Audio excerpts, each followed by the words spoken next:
The events in this program are inspired by a true story. Names, dates, and details have been changed. Viewer discretion is advised. On this episode of Bizarre Murders, animal lover Lester can't get enough of adopting strays. But when he brings the wrong one home for the holidays, Big Daddy don't like your tone. his beloved bird What's the matter with that thing? will point his claw, nailing a killer.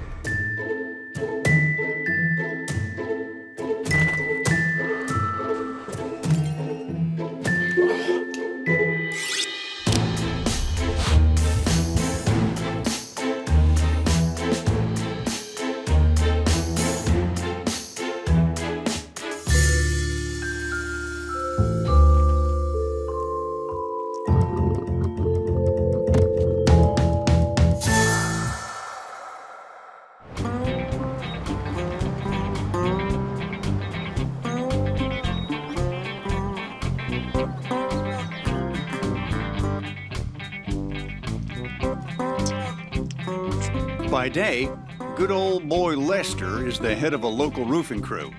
But when he's off the clock, he lives for country music, Adam Sandler movies, and cake decorating. All right. Come and get it. Lester has many passions, but people aren't one of them. For the most part, he's a loner who'd rather spend his time with the many stray animals he's adopted, which he refers to as his pookies.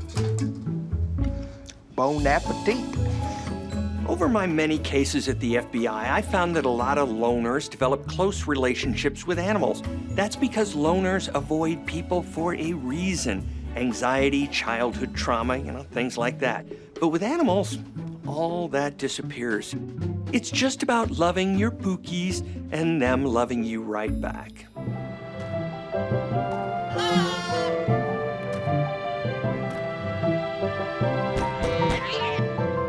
Come on in, Anna.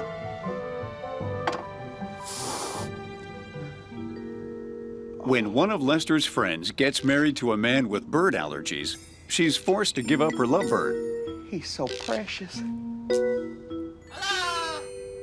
Hey there.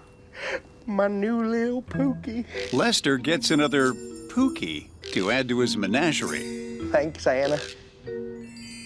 I'm gonna call you Big Daddy.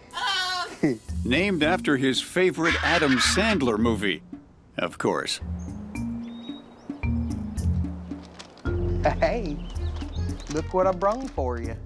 Lester and Big Daddy quickly bond. Lester enjoys spoiling his new BFF, Hungry, hungry, hungry. giving him the run of the trailer and bringing him back crawdaddies and grits from the local barbecue joint. Oh, before you get fat as a tick,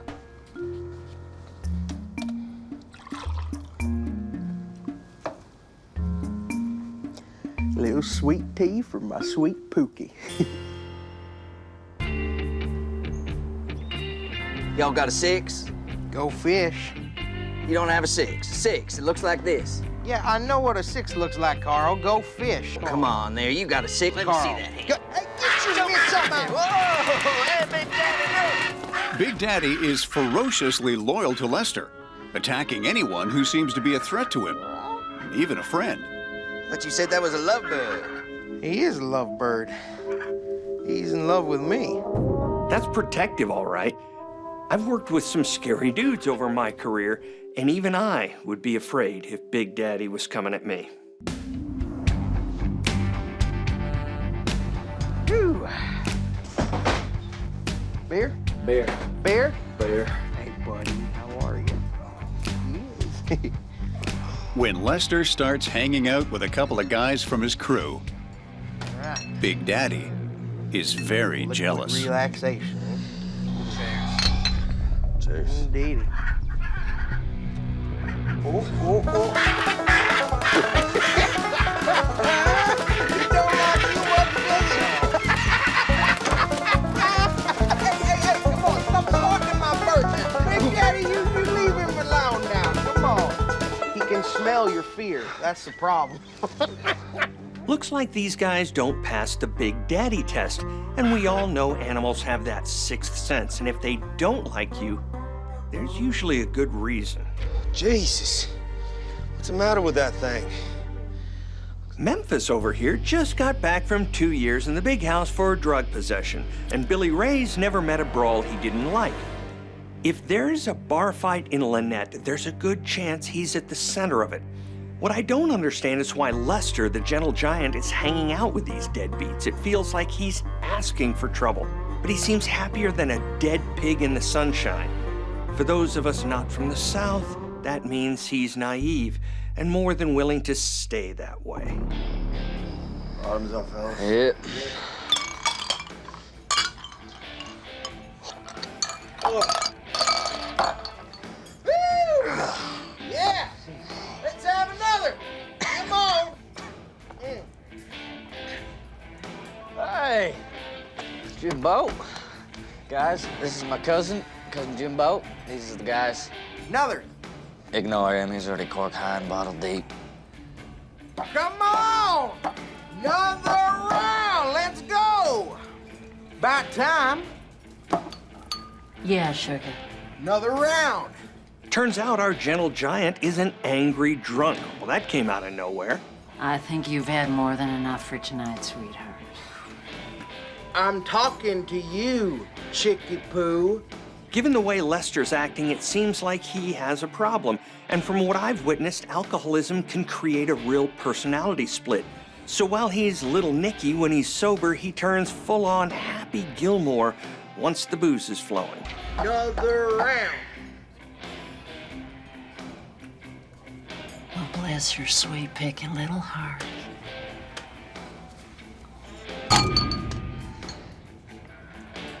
All right, leave it alone.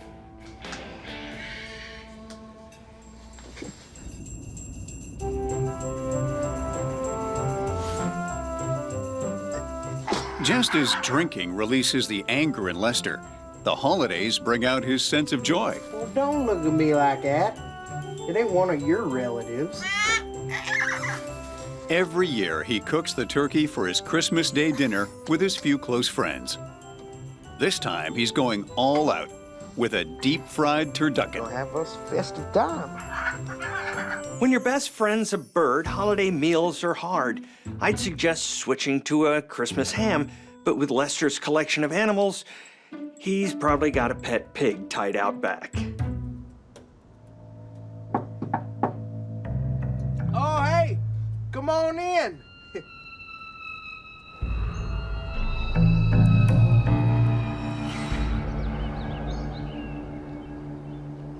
When Lester and his turducken don't arrive for dinner, his friend Carl gets worried. Lester? Where you at?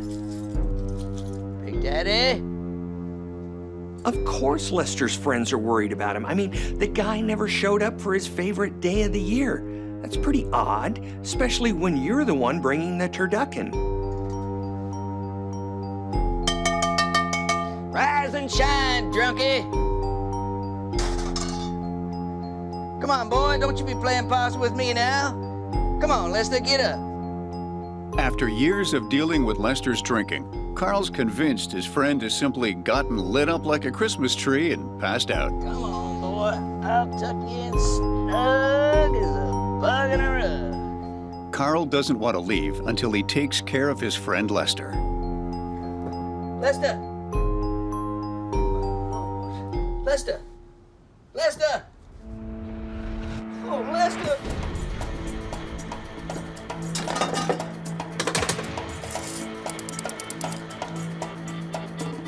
That's it. This is Carl. Yeah, I'm out at Lester's place. I need a doctor. I'm gonna need deputy as well. Mess out here. It's not good.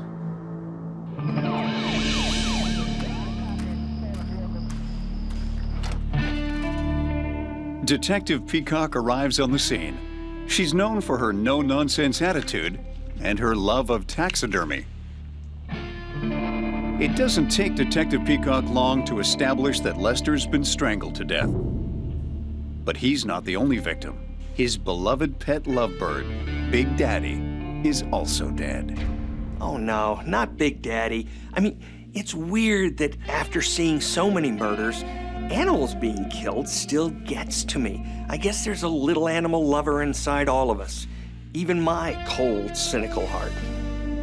With no sign of forced entry and Lester's television missing, Detective Peacock thinks she might be looking at a robbery gone wrong. But what doesn't fit is the fact that this robber has ransacked the whole place, but only took the TV. And why kill Big Daddy? To strangle a guy, then kill his pet seems personal. I think we're looking for someone with a score to settle with Lester. While Lester's cause of death is clear, Big Daddy's is less obvious. So Detective Peacock wants an autopsy. A bird autopsy, that's a new one. What's next? Are they gonna lay separate charges, try the case with an all-avian jury? I bet if the killer's found guilty, he'll be tarred and feathered. Blood found on Big Daddy's claws leads Detective Peacock to her first major break at the crime scene. Lester was strangled, so we know he wasn't bleeding. Big Daddy doesn't seem to be bleeding, which means the blood could only belong to our killer.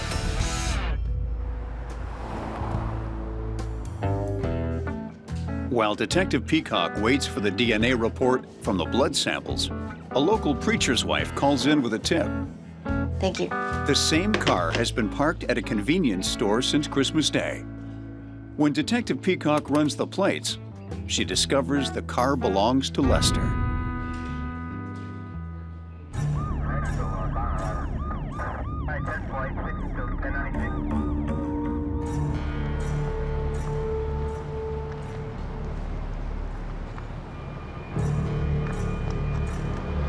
My.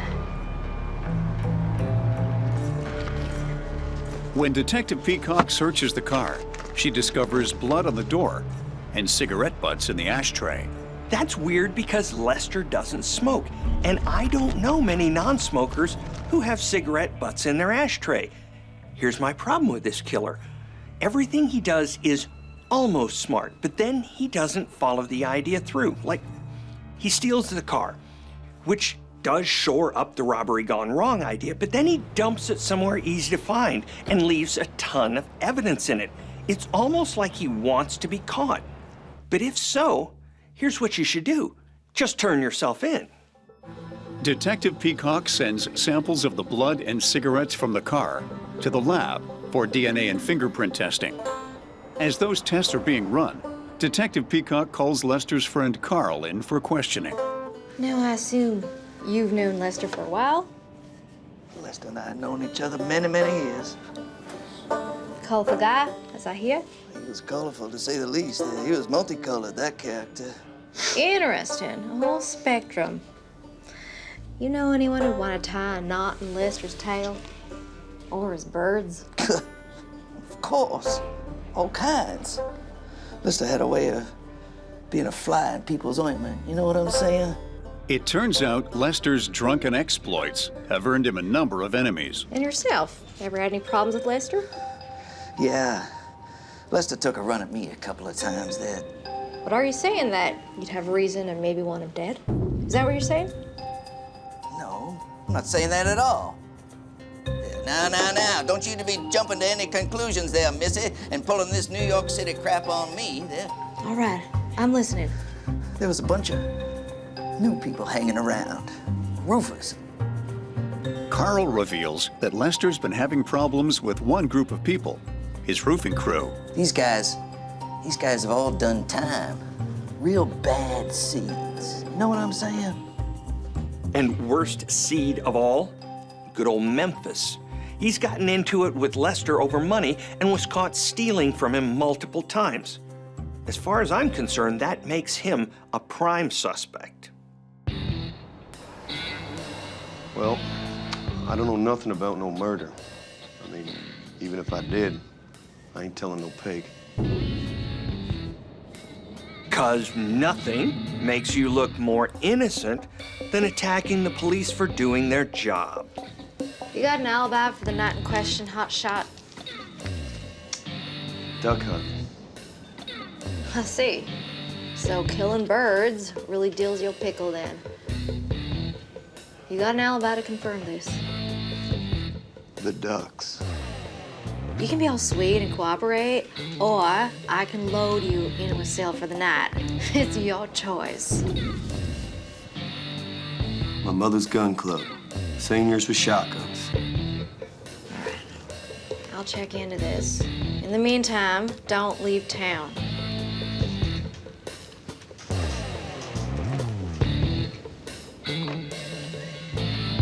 When Detective Peacock contacts the club, Oh, he was there? she learns that Memphis's alibi is solid and that he can't hit the side of a barn with a bullet.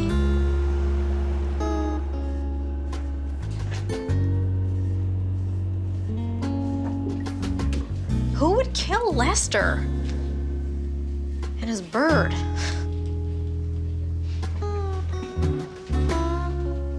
What do you think? With Memphis eliminated as a suspect, Lester's case stalls. Detective Peacock here. I know who murdered that Lester guy and his little bird. Who is this?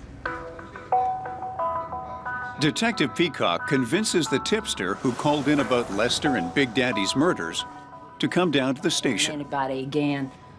They were in the bar, hooping and hollering and celebrating something. All right. And, oh, that winged monster's never gonna bother anyone again. And Turns out, Billy Ray and Jimbo have been drinking and bragging about having gotten rid of Lester and Big Daddy. Were you aware of any bad blood or any past history? I mean, look, everyone at that bar says one of them cousins did it. So that would be Jimbo or Billy Ray. Yes, ma'am. Hoping to figure out which cousin committed the double homicide, Detective Peacock calls Billy Ray down to the station. Thanks for coming in. I'm Detective Peacock. All right.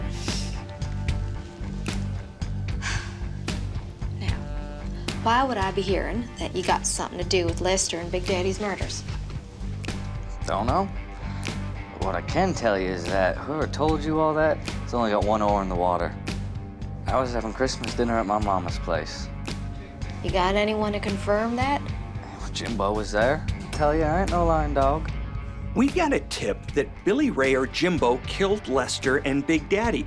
But now Billy Ray is using Jimbo as his alibi. Something smells fishy, and it's not Big Daddy's old crawdaddies.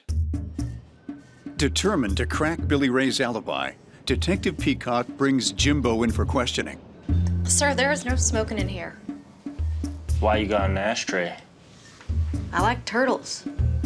Please put it out. Now, Billy Ray says y'all were together the night of the murder. Billy Ray's right. We were together all night. Mm-hmm. Why do you look like 10 miles of dirt road? Bar fight. I won.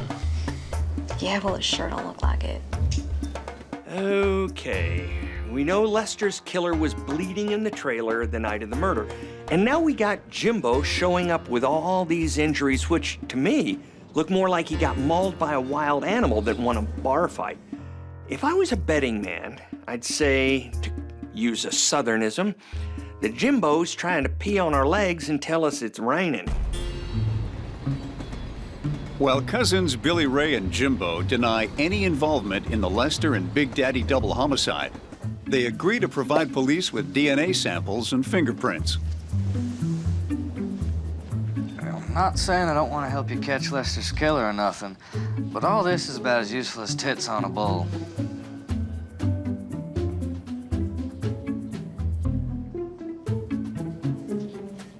You want me to floss now? When the DNA and fingerprint results come in, they show no match to Memphis, but tie Billy Ray to the cigarettes and Jimbo to the blood in Lester's car and trailer. I have no words.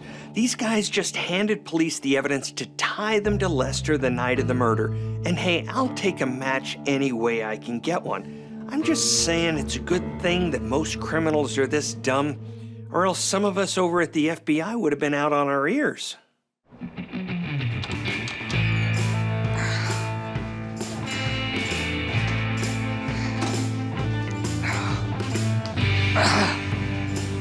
I didn't do this. I swear it was Jimbo. You got the wrong guy here. You should be looking at Billy Ray. Blood may be thicker than water, but only when things are cool, it seems. Once they start getting hot, that blood thins real fast, at least when it comes to these two winners. We are charging you and your cousin with the murder of Lester and Big Daddy. I was there that night, but I didn't kill nobody. It was all Billy Ray. Oh, that's so? I got no reason to want to cream Lester's corn, not like Billy Ray. Jimbo is ready to flip on his cousin, for the right immunity deal, of course. Jimbo reveals that Billy Ray recently got caught ripping Lester off. You better give your heart to Jesus, boy, because your butt is mine. Oh, yeah? Oh, yeah. What, just because I took a couple of bucks from you, gave myself a little advance? Big Daddy, he don't like your tone. Turns out Lester caught Billy Ray withdrawing large sums from petty cash. We know there was a fight. And Jimbo said you did it. You killed Lester. No. I might have gone to his place. We might have had a fight, but we had a couple of beers and we sorted ourselves out. Billy Ray has a very different ending to the story. Now listen, this what's gonna happen. You are gonna work for me for free until we're good and squared up. Or maybe I'll just call the coppers. Your choice. Fine. Sometimes you make my ass itch, Lester. Yeah, well, you make me scratch worse than poison oak. Oh, get us another round. Put it on me. Hey, why do I need to go and kill a man when everything's all sorted? I don't know. Why would you? Well, this is a tough one. Jimbo's right that Billy Ray has bad blood with Lester, but Jimbo's got a lot of cuts and his blood is in the trailer. So what do you do when you're trapped in a he said, he said? Well, you go back to your witnesses, of course. What are your findings, Doc? The victim has a cranial cerebral injury caused by blunt force trauma. Anything else? Most importantly of all, however, Dr. Herod reports that during the autopsy, he discovered blood on Big Daddy's beak and claws. And once again, the DNA matches Jimbo. What kind of bird is this anyway? That is a lovebird. It's a part of the parrot family. You don't say. Yeah, people like to buy them in pairs, but Big Daddy here was flying solo. Poor guy. Big Daddy was so protective that he'd go after anyone attacking Lester. Jimbo's pecked and clawed up, so obviously he was Big Daddy's target. You know, when Jimbo says we should have seen the other guy in this bar fight, I thought that was because the other guy was in worse shape. Not that he was a bird. I just want to let you know, Jimbo ruled over Anya. He said he'd rat you out for a deal. But I think we both know who the real killer is. Jimbo's betrayal is Billy Ray's breaking point. Billy Ray admits that the night of the murder, he went to Lester's trailer under the guise of spreading Christmas cheer. Lester, party All time. right, happy holidays. Happy holidays, Lester. Billy Ray knew Lester would never turn down free booze. Go have us a party. Hey. Big one for the big man. Big Daddy likes a teapot. Keeps his claws warm. Well, cheers to that. Let me get you one more there, Lester. Come on, boy. Come on. We gotta pace ourselves, boys. We are, It's not fast even pace. Come here. Christmas evening. Once the cousins got Lester good and plastered, they got down to business. Hey, you know, Lester, I want to talk business. You owe me for all that work I've been doing for you. Let me get this straight. Billy Ray defrauds Lester by dipping into the petty cash. Then, when he's partway through working off the money he's stolen, he decides that Lester's ripping him off and needs to give him back pay for the work he's done. Well, that just might be the definition of brazen. I don't work for nothing, you know. You serious? Oh, shit. You know, I never should have hired a bunch of townies. Y'all are about as useless as a steering wheel on a mule. You know, maybe I should just go call the coppers. Have them chuck you back in the joint where you belong. You shut your mouth up about my cousin, boy. Come. Come.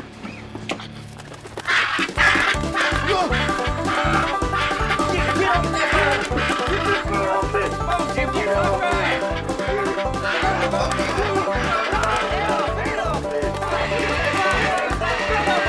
turkey, Jimbo! Turkey! Come on, Jimbo!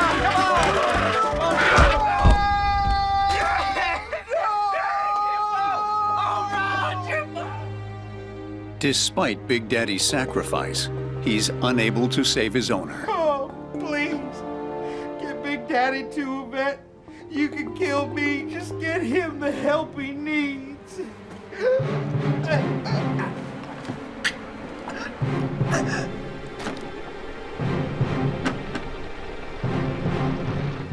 Turns out Jimbo's motive was defending his cousin's reputation. The problem with hotheads like Billy Ray and Jimbo is that they go straight from 0 to 60, so something as simple as defending someone's honor can easily turn deadly, especially when you've got a button pusher like a drunken Lester around. Looks like you and your bird are going the way of the dodo. Whoa! As the adrenaline of the fight fades away, Quick, grab that. Mess up the place a bit. Billy Ray and Jimbo get focused on saving themselves.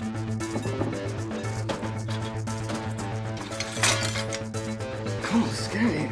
So it doesn't surprise me at all that Dumb and Dumber over there have this brilliant brainwave about making the killings look like a robbery gone wrong. But in their hazy state, all they manage to do is create a fake robbery gone wrong. Billy Ray and Jimbo are both convicted of first-degree murder and sentenced to life without the possibility of parole. Can't believe that stupid bird put us here. Stupid bird. You're the one who killed my boss in his own place and left your blood all over her, were? Turns out Lester's love of animals continues after his death. He leaves all of his money to the Humane Society. Animals have a big impact on Jimbo, too. He's nicknamed Tweety in prison in honor of his lovebird scars. Sure that worked out well.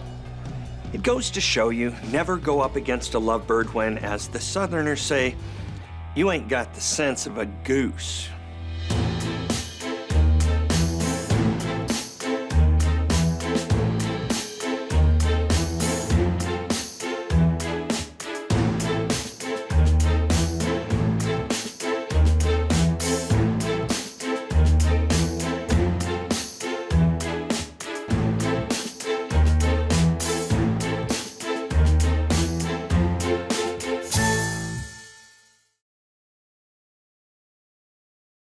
The events in this program are inspired by a true story. Names, dates, and details have been changed. Viewer discretion is advised. On this episode of Bizarre Murders, Roll camera. And action. Blake and Eden play star-crossed lovers on the most popular soap opera on TV. Patch, I'm sorry. He looked exactly like you. Their legions of fans are obsessed with the on-screen couple and the passion of their relationship. No! It has to end. But when one of them ends up dead and thrown away like trash, detectives come knocking on the door of the small screen melodrama, I'm not coming out. looking for answers.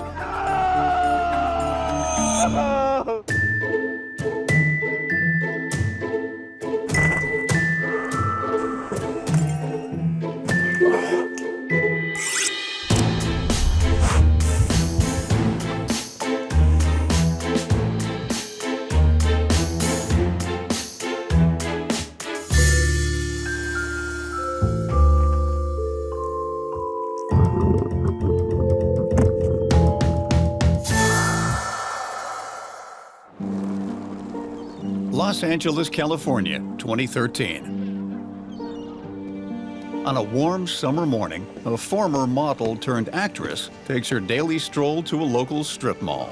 That is one swanky shoe. When she makes a surprising discovery in the car park.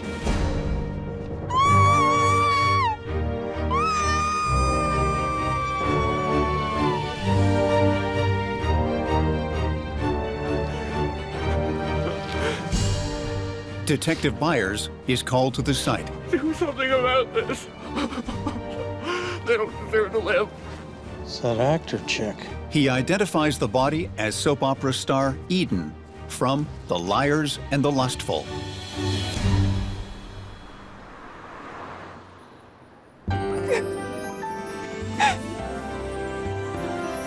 Let's cut. Eden's father, John, Eden, honey. is the director and creator of the most watched soap in the country. Trixie's devastated. Patch has just stormed out the door, so we really need to amp up the emotion. Okay, got it. All right, let's go again. Roll camera. And action.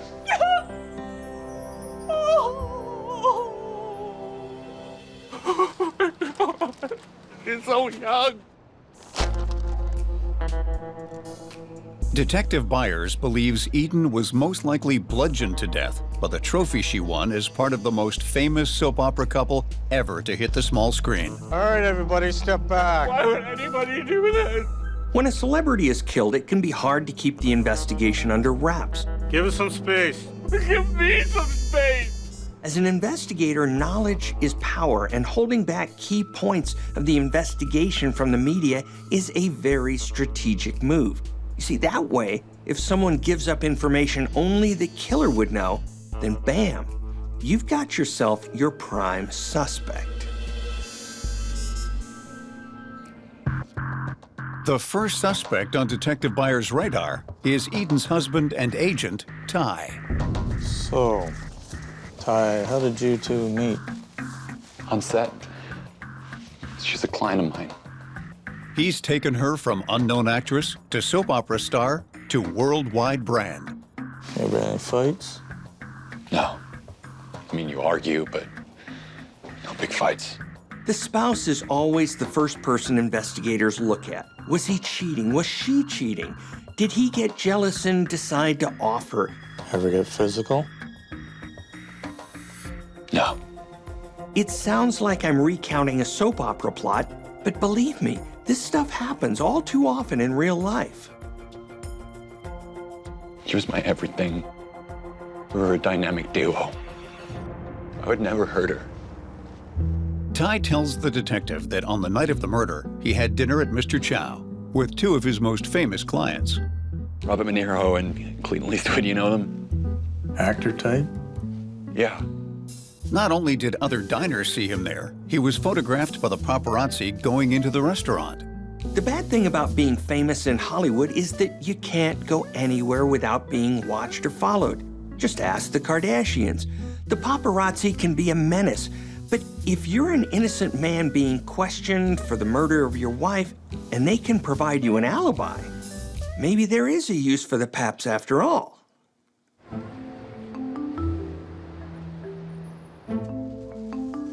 After confirming Ty's alibi, Detective Byers is searching for his new lead. Detective Byers? Yes, how can I help you? When it literally walks through the door. I have some information about Trixie's murder. Really? Blanche, who found Eden, tells the detective that she's an avid fan of the soap opera, The Liars and the Lustful. For 20 years, I haven't missed a single episode. What are they going to do next season? I don't know. I don't watch it. I was so honored to be the one to have found her body. You know, my apartment is right across the street from there. The day of the murder, she remembers seeing a car idled for a long time. My antenna went up, and I knew something wasn't right. It seemed suspicious enough for Blanche to write down the license plate number. In the case of a celebrity death, everybody's got a theory, and rumors spread like a California wildfire. Usually, amateur detectives are a nuisance for cops, but in this case, an avid fan's keen eye just might turn this case around. You know, we all need to pull together to find Trixie's killer. Eden. Eden's killer. Pardon? Never mind.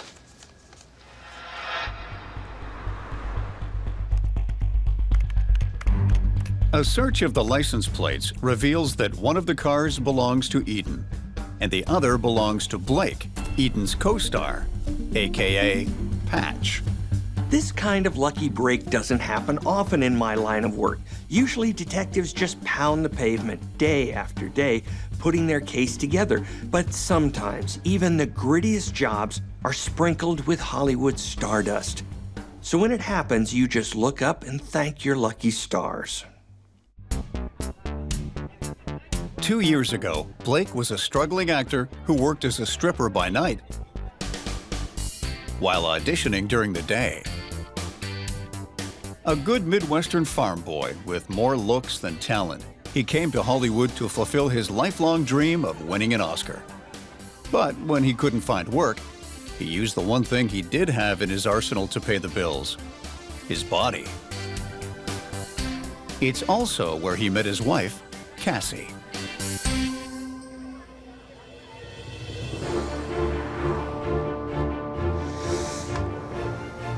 Why did you have him follow me? Because I've learned something about you, Trixie. I've learned I can't trust you anymore. Eventually, he gets his lucky break and lands a plum role on The Liars and the Lustful. I can't live without you. Patch, I love you. He's cast as Patch, the tempestuous, impulsive lover of Eden's character, Trixie. And I hate you. Their drama-filled relationship soon thrust them into fame's bright spotlight, and fans can't get enough of their favorite couple.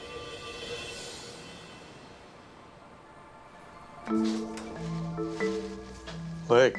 Detective Byers asks Blake to come down to the station for questioning. For you, sir.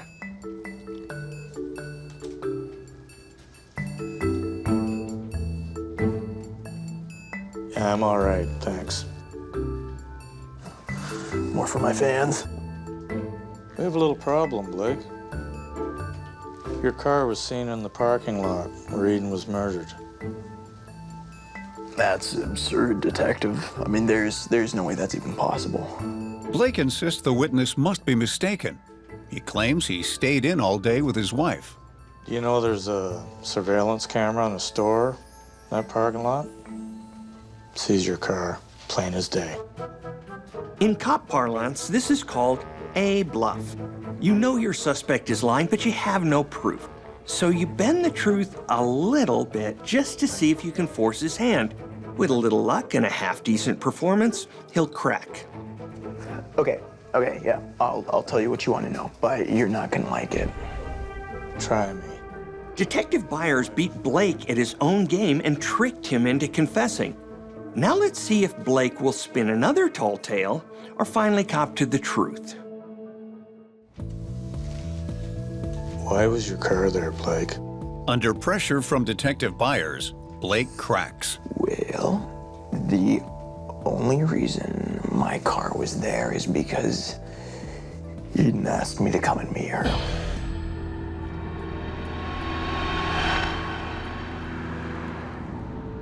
Patch, I'm sorry. He looked exactly like you. I love you. Blake tells Detective Byers that he and Eden are friendly on set. I know. But according to Blake, No, cut. 6 months into their torrid on-screen affair, Terrific. Really doing great, but Eden begins to fall for her co-star. we need you to play harder to get, to make her work for it. She flirts incessantly, hoping for a passionate relationship off-screen as well. A little higher. All right, good? Yep. All right, let's go again. And roll sound. Blake denies her advances, Thank you. trying to concentrate solely on the work. Blakey, we've got a few minutes before our next scene, so I was thinking that we could... Eden, no, let's save our passion for the screen, okay? You suck.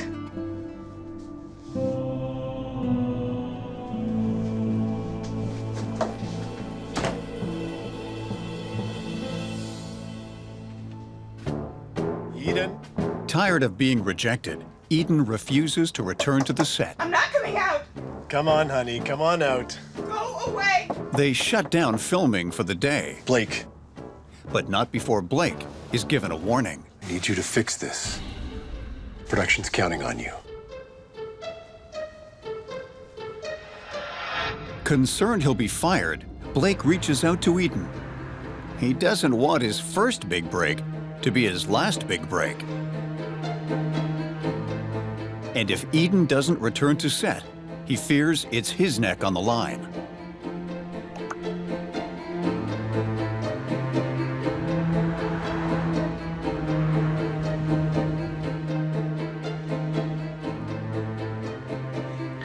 Wish me luck, man.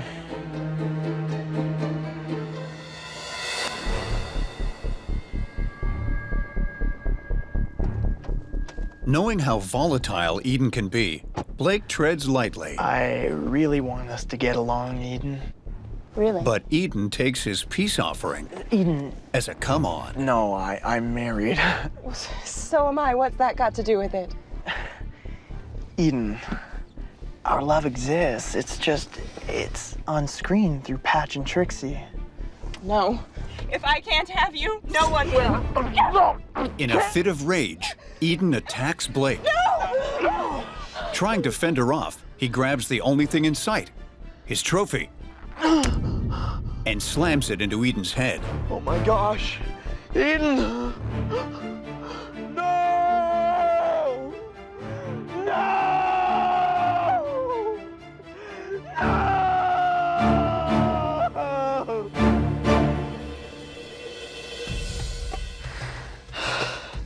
I never meant to hurt her.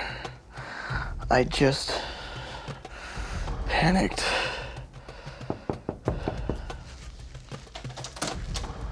Thank you.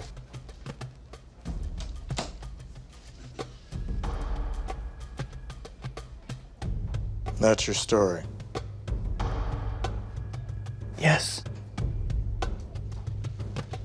Then how do you explain that? Detective Byers tells Blake that the fingerprints on the trophy that bludgeoned Eden weren't his. They're your wife's. That's impossible. She would never do this. Blake and Cassie marry shortly after meeting and get an unexpected wedding present. And this is the kitchen? When Blake lands the part of Patch on The Liars and the Lustful. What do you think of this? Oh, wow. Not bad, eh? This is so cool. I know, right? Cassie thinks they've hit the jackpot. My, oh my, who do we have here? Until she meets Eden, his beautiful co-star. Blake. Oh, Blake, we've been expecting you. Really? You've heard of me already? Of course, you're my new lover. Wow. That's a huge compliment. I mean, quite frankly, I just wanted to let you know that I am a huge fan of your work. No, I think you're an artist. You're making me blush. You're gonna turn me all pink. Stop. Cassie gets more and more jealous as Patch and Trixie's on-screen love affair grows. What is this? Babe, it's just a part. She means nothing to me. I mean it. Shush! But Cassie can't stop obsessing. So let's backtrack a second. Cassie's prints were found on the murder weapon, and she's clearly green with envy over her husband's relationship with Eden. A jealous lover killing their rival is not just the makings of a good soap opera plot. It happens all the time in real life.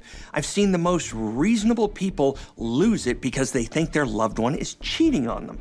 The problem is, once they get the seed of doubt planted deep in their mind, That is not nothing. they can't get it out. And they obsess over it until it becomes so overwhelming that the only way to release the mounting pressure is to confront it. I'm sensing hints of fatal attraction. You know what I mean?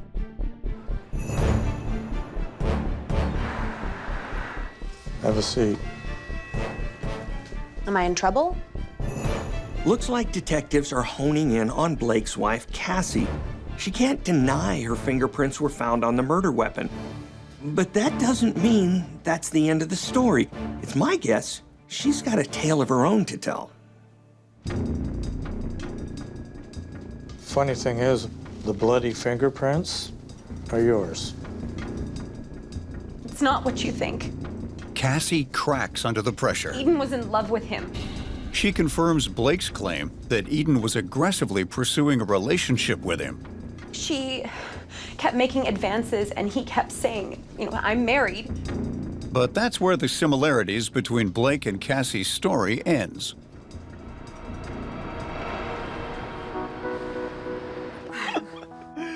Babe, this is fantastic. Thank you so much for tonight. Welcome. Wine, chocolate, maybe we could do a little bit less with the chocolate. But... I don't think we need less chocolate.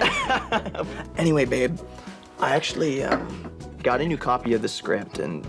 The day of the murder, Blake tells Cassie that Eden wants to meet with him to rehearse an upcoming scene. Do you really think I'm that stupid?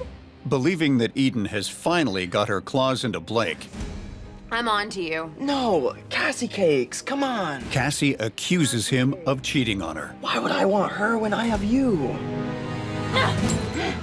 Babe, no, calm down. No, it's okay. In an attempt to calm Cassie down, he invites her along to the rehearsal. I'll show you. It's all very innocent. You'll see.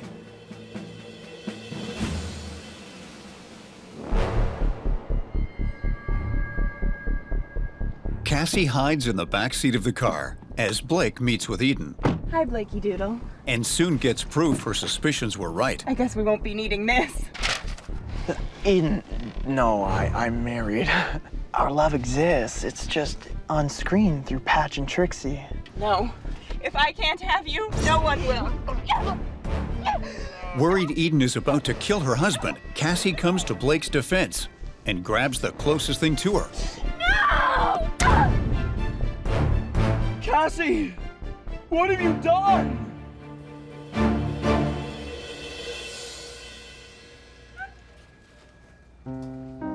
Cassie insists that she hit Eden in self-defense. I mean, she was gonna kill him. What was I supposed to do? You should have seen the look in her eyes.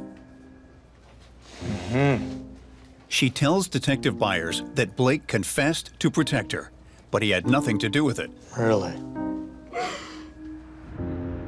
Looking for the truth, Detective Byers sets out to talk to the cast and crew of The Liars and the Lustful.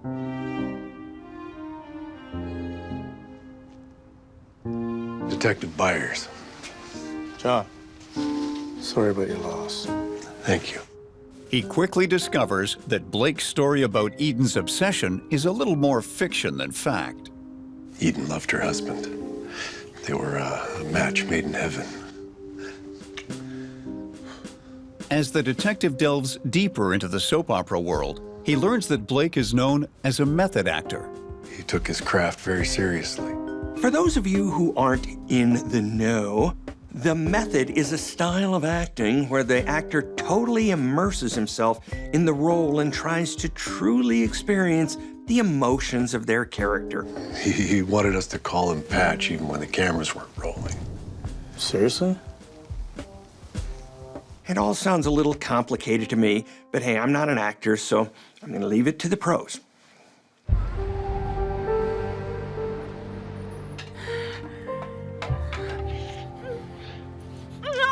No! It has to end. Trixie. Go. On the day of Eden's murder, John surprises the cast by writing Blake out of the show. Cut! That's a wrap. He feels a dramatic breakup scene is exactly what their ratings need. John. Yes. Blake begs John to reconsider the breakup of Trixie and Patch, I have so much more story to tell. but John refuses. There's not a chance, Blake. It's for the best. Really good work. Hey, Eden, I need you to talk to your father. Blake, I'm sorry. Once my dad's made up his mind, there's no changing it. The desperation of a person trying to get what they want can drive them to do unspeakable things. And Blake is one desperate dude, but this is taking things to the extreme. He's sunk so far into his role that he's unable to distinguish what is real and what isn't.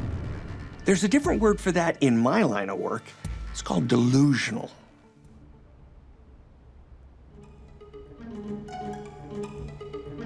Hey, I need to talk to you in person. Hey, buddy. It can't end like this. Are you okay?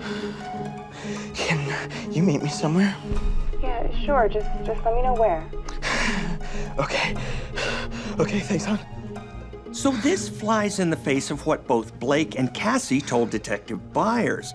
If Blake arranged for the meeting, not Eden, then that puts things in a totally different light. It speaks to intent and it speaks to premeditation. Did Blake have it in his mind to make Eden pay because he was being cut from the show? Was he going to threaten her and then things went sideways? Or was his plan always to get rid of Eden for good? Right now, Blake's motivation isn't clear. But either way, he's writing the final act of his one-man show, and it ain't gonna be pretty. Detective Byers now knows that both Blake and Cassie are lying to him. But he gets an even bigger surprise when the autopsy reports come back. It reveals Eden died not by a blow to the head as originally suspected, but by strangulation. The detective has two versions of Eden's death, and neither one of them involve strangling someone to death in self-defense. So what does that mean to Detective Byers? The short answer is this: someone's lying. So? Detective Byers confronts Blake with the evidence that Eden was strangled. What do you have to say about that? Directly contradicting Blake's earlier story of killing Eden in self-defense. Cough it up. What's the real story? The actor's tough exterior crumbles. You got me. He tells the detective he had no choice. She deserved it. When Blake gets home from set after performing his final love scene with Eden, he's devastated. She broke up with me. What?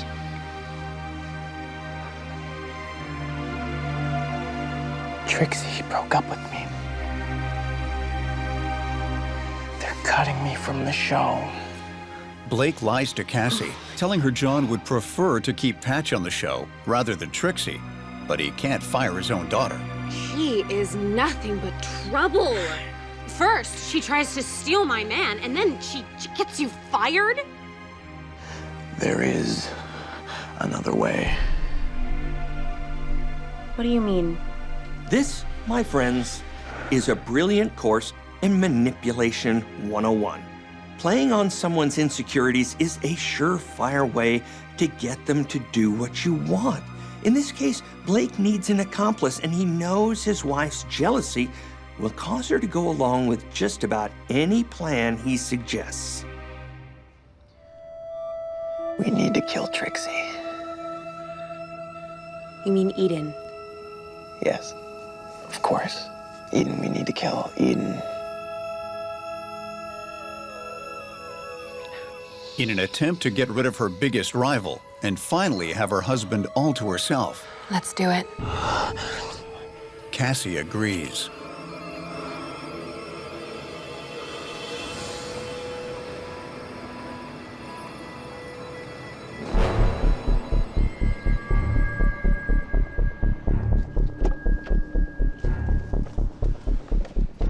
Hey.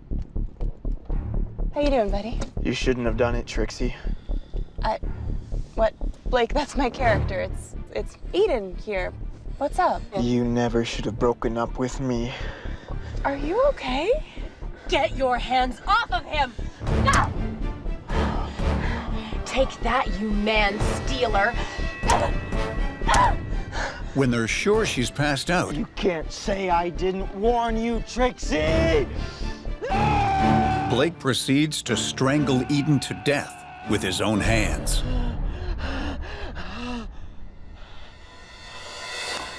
Cassie and I went out for sushi afterwards, and I got California rolls because I don't really like raw fish, but she ended up getting this. Blake! Why did you do it? She broke up with me. You mean your characters broke up? On TV? No, I mean, Trixie broke up with me. Patch. Get up. Detective Byers charges Blake and Cassie with first-degree murder. It's over, Blake. Patch. You can call me Patch. They both receive a life sentence for murdering Eden. By the way, can I get my trophy back after all this? No.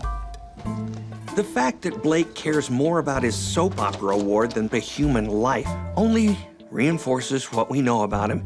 He's living in an alternate reality, kind of method acting his way through life. While in prison, Blake and Cassie divorce. But Blake doesn't stay single for long. He soon takes up with a pen pal, a longtime fan of The Liars and the Lustful. She agrees to call him Patch. So what we have here is a man unable to distinguish fantasy from reality. In Blake's mind, he was his character, and when Trixie broke up with Patch, Blake felt the anger and humiliation that goes along with being ditched like a hot potato. And because he probably suffers from some type of narcissistic personality disorder, there was no way he was going to let her treatment of him go unpunished. It was easy for him to get Cassie to agree to the plan because she hated Eden and figured if she was out of the picture, they would live happily ever after. But while planning the perfect murder may work out in soap operas, it rarely happens in real life. In reality, the couple that kills together doesn't stay together. But somehow I don't think Blake, or rather Patch, really minds. I guess there are advantages to living in a fantasy world.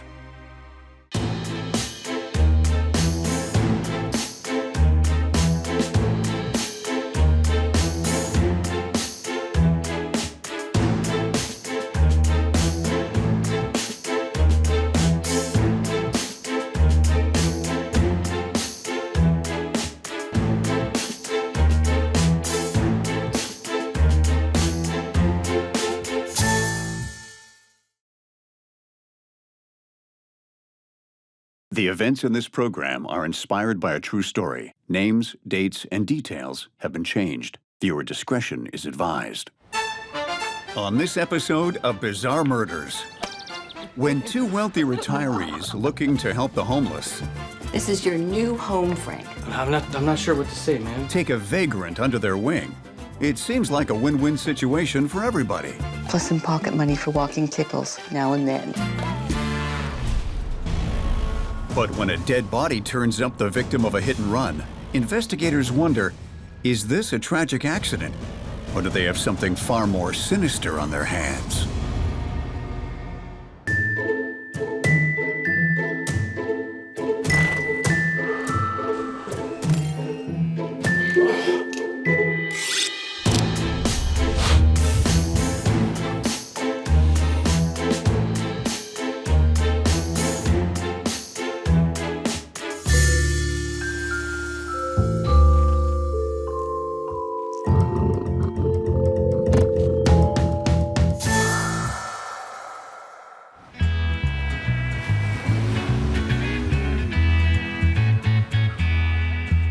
Attention, please. The Dainty Dames lawn bowling team needs a third to fill in Saturday.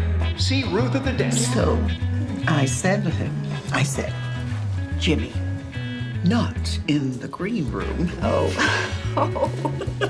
The last time you told that one, it was Mick, not Jimmy. Jimmy, Mick, you've seen one, you've seen them all. It's Tuesday, and that means movie night. Folks, tonight, Heaven Can Wait with Warren Beatty. Well, we have other plans tonight. Now, don't we, Pete? Besides, there's only so much of that scoundrel Mr. Beatty one can take. Speak for yourself, Flo. Flo and Bee are two old friends who live together at the Spring in Your Step Retirement Village.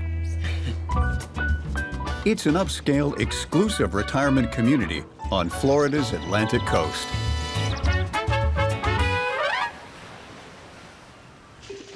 Good boy, Tickles. We won't be out long. They're an unlikely pair. Flo's a former dog breeder from an established family. Years ago, her husband died suddenly, leaving her some insurance money. I don't know. Where's my lighter? Oh, you're not lighting that in here.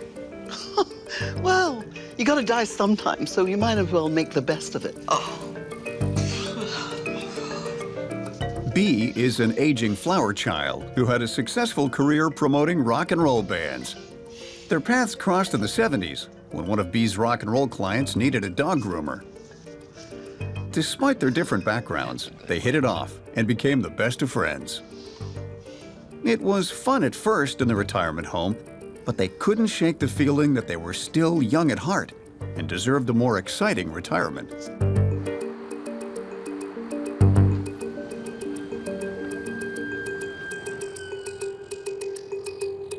When Flo and B aren't playing cribbage or golfing, they spend a few nights a month at the homeless shelter, lending a hand to the less fortunate. Gentlemen and lady, last week we talked about dressing for success. And from the look of things, we can tell that you've taken our advice. So tonight, we're going to cover some more basics, starting with this little pearl of wisdom. A penny saved is a penny earned. Just look at us. When I retired from the FBI, my wife thought I'd go crazy, with nothing to do, no bad guys to catch, and no crime scenes to work. Luckily for both of us, I spent a lot of time in the garage with my classic car collection. Did I say classic? I mean old. But let's face it, for a lot of retirees, life can get pretty monotonous.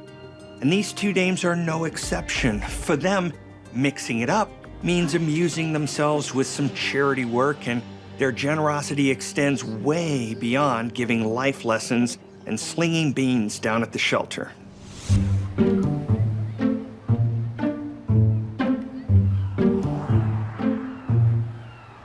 This is your new home, Frank. What do you think? I'm not sure what to say, ma'am. This is also generous. Oh, well, it's just like we said, Frank. We just know when somebody deserves a second chance. You said you used to be a writer, so this is your lucky day. Now you can write all you want, but let's start with a little signature, shall we? Then we can add you to our Modest Arts Foundation as a member. Well, what is this? Just some routine paperwork stating that we're your landlords, but we pay all the bills and rent, plus some pocket money for walking tickles now and then.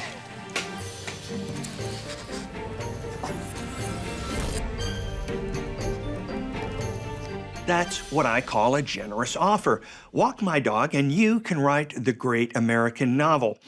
Now, far be it from me to cast doubt on the kindness of strangers, but it can be a risky business. As an investigator, I'm telling you that trusting old ladies like Flo and B are among the most vulnerable people out there, and the bad guys know it. Their intentions might be good, but for sketchy dudes like Frank, they're also the perfect mark.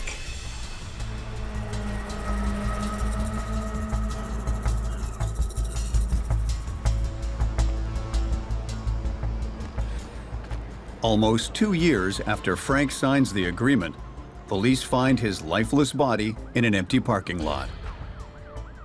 Detective Carey catches the case.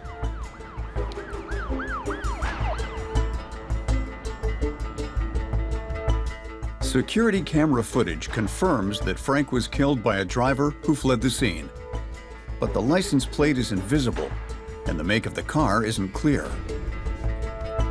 As investigators, we don't like hit-and-run situations. People who commit them are the worst sort of cowards, and they sometimes get away with it because, like with this case, there's often no witnesses, no tags, no make of car if it doesn't leave any body parts behind, just a human body and some skid marks. And Frank has no ID on him. He's just another homeless guy whose life got tossed away. Sadly, he's forced to shelve the case as an accident until some hard evidence saying otherwise turns up. A week after Frank's body is discovered, Detective Carey gets a visit from an insurance company investigator named Charles. Hey, my premiums are already paid in full, and double indemnity comes with the job. Just ask my wife. I already did, Detective, but that's not why I'm here. Your hit and run has been ID'd, Detective. Go on. A pair of elderly ladies, it seems, called the police when their attendant didn't show up to walk the dog. They were then directed to the coroner. The dog? Yes, the dog. A standard life insurance policy has a maturation period of 2 years, after which any claims are generally not investigated. But Frank's policy was just 2 days shy of maturing when he was killed, which means Charles is obligated to investigate the manner of Frank's death. You know, us detectives are no strangers to the insurance world. After all, life insurance is one of the main reasons people whack each other. But adjusters like Charles rarely get directly involved in police investigations, and Detective Carey doesn't know how this guy can help him find whoever ran down Frank. The toxicology report shows alcohol and a sedative in Frank's system. You know, most hit and runs, they take damage in the lower body, but Frank was hit in the chest. He must have been lying on the ground the whole time. Driver likely didn't even see him. This dude had insurance. Yeah, he had a $3 million life insurance policy. For a homeless guy. Holy shit.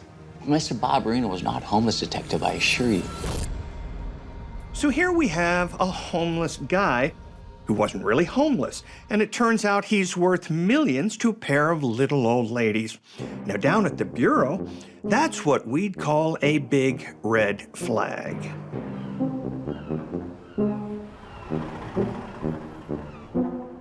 Charles reveals that Frank was a down-on-his-luck rider who was rescued from the streets by 2 retirees named Flo and Bee.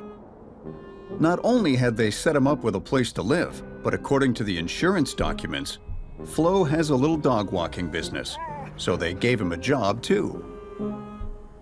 Free apartment and easy job. It's a pretty sweet deal, right? Pretty sweet for everybody, because Frank didn't have just one insurance policy. He had a whopping 10. That's why he was worth so much as a dead man. And the beneficiaries? Oh, come on. You've guessed by now.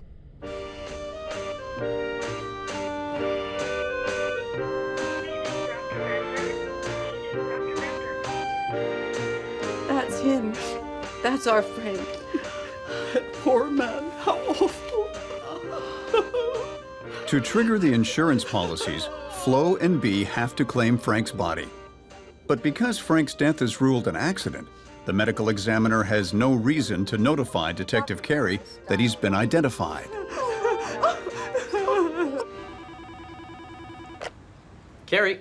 But then, Carey gets a call from a detective from a different department who tells him he's heard about his case.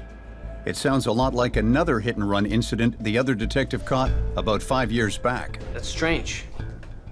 Send me over the file. I'll have a look at it. Yeah. Okay, thanks, buddy.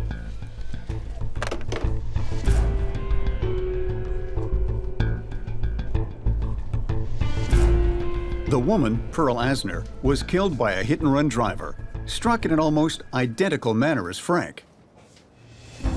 The case was never investigated, but 2 elderly ladies who weren't related to the victim picked up the insurance payout. It was unusual, but at the time, not suspicious. Armed with this new information, Detective Carey and Charles team up. Charles discovers that when she was killed, Pearl was living at the same apartment where Frank later lived, the apartment belonging to Flo and Bee. Like Frank, Pearl had also been homeless before meeting the 2 ladies. And when Pearl was killed, Flo and Bee had collected on the life insurance to the tune of $500,000. 2 homeless people suddenly worth a fortune? Well, that's quite a coincidence. And if you've heard me before, you know detectives don't believe in coincidences. But even though the investigators now suspect Flo and Bee are behind a sick and twisted insurance scam, there's no evidence tying them directly to the actual murder. All they know for sure is that the nice ladies helped out Frank and insured him, and those aren't crimes. Yeah, the whole thing looks highly suspicious, but it doesn't matter what it looks like. The question is, will they be able to prove anything? Or are these grifting grannies getting away with murder? Would you like something to drink? No. No drink, but would you like a homemade hemp seed cupcake? No. Well, it's just such a shame about our dear Frank, isn't it, my good man? But I'm sure all our paperwork is in order. I'm afraid there is a slight problem. I beg your pardon? What problem might that be? Well, there's an investigation going on into Frank's death. So you ladies might not be getting the money now or ever. Ever? I gotta go.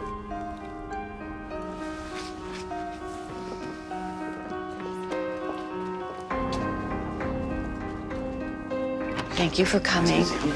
Bye-bye. God damn it, this is an outrage. Now what do we do? They can't trace anything back to us, can they? Oh, shut up and let me think. I don't want to go to jail. Stop talking. If they knew anything, we'd already be in jail. But we better find someone else or we're gonna go broke before you know it. Get dressed. We're going down to the shelter. Now. Can you believe this? Our ladies are on the cops' radar, and they still think they can pull another fast one. And that's pretty bold, and that's pretty dumb. But Flo's right. Investigators can't prove anything yet, or else Flo and B would be doing the perp walk right now instead of heading to the shelter. They figure, why not? They can't bust them for being kind to the homeless, can they?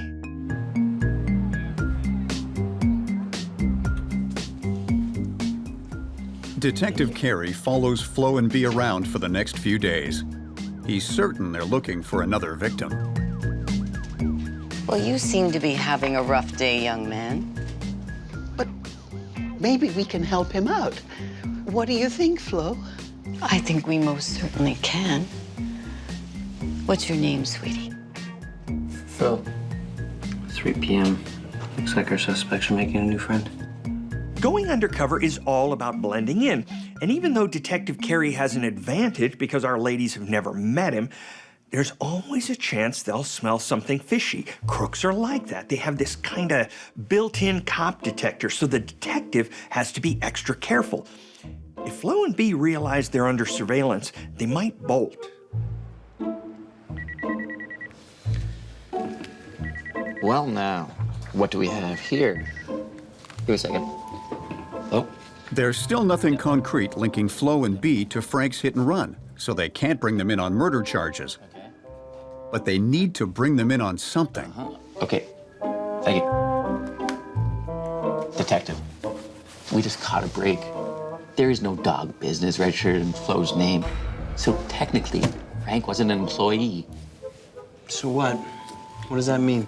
Well, it means that Flo lied through her teeth on the insurance application. I know it might not sound like a big deal lying about a dog walking business, but when this little itsy-bitsy lie is put on an insurance form, which is then mailed to the insurance company via the United States Postal Service, it becomes a very big deal indeed. And it's federal. It's called mail fraud. I guess the gals didn't think that one through, did they? Don't forget, it's hot yoga day today, folks. So limber up and boogie down to our brand new studio. Oh, my God. Hot yoga, huh? That sounds exciting. Are you a policeman? I'm afraid you're under arrest for mail fraud on charges relating to a dog walking service of yours. Oh, well, this is exciting. B, we're being arrested. You have the right to remain silent. The arrests send a shockwave through the spring-in-your-step retirement village. The news that Flo and B are fraudsters is hard to believe. Present you by the court. By busting Flo and B for mail fraud, Detective Carey can also question them about the hit and run that killed Frank. What's all this fuss about, Detective? Honestly, do we look like crooks? You seem such a sweet, smart young man. And so handsome, isn't he, Flo? Handsome, handsome. Oh, this is all your fault, you imbecile. Don't you start on me, you old bat. Oh. The mail fraud charges are enough for Detective Carey to get a search warrant for Flo and B's apartment. Carey finds some very intriguing items. what looks like a license plate number on the sticky note, and a driver's license that doesn't belong to either of them.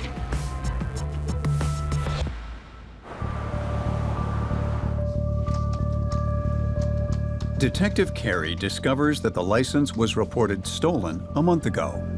Bingo. Take a look at this. And the license plate tag number on the sticky note traces to a local car rental company. Seems like our light-fingered ladies didn't do too much to cover their tracks. You'd think they'd be more careful, but it's surprisingly common for crooks to make careless mistakes when they think they're getting away with something. As it is, their house is a treasure chest of incriminating evidence, like a signature stamp with Frank's old John Hancock, a stolen license, a tag. They might as well have drawn our detective a map with X marking the spot.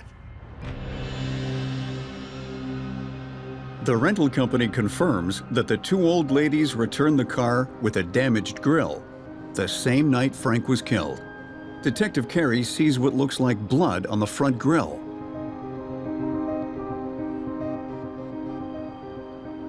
He swabs it and will send it to forensics for DNA testing. I guess they should have gone to the car wash. It's obvious that Flo and Bee mowed down Frank. But what would motivate these two old biddies to kill and then cash in? They could easily afford to live in a place like Spring in Your Step Retirement Village. So why?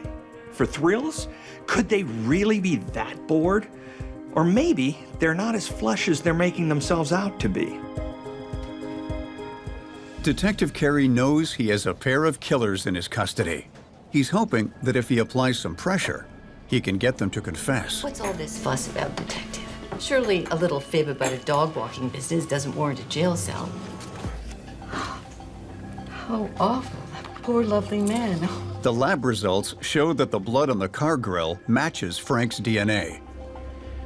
Can you explain to me how this poor man's blood ended up all over the car that you two rented? The jig's up, ladies. If you know what's good for you, you'll start talking.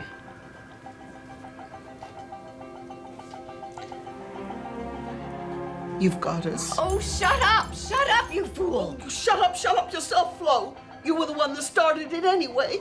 Oh, you're such an imbecile.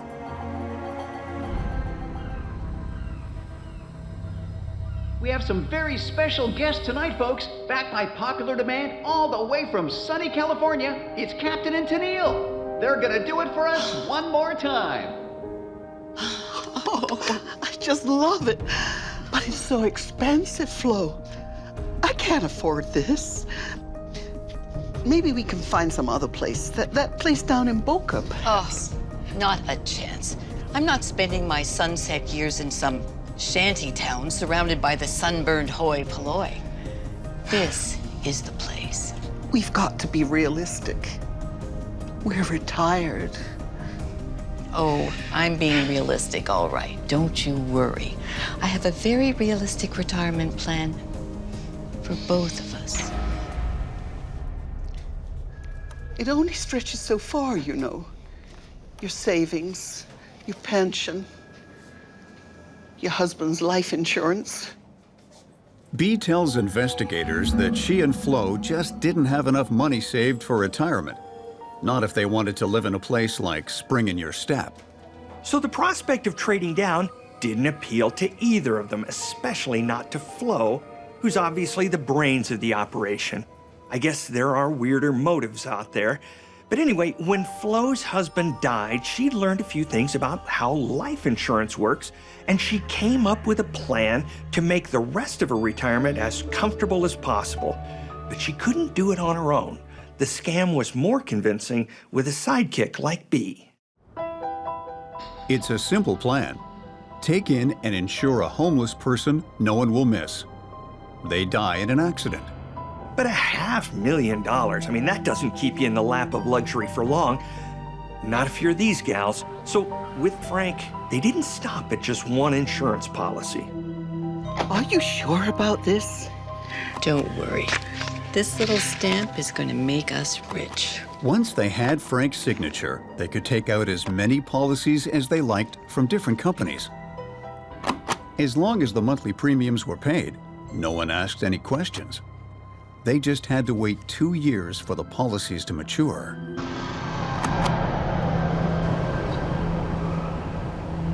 And I can't remember if it was Jimmy or Mick. And once they thought those 2 years were up, Flo and Bee set to work. Would you like another? Or Jimmy. Oh, not again. Oh. Heard that story so many times.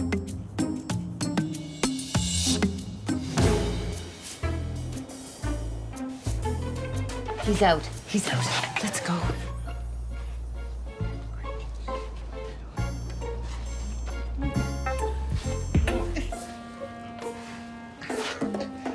I knew we should have gone to Pilates last week. Just help me up, would you?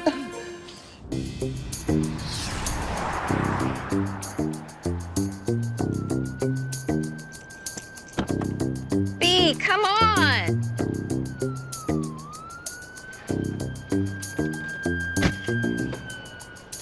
Go, go, go, go, go, go, go! Put your seatbelt on right this minute.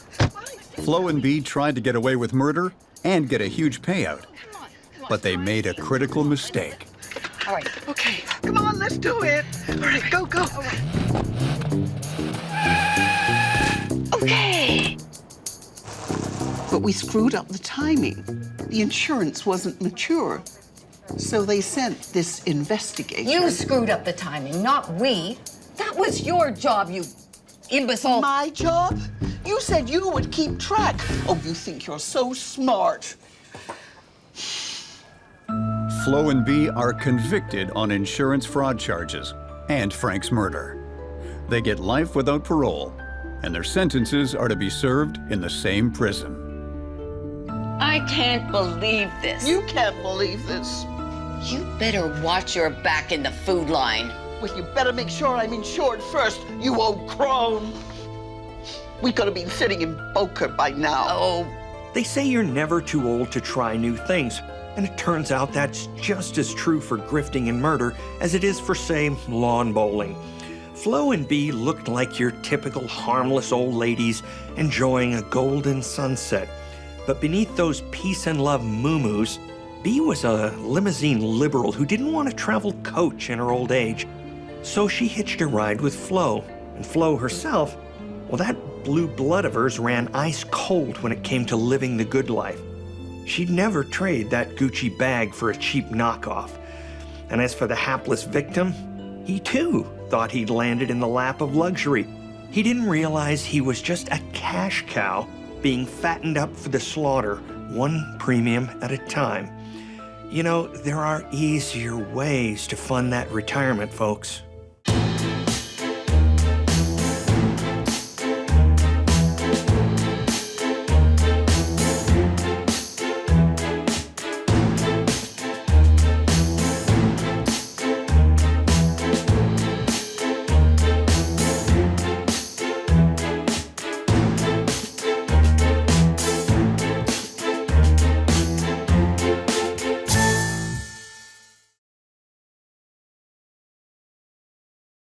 The events in this program are inspired by a true story. Names, dates, and details have been changed. Viewer discretion is advised. On this episode of Bizarre Murders, Brittany and her mother Mitzi are desperate for fame. Ready to rehearse? How do I look? And they'll do almost anything to get it. Have you ever cheated? Uh-oh. But when one of them goes missing in the dead of night, police are left wondering if the price of superstardom is too high.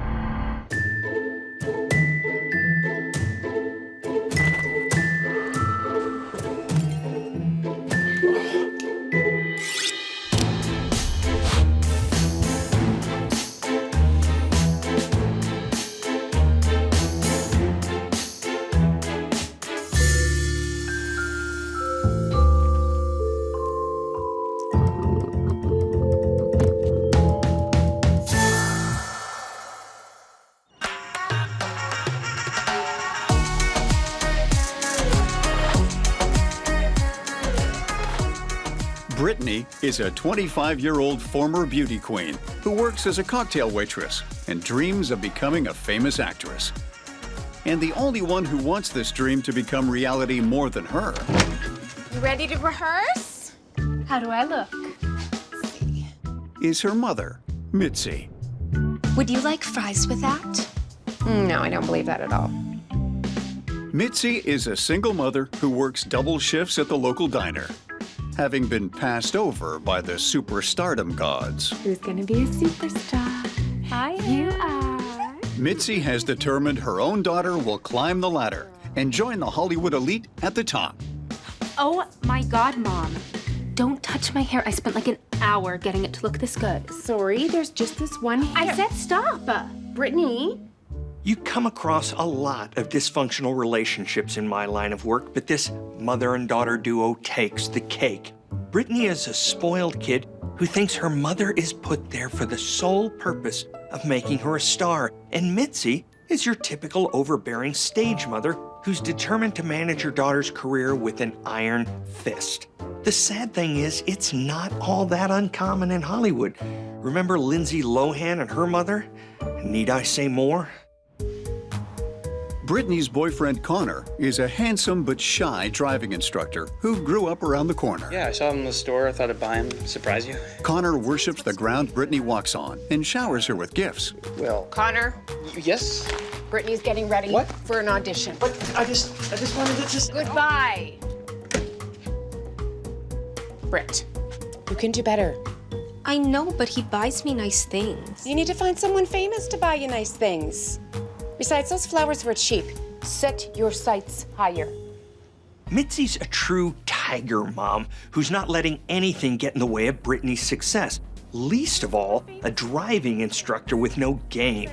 But that kind of pressure can weigh heavily on a kid. They may end up succeeding. Heck, they may end up exceeding their mother's expectations. But the question is, at what cost? But despite the number of auditions Brittany goes to, You're kidding. she continues to be rejected. Did you get the part? No. That's ridiculous! Why can't they see that you're a star?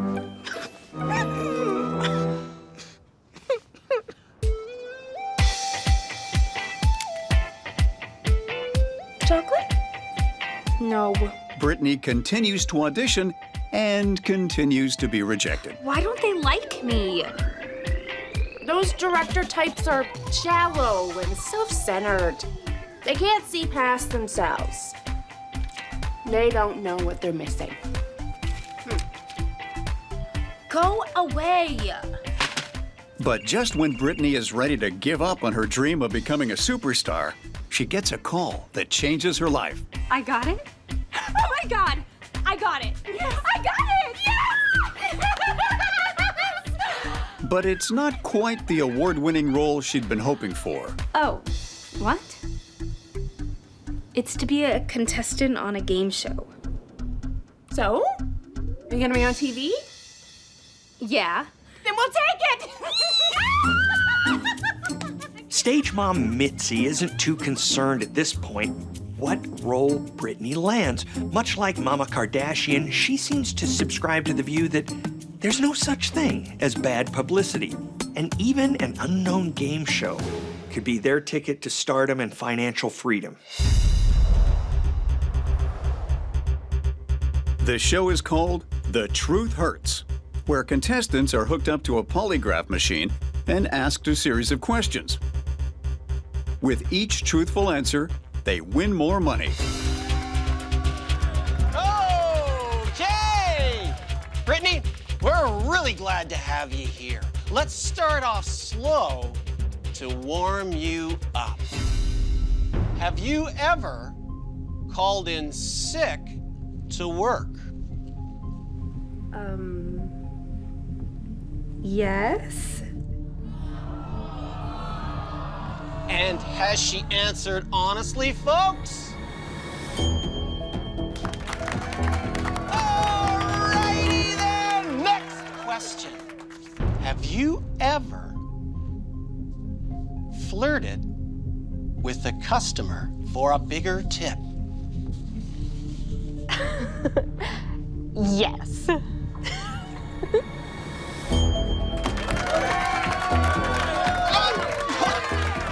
Brittany, you've got that star quality. The audience loves you, the camera loves you. All right, let's heat things up a little.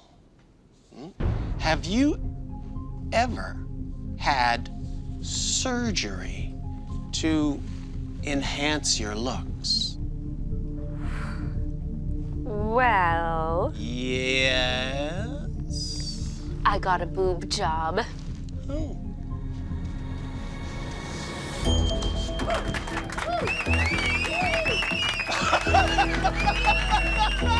Seems like easy money for admitting to a couple of minor transgressions. But in my experience, there's no such thing as a free lunch, and you and I both know that in the era of reality TV, there's gotta be a catch somewhere. The show is a huge success. And not only does Brittany win loads of cash, the exposure catapults her to a solid C-list celebrity. I told you, the world would recognize a star once they saw it. Both Brittany and Mitzi quit their day jobs and focus on getting Brittany's face on the cover of every magazine.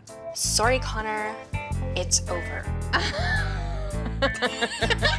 She immediately dumps Connor and starts dating a fellow reality star. Oh my God, Mom! It's him! Answer it. Answer it!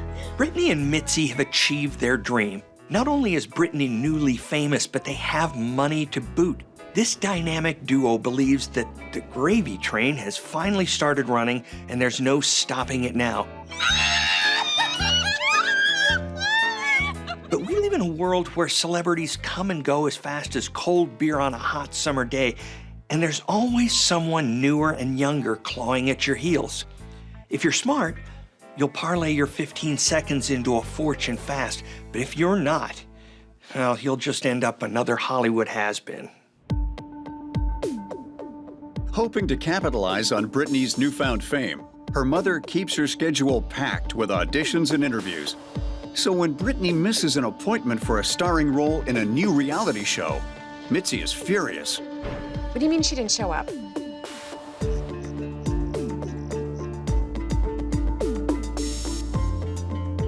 But when Brittany doesn't come home that night, Mitzi fears the worst. She calls 911 to report her daughter missing.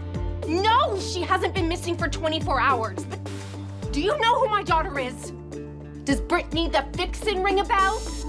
When they refuse to take her seriously, Mitzi turns to social media.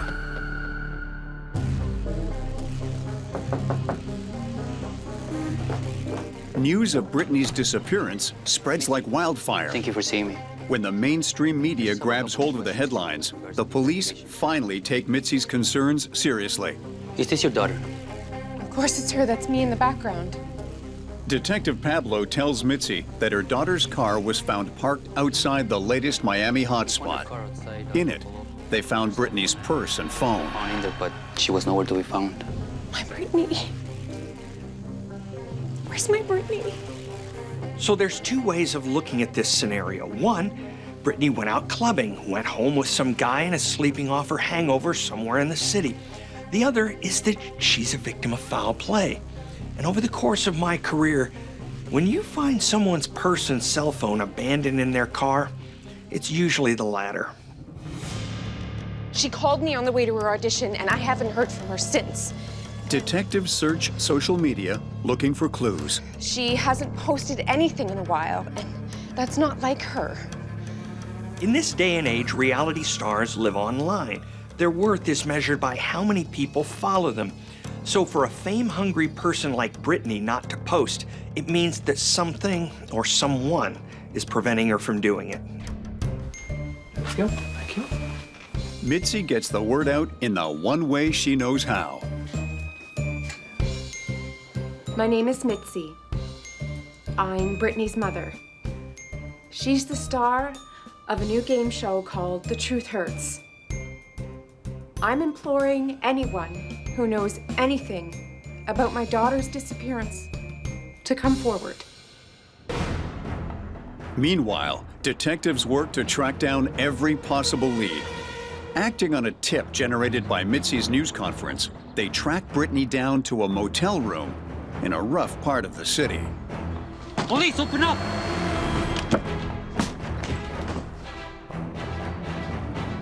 Are you alone here? But instead of a glamorous reality TV star, he discovers a different young woman who's run away from home. Detective Pablo has exhausted all leads. I just wanted to come to tell you myself. It wasn't her. I know. Until Mitzi receives a ransom note in the mail. There was a knock on the door. I found this. I thought it was a gift from one of Brittany's fans. That's the exact amount she won on the show. Criminals usually target the children of wealthy folks, not working class people like Mitzi and Brittany. Not to mention that Brittany's been gone a full week now, and any kidnapper worth their salt would have been in touch sooner than this. So these are either the stupidest kidnappers on the planet, or follow-up isn't their strong point. Either way, these guys are looking like the latest version of Dumb and Dumber. In an attempt to decipher the origins of the note, detectives take a DNA sample from the saliva on the envelope and run it through their criminal database. But Detective Pablo gets a lucky break when he notices the postmark on the envelope.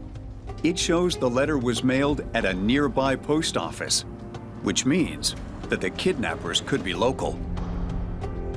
Tracking down kidnappers in this day and age can prove difficult. These cowards can hide behind a million ones and zeros, which means they can be operating in another country or just down the street.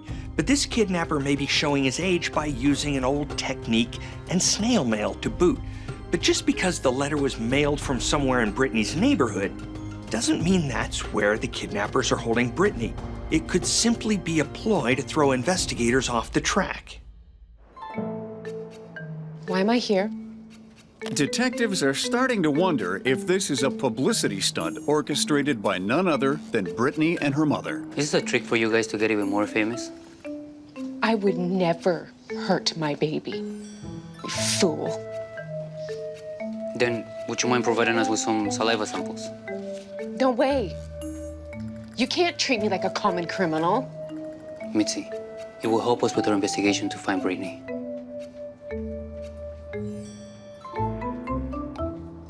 Okay, fine. Thank you.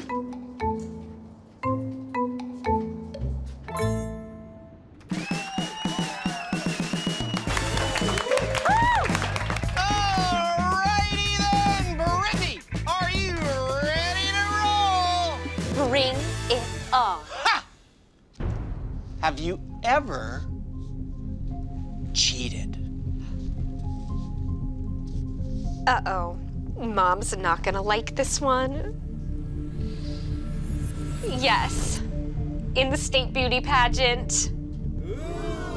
I hate to ask, but not really. What did you do? Well, I guess the cat's out of the bag now. I just lied about doing charity work.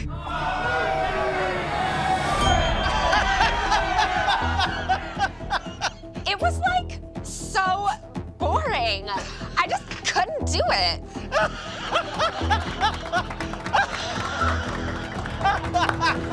Mitzi has sacrificed her whole life so that Brittany can be a star. But she's just revealed on national TV that she's basically a fake do-gooder, a fact that will likely cause her to lose her coveted crown. It makes you wonder if that's enough for someone deeply invested in Brittany's success, like Mitzi, to snap. But when the DNA results found on the ransom note come in, the saliva on the envelope doesn't match Mitzi. I told you I didn't do it, you idiot. With Mitzi ruled out as a suspect and no further contact from the kidnappers, police are stymied.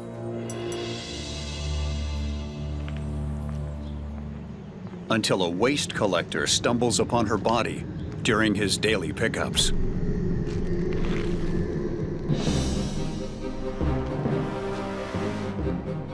This missing persons case has just turned into a classic case of whodunit. And what we have here is the work of a very angry perpetrator. To hide her body under a bunch of garbage bags shows blatant disregard, disrespect, and maybe even outright hatred for the victim. An autopsy reveals the cause of death was by drowning. With no evidence to prove she was bound or held against her will, Detective Pablo believes she was killed shortly after she was abducted. This is horrible. Just horrible.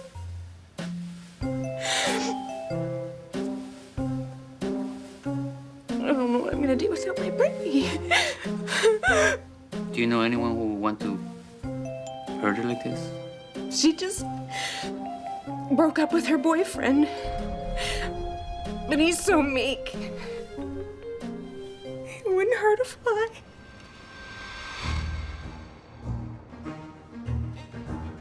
Police bring Connor down to the station for questioning, but he denies ever seeing Brittany on the day she disappeared. She didn't love me anymore, so... But when detectives question him further, they discover some suspicious behavior. Connor reveals that he moved out of his apartment a few days after Brittany went missing. Why did you move? Because I couldn't afford it. Their suspicion heightens when Connor tells detectives he sold his car, too. An ex-boyfriend is always a suspect, but when he moves out of his apartment and sells his car shortly after his ex-girlfriend goes missing, well, that's a sure sign someone's getting ready to flee. And nothing says guilty like a man on the run. Connor is given a polygraph test to determine whether or not he's telling the truth. Do you still love Brittany? No. Were you upset when she broke up with you? No. Did Brittany come see you on the night she disappeared? No.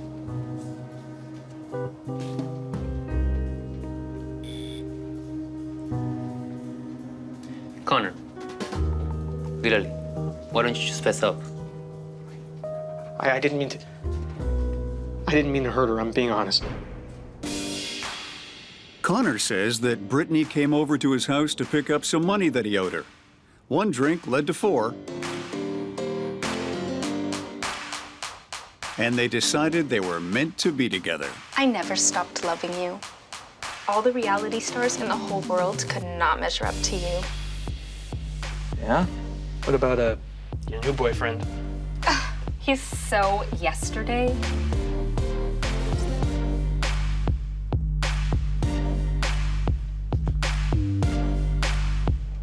Connor tells detectives he thought they were going to get back together and get married.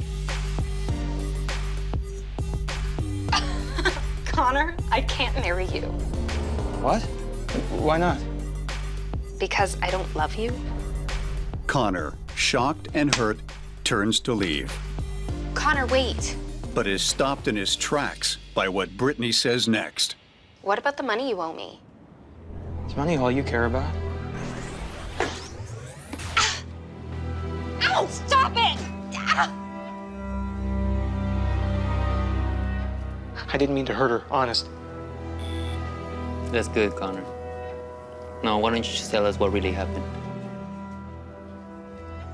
Okay. It doesn't take a lie detector to tell Pablo that Connor isn't telling the whole truth. Pure cop instinct says that Connor knocked Brittany off. The real question is whether or not it was premeditated, and that's a big deal when you're standing before a judge. And it could mean the difference between whether Connor lives or bites the proverbial dust. Detective Pablo knows Connor is lying about his encounter with Brittany, Here is the toxicology report. and the toxicology report confirms his suspicions. There was a strong sedative in her system that would have rendered her unconscious before she drowned. Are you ready to give it up now? The fact that Brittany was unconscious before she was drowned proves that Connor planned to kill her. In other words, it's premeditated murder, and Connor is in a whole lot of trouble. So we have means, we have opportunity, but the question cops now have to answer is, what's the motive? What would make a reserved driving instructor plot such an elaborate murder? Okay, folks, we're upping the stakes and the money. Brittany, are you ready?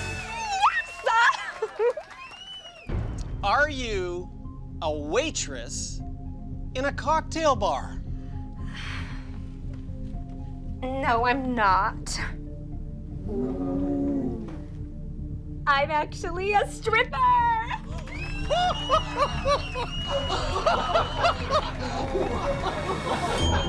I did not see that coming. Brittany, stop! Mitzi is devastated, convinced Brittany's shot at a Hollywood career is over. Brittany, Brittany, Brittany. But the audience eats it up. Okay. Are you ready for your final question? Have you ever cheated on your boyfriend? Well, I have to be honest. Yes, I have. It was with my sugar daddy, Biggie G. Oh, Biggie, Biggie, Biggie. My dear, you truly are an honest person. Congratulations!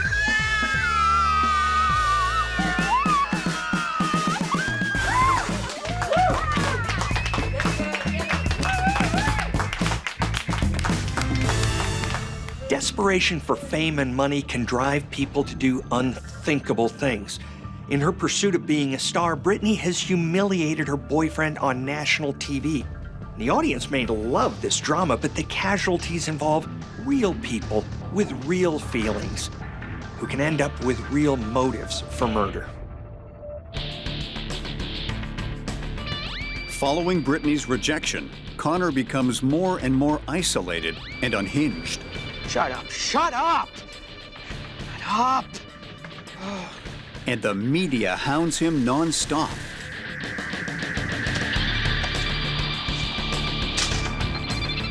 As does his bookie. Yeah. They want him to pay back the huge debt he owes them. I'm gonna get you the money by next week, I promise. The pressure mounts. Until he finally loses it. Hoping to cash in on some of her winnings to pay back his gambling debt, Connor phones Brittany. Baby, you used me to get that money. I deserve half of it at least. Connor, you still owe me money. I earned that. It's mine. Get a life. And that's when good old Connor finally snaps. Later that day, Connor invites Brittany to his apartment, promising to pay her the money he owes. Okay, I'm here. Where's my money? But instead, spikes her drink with a sedative. Let's have a drink before we talk about that. No thanks. Come on, it's a mojito. It's your favorite. Drink up. Whatevs, I'm going out later anyway. I know. What? Once she passes out, How does it feel to be humiliated, Brittany? Connor drags Brittany towards the sink and drowns her.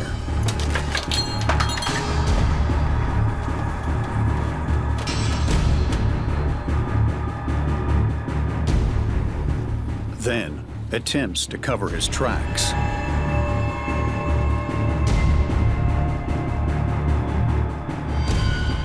And lastly, sends a fake ransom note, hoping to buy enough time to make a quick getaway.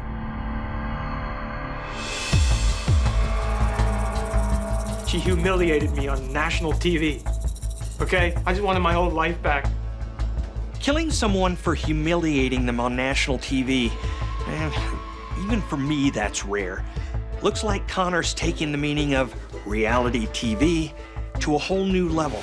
There's no going back.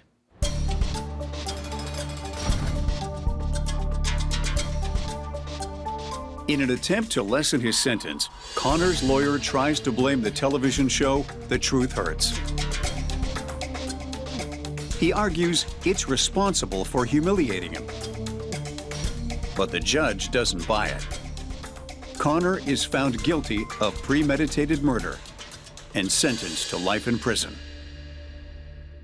Brittany and her mother Mitzi wanted fame and fortune above all else, and they weren't really concerned about who they hurt along the way. But that doesn't mean Brittany deserved to die. If every fame seeker was killed for being ruthless on their way to the top, well, Hollywood would be a pretty lonely place.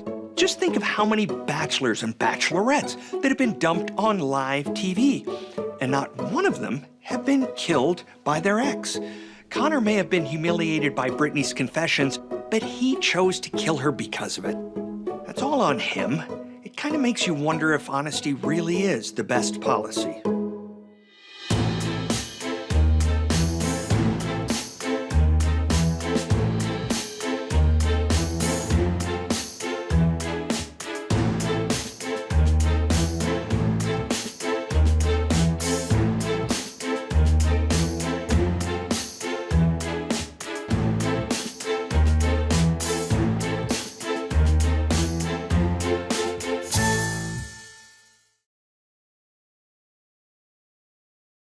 The events in this program are inspired by a true story. Names, dates, and details have been changed. Viewer discretion is advised.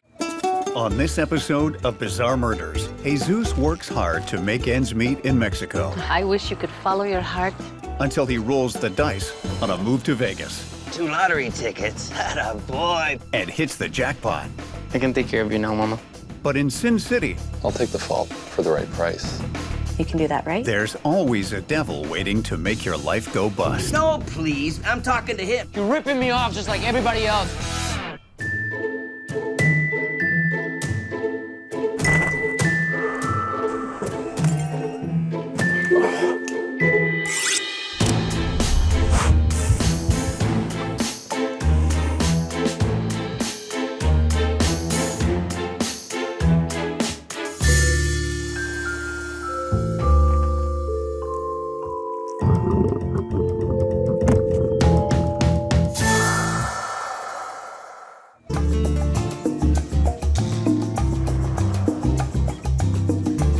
Living in one of Mexico's poorest regions, Jesus and his adoring mother, Esperanza, spend their days struggling to make ends meet.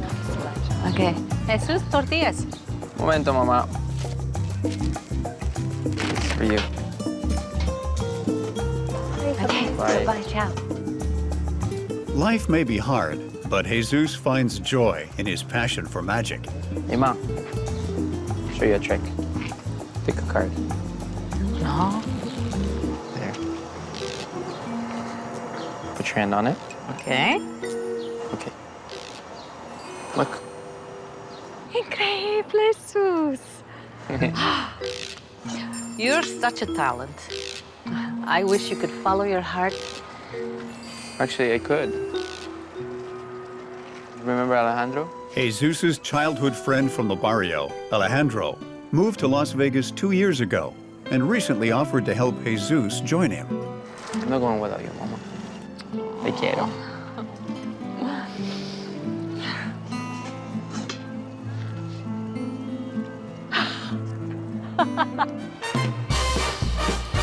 For a year, Jesus saves every penny so that his dream of moving to Las Vegas with his mother can come true. But when it happens, the reality is nothing like he imagined. Ay caramba, eh, Jesus? We gotta clean up all this crap. What you see here, don't go running off at the mouth like those cleaning ladies, all right? Comprende? Yeah, Tom.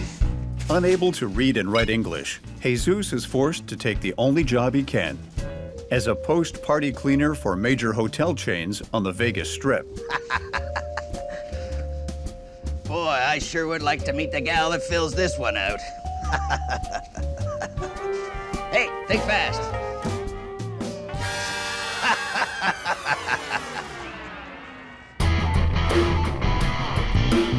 After a 12-hour shift, Jesus is about to catch the first of 3 buses to take him home to the tiny apartment he shares with Esperanza, when Tom offers him a ride.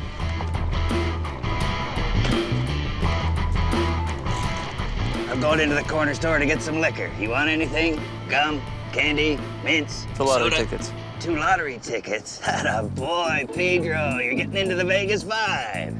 This is lottery tickets. 2 tickets today. Best friends with my bookie by the end of the month.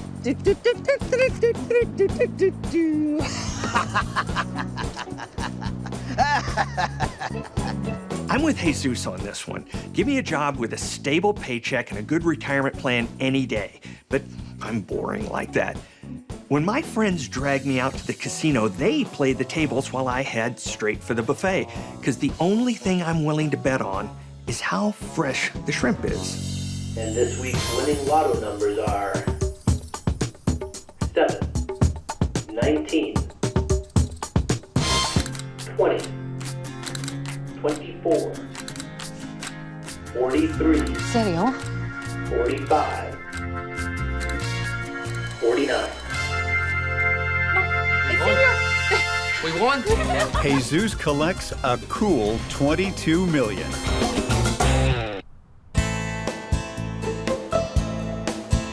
Jesus uses his newfound wealth to buy his mother a new house and car.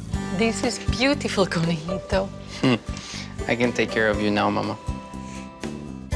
But when Jesus's family back home learn about his big win, they decide they deserve a cut.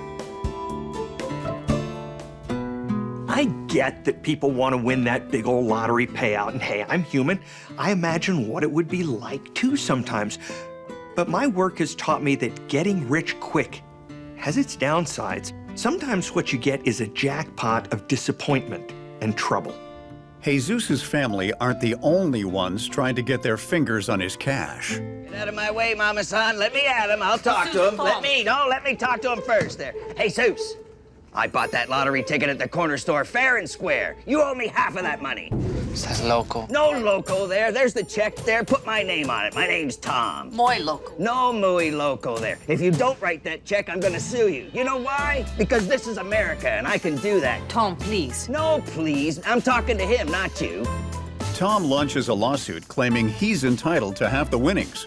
The case is thrown out of court, but Tom's betrayal has already done its damage. Jesus sinks into a deep depression. Assuming everyone he meets is after his money, Jesus starts hiding out in the house, spending day after day on the couch. It's hard when you see the dark side of people, especially those closest to you. I know it's not the same, but a lot of police officers go through a similar phase after they join the force, because we get to see the worst of human behavior. And that's one of the reasons I retired. Now that I'm home every day, I don't have to deal with the worst of human behavior. My wife does. Who else wants my money? Hello? Hi. Hi. My name's Ellie, and I'm a personal wealth manager specializing in working with recent lottery and casino winners. Okay. Your name was passed on to me as a recent winner who might need some financial advice. Jesus thinks Ellie could be the answer to his prayers and immediately makes an appointment to see her. Jesus, thanks so much for coming in. So, you've got a lot of people asking you for some money. Well, pretty much everybody I've known. Tell me about it. Ellie gets Jesus to open up about his problems, mainly not being able to turn down anyone who asks him for money. You put me in charge of your cash, and I'll make sure no one touches a dime. Really, I'm tougher than a pit boss. What do you do with my money? Invest it in life settlements.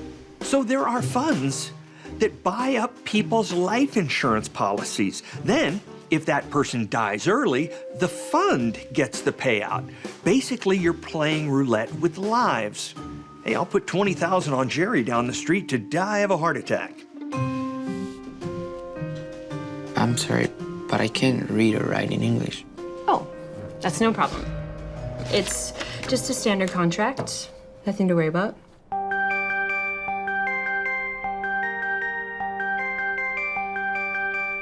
It's just all legal stuff anyway, so...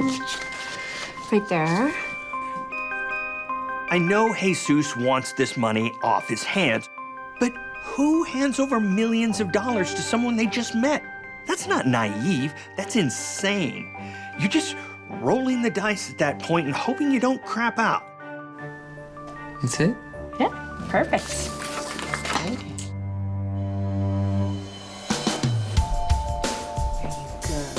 Over the next few months, Jesus and Ellie become fast friends. So Pepper. That's amazing. Yeah, I'm thinking of starting my own show as soon as I get all my big tricks down. You think I can saw you in half? Sure. Unlike the other people in Jesus' life, Ellie never asks him for cash. Probably because she seems to have no shortage of it. Sorry, my boyfriend and I were at the dealership looking at new sports cars. What can I do for you? Well, I want to go traveling with my mom, and I would like to get some money. The investments I put your winnings in are down. If you withdraw money now, you'll lose a bunch of its value. Okay. For someone who seems to be swimming in her own money, Ellie sure can't make a dime for anyone else. And that makes me think she's less focused on helping Jesus than helping herself to his money. Or you could wait for the investments to rebound.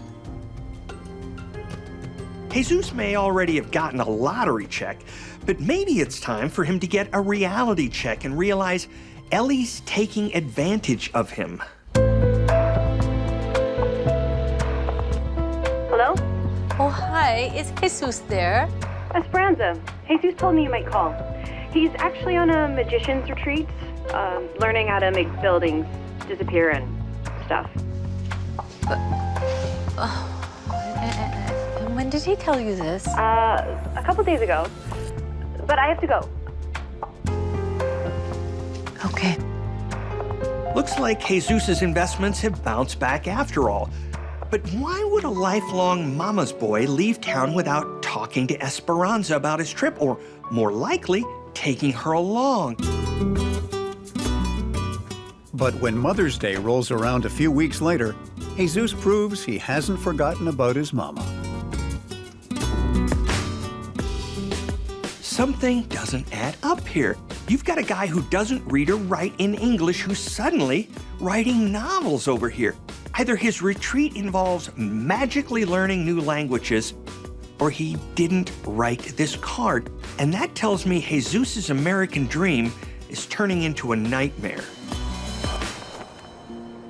My son is very depressed lately. Is there any chance he would harm himself?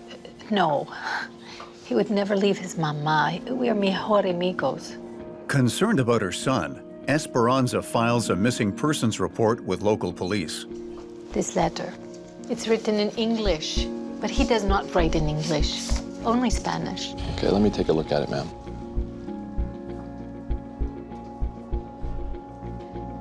It is not him. Esperanza also shares the issues Jesus has had with family and friends since his big lottery win, including Tom's lawsuit. Detective Landon calls Tom down to the station to answer a few questions. Thanks for coming in. Yeah. So where you been? I've been living out of town since the lawsuit ended. I've been off the grid on a medicinal marijuana farm in California.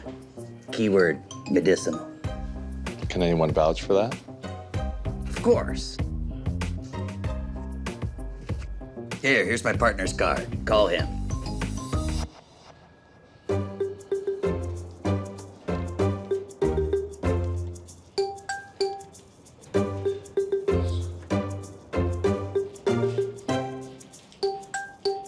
Tom's alibi checks out. He's been living in California since the week after the lawsuit was settled. When Esperanza tells Ellie that Jesus is missing and the police are on the case, she rushes right over.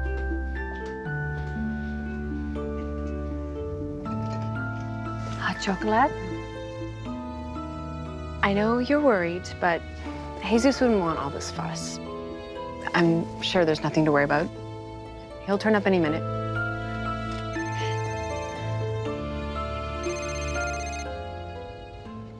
Hello. Mama, it's Jesus. Conejito, ¿cómo estás? Where are you? I was worried. Oh, Mama, I'm just away. I need some space. I'll be back soon. But where exactly are you? Jesus tells Esperanza he has to run, but assures her he's fine and to call off the investigation. Jesus? Hello, Jesus? Well, that sorts that out.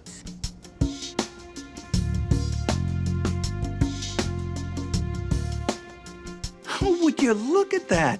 Jesus just happened to call when Ellie was there, and right after she learned about Esperanza talking to the police.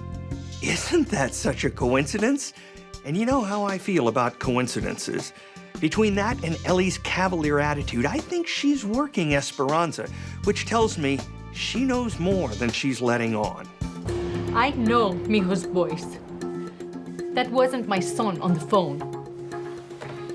Detective Landon discovers the call from Jesus can be traced back to his childhood friend. Do you know who Alejandro is? See, Alejandro is our friend, Jesus' best friend. He made it possible for us to come to America. I brought you in today to talk about Jesus. I'm sorry. I'm so sorry. Before Detective Landon can question Alejandro, he cracks. I pretended to be Jesus, okay? But only to help. Alejandro tells Detective Landon that Jesus asked for a favor. He can finally practice his magic in peace, so he needs you to call Esperanza so she doesn't worry about him while he's away. Okay, what? Just give her a call and let her know everything's all right. According to Ellie, the best way Alejandro can help his childhood compadre is pretending to be him. Now that's a bizarre request. If Jesus is so happy on his travels, why does he need someone to pretend to be him? And why doesn't he just call the police and tell them he doesn't want to be found? Sounds to me like Ellie's bluffing Alejandro here, but she'll never tell. Of course, Jesus wants to make sure you're taken care of or helping him.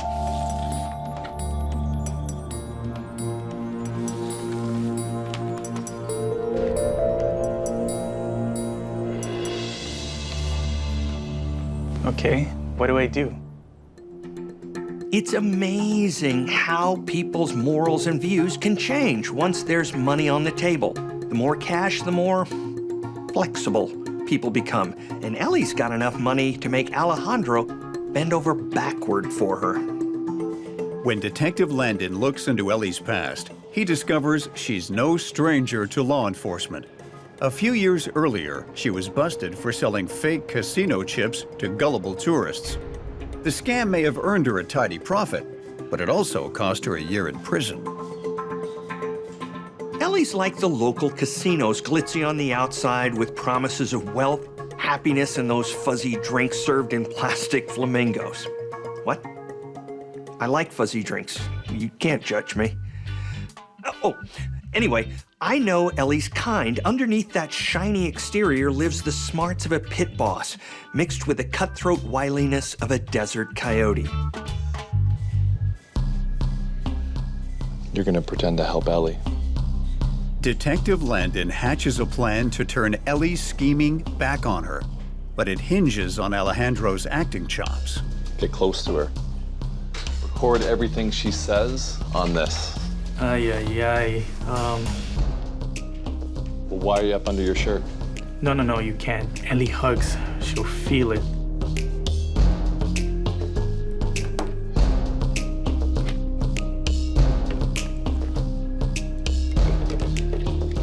Turns out Alejandro is a regular MacGyver,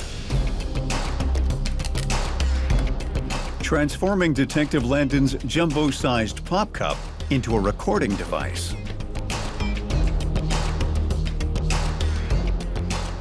Yeah? Okay. Ellie thinks she's holding all the cards, but she doesn't realize that police are like the house. With enough time, we always win.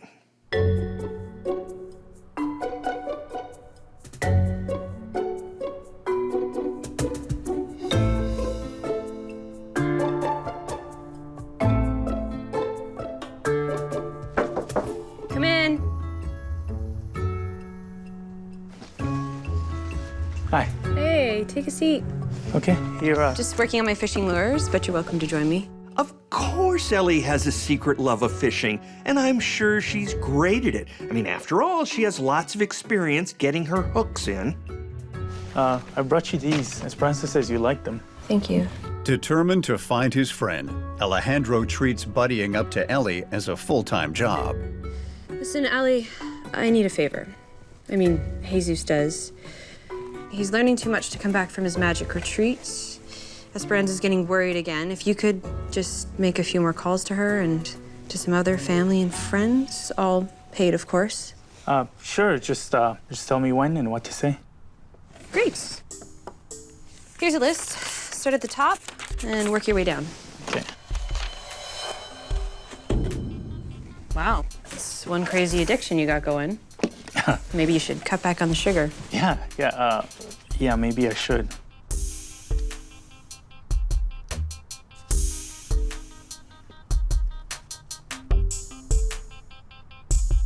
Hello, Juan? Have you seen anything suspicious? I mean, aside from her making me pretend to be my best friend, After each visit, Alejandro reports his findings and delivers a tape of his conversations to police. We have to push harder. We need something concrete on her.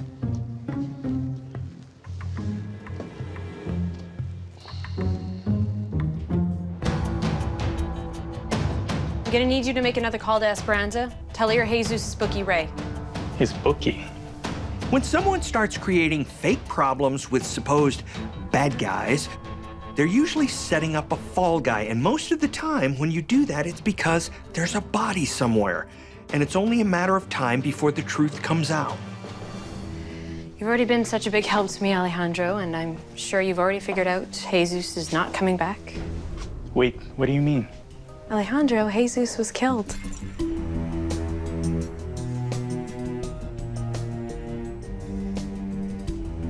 But I'll take care of you, pay your mortgage, take care of your debts, start college funds for your children. I just need you to find someone to take the rap for his murder. You can do that, right? Of course. Yeah, I can do that.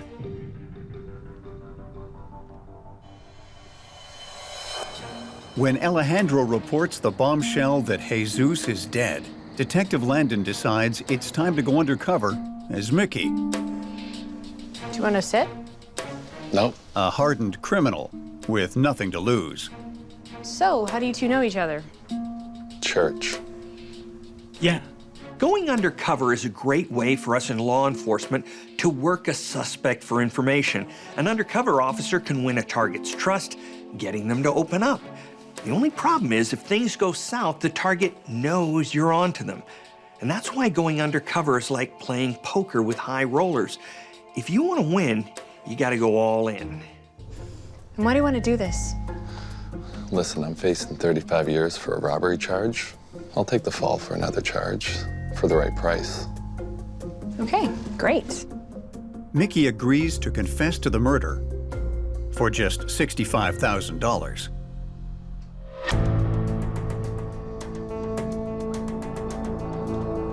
So tell me how you did it. Cut the crap. We both know you did it. And I'm not doing this unless you tell me. Fine. Ellie claims she invited Jesus over to discuss problems with his investments. No mames, you're ripping me off just like everybody else. I really think you're overreacting. You need to calm down. Issues arose with your investments, and I dealt with them the best way that I could. What are you doing?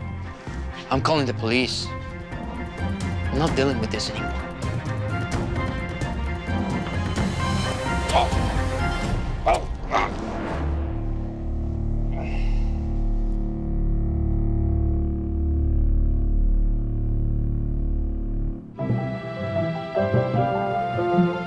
That night, she does a little DIY project with Jesus's remains.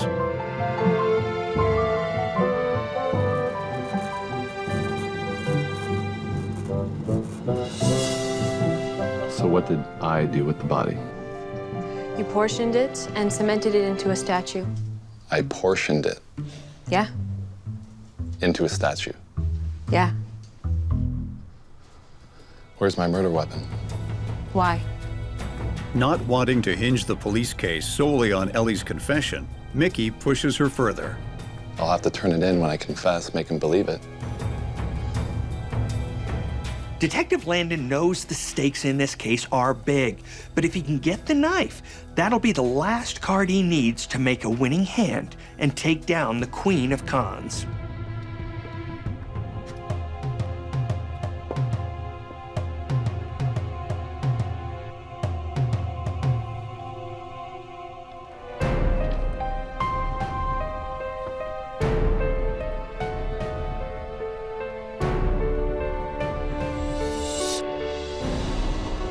Ellie knows Mickey needs the murder weapon to take the fall for killing Jesus, but she doesn't know he's an undercover cop trying to play her. Ellie thinks she just got off scot-free, but she doesn't realize she handed over the information and evidence police need to prove she killed Jesus.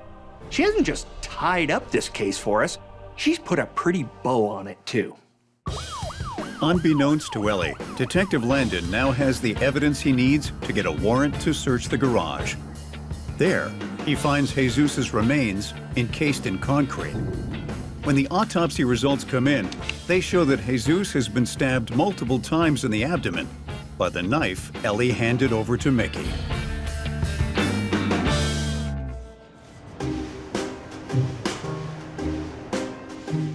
Hi, I'm Ellie.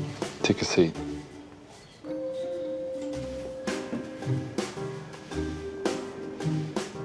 Detective Landon confronts Ellie with the findings from Jesus's autopsy. I know you killed him, Ellie. I didn't, I swear. There was an angry bookie. His name is Ray. He stabbed Jesus. I wanted to go to the police, but he said if I ever did, he'd kill me too. No thanks, I'm good. Oh, this isn't a drink. This was holding a tape recorder when you asked Alejandro to say he was Ray, a bookie. I knew Alejandro was a snake. Sure she did. That's why she spilled everything to him. If you ask me, Ellie's just mad because Alejandro tricked her all the time, while the best story she could come up with was an angry bookie. You'd think a Vegas gal could be more creative than that. Fine, I did it. But I had to. I'll put it all back, I promise. Just as I thought, Ellie was skimming money out of Jesus's accounts, taking advantage of the fact that he couldn't read or write in English. She thought Jesus was her cash cow until he started asking questions and her big-time con seemed like big-time trouble. I'm calling the police.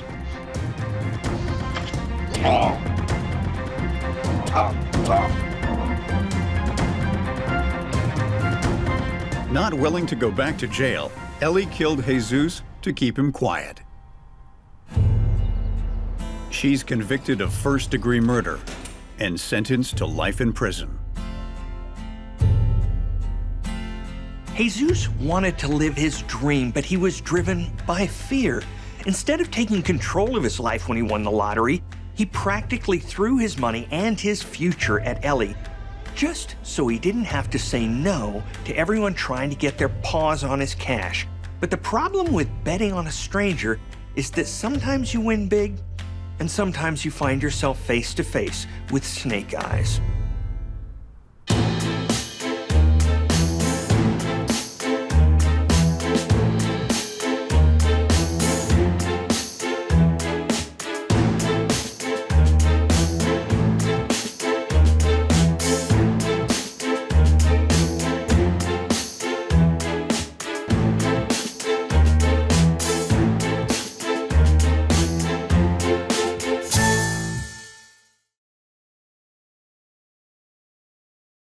The events in this program are inspired by a true story. Names, dates, and details have been changed. Viewer discretion is advised. On this episode of Bizarre Murders, Celeste? when a virtuoso musician vanishes in the middle of a performance, I'm calling the police. investigators discover there's a killer waiting in the wings. Just leave me alone, please. and everyone is a suspect. Fingerprint time. Do you think this is a game? Do I look like a fool to you? Will they be able to penetrate a closed world of bitter rivalry and ambition to catch a killer? Do not let anyone in for any reason. Or will someone get away with murder?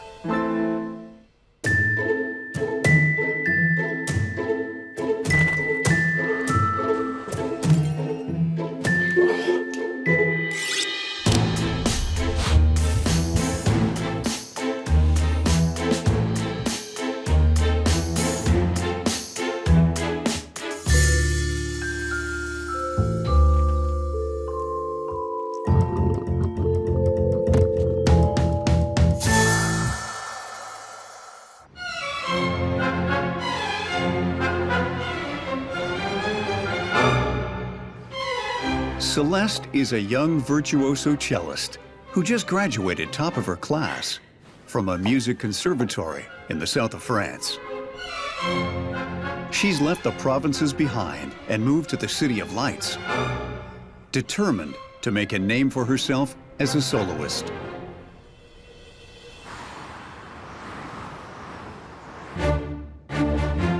And Celeste has come a long way in just 2 years. She's worked her way up the ranks to second cello in an illustrious orchestra. But she has her eyes on being first cello and is willing to do whatever it takes to be the best, even if it means making enemies along the way. Like the song says, it's a long way to the top if you want to rock and roll, even if what you're playing is Mozart and Beethoven. Behind those lovely harmonies, the classical music world is cutthroat. Kind of reminds me of my time at the FBI, because to make it in an orchestra, you got to be driven, ruthless, and super talented. Celeste is all of the above, and that makes her fellow cello players nervous. Let's say they're highly strung. Yeah, she's made a few enemies, but that's the price you pay to be top of your game. Celeste is so focused on her music that she has no time for romance. But even if Celeste isn't looking for Mr. Right, someone definitely has his eye on her. Celeste is young, talented, and beautiful, on her way to the lofty heights of the classical music world. Of course she has fans. Now maybe this is just the cop in me, but there's always something a little creepy about secret admirers. Sure, if my poetry was that lousy, I'd probably want to remain anonymous too. But flattering as it might be, you gotta stay wise, because your secret admirer could be just a few cheap rhymes away from becoming a stalker. And no one wants that kind of fan. It's opening night of the musical event of the season. And the Opera House is packed with the who's who of Paris society.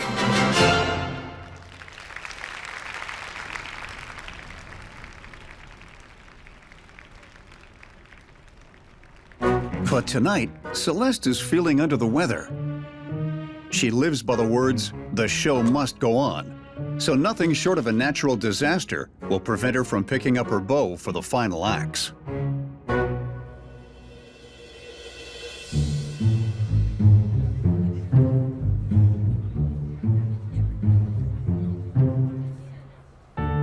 When the opera resumes, Celeste is nowhere to be seen. And when the concert's over, she doesn't come back to the orchestra pit to get her instrument.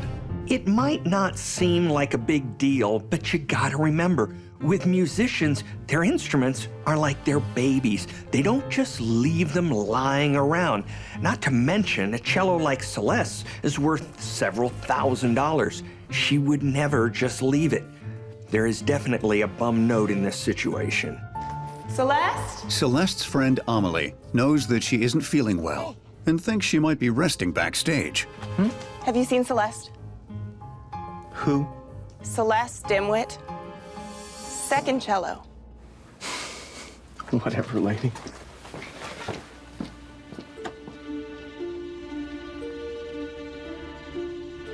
If Celeste found a quiet place to rest during the intermission, Celeste? she might have fallen asleep.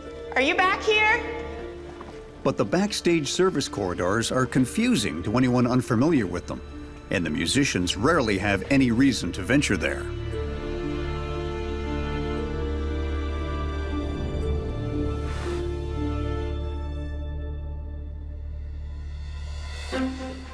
Dominic? Dominic. So, did you find my runaway cellist? No, but I found her shoe lying in the hallway. Hello, so what? So that's weird, no? Who leaves their shoe lying in the hallway? I think there was blood. Maybe we should call the police. Something terrible might have happened. Don't be silly. It's a good riddance as far as I'm concerned. I'm calling the police.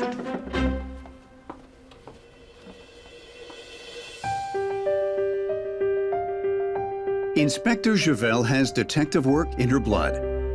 She's from a long line of police officers stretching back to the days of Eugène Vidot, the first French detective and the inspiration for Sherlock Holmes. So, has Celeste ever done this before? Left in the middle of a concert? No. Romantic problems? No.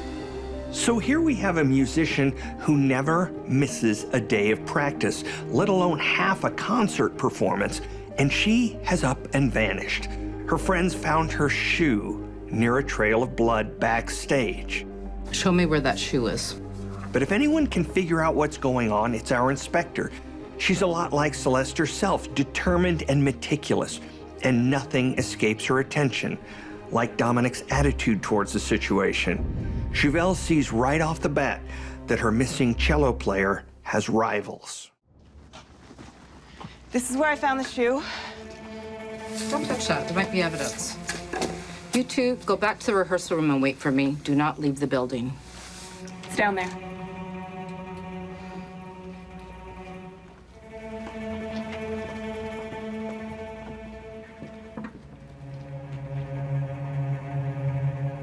Deep in the backstage passageways, Inspector Javelle discovers signs of a struggle.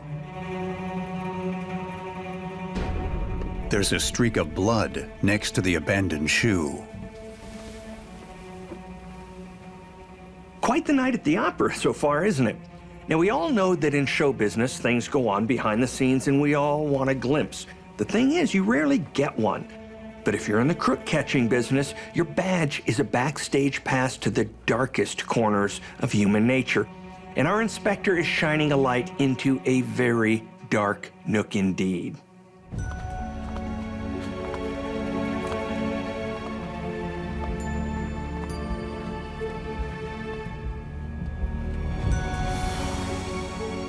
Looks like our missing cello player took her final bow. And this is clearly not some random thing. I mean, it's not like she strayed into a bad neighborhood. It's an opera house full of civilized people, right? If all of this is reminding you of a certain famous story, just remember, in real life, there are no phantoms, but there are killers. And there's one on the loose right now.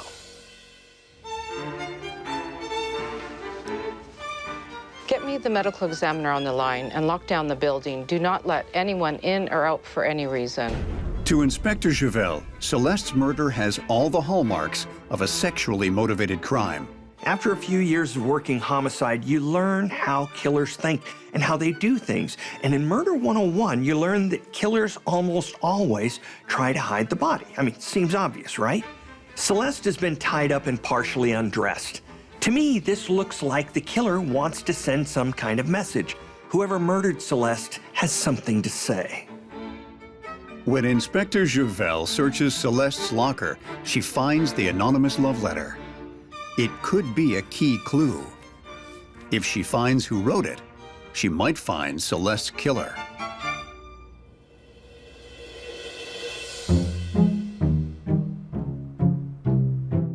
Inspector Javelle collects prints from everyone in the building as she takes their statements. It's going to be a long haul for our inspector. From an investigative point of view, it's a logistical nightmare. Everyone in the building is a suspect. I can't believe it. Why would someone do this to her? She can narrow things down a bit because whoever hid Celeste in the utility closet wasn't an audience member. They don't have access to backstage. But that still leaves over 100 people. Musicians, stagehands, cleaning staff, managers, and any one of them could be the killer. But there's a technique we call containment. And just like it sounds, that means keeping all your suspects in one place like fish in a fish tank. So no one's going anywhere. Are you sure Celeste had no romantic issues? Maybe an ex-boyfriend that wanted to do her harm?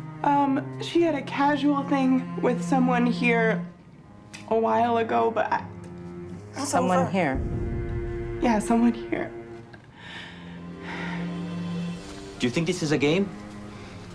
Do you think that you and I was a game? Amelie tells Inspector Javel that Dominic and Celeste had been briefly involved a few months ago. Do I look like a fool to you? But the whole time they were sleeping together, Celeste had been trying to unseat Dominic as first cello. Never again! When Dominic found out, he was furious and broke off the affair. So you and Celeste had an affair, and when you broke up, you got a bit passionate. No, yes. I'm an artist. An artist with a motive?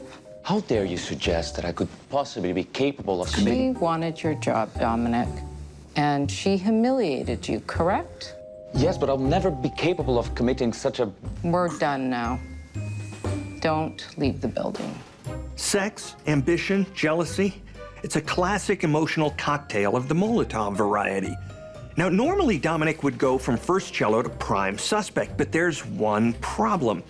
Everyone knows our hot-headed friend was playing when Celeste went AWOL.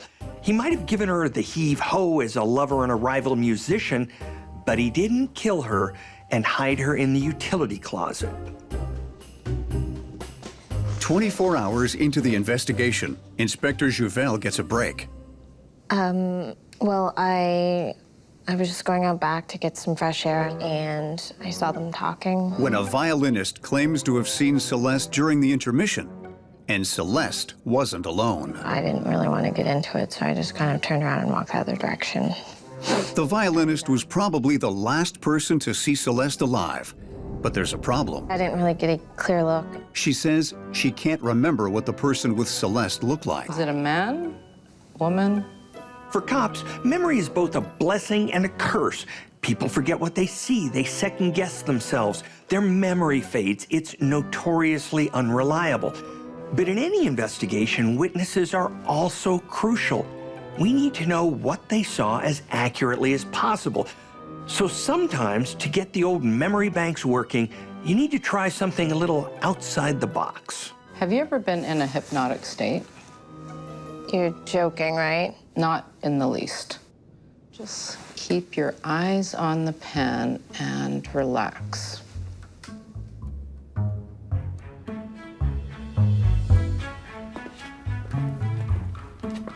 Oh. It's you. Just, leave me alone. I need some space here. Yeah, I can show you the way to the backstage door. Get some real air back there. How about it? No, that's okay. Just leave me alone, please. That was weird.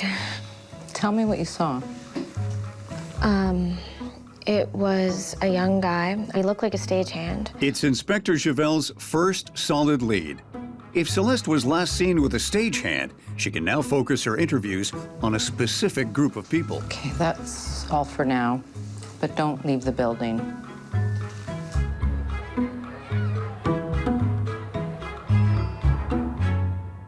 The coroner's preliminary report is ready, and the results are not what Inspector Javel was expecting. It turns out Celeste was not sexually assaulted, as she had initially assumed. When Inspector Javel was reading the coroner's report, something clicked. When she'd first arrived at the Opera House, she'd taken a mental snapshot of her surroundings and noticed the rigging used ropes tied in a very distinctive knot, the same knot used to tie up Celeste. This is what we call a major break. A witness thinks she saw Celeste talking to a stagehand. And those knots, you don't see any musicians tying them. It seriously narrows down the suspect pool.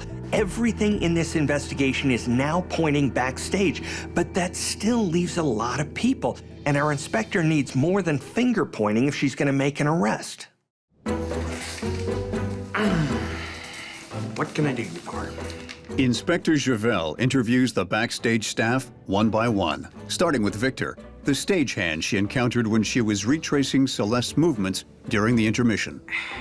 Can you explain to me why you were cleaning up a few feet away from my crime scene?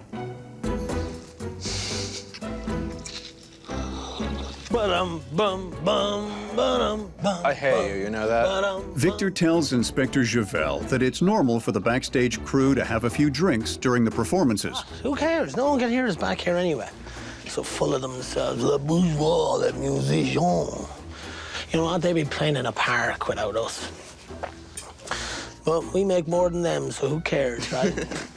The night of the concert, he was hanging out with his buddy Luke. Oh, God. When the police arrived looking for Celeste, Victor didn't want management to find out about their backstage activities, so he tried to clean up the mess. So you fellows don't exactly hang out with you musicians, I take it. Hell no. They make less than us, so they resent us. Even if we were making the same money, they'd still look down on us. And this friend of yours, Luke, what did he get up to after your little refreshment break? Back to work, I guess. You'd have to ask him. Fingerprint time. Oh, and next time, you may want to spike your coffee with vodka. It has no smell.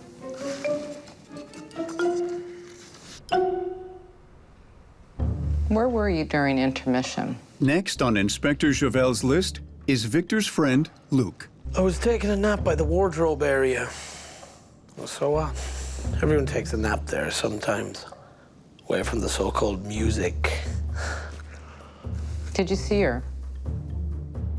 No, I didn't see what's her name. Her name was Celeste, and you better get used to it because we're not done talking about her. Did anyone see you napping? How should I know? I was asleep. We all know people who mix work with a little pleasure, and though that might be against house rules, it ain't exactly criminal. Nothing wrong with wanting to end your shift on a high note, right? But this stagehand's story is sounding a bit off-key to Inspector Javel. He's a little too, let's say, cocky for somebody being questioned about a murder, and that gets her attention. Inspector Javel can't find anyone who saw Luke taking a nap during intermission. In fact, after his drink with Victor, no one can say for sure that they saw him at all during the window of time when Celeste vanished. Inspector Javel has now interviewed everyone who was there the night Celeste was murdered. And when she runs a fingerprint check on the stagehand Luke, she discovers he's been in trouble with the law before. Assault with a deadly weapon 2 years ago. 7 months in prison. Victim, a woman. On parole. Got a backstage job through a government program. Luke's fingerprints are on items removed from the crime scene. But far more significantly, the prints on the anonymous love letter given to Celeste are also a match for Luke's.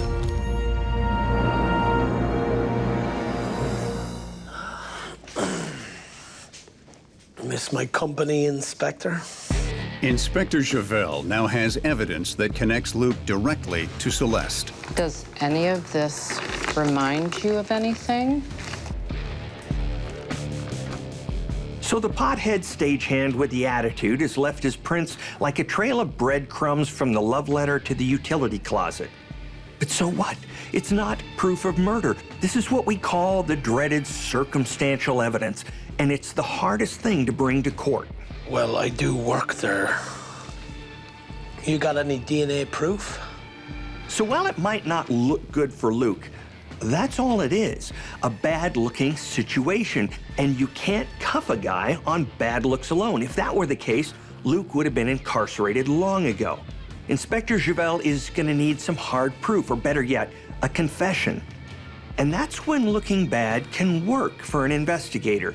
You use the circumstantial evidence to pressure a suspect by shoving that unflattering stuff in his face. And if he can't clean himself up convincingly, Inspector Javel might have a solid case.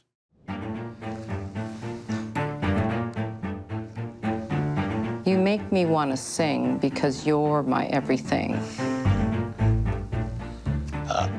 I got a kick out of messing with her. Highbrow type. Very well. But a witness saw you and Celeste together, and no one saw you napping backstage. So where were you? Napping, like I said. That string player, we work in the same place. Like, none of this amounts to murder. You seem pretty confident, so I imagine you won't object to me searching your locker. Look, you can't do that.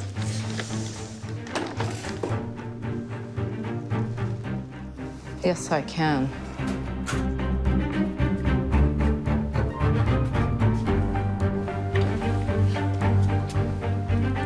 So you like souvenirs, Luke? Inside Luke's locker, Inspector Javel finds Celeste's hair clip. I don't know how that got there. That was planted. We both know how it got there, don't we? You're under arrest for murder. With unmistakable evidence pointing to Luke as Celeste's murderer, Celeste. he knows there's no point denying the crime. Okay, listen. Look, she had it coming. I just wanted to scare the people. Those people always treat us like crap. Keep talking. If you come clean, maybe we'll be able to cut you a deal. Oh.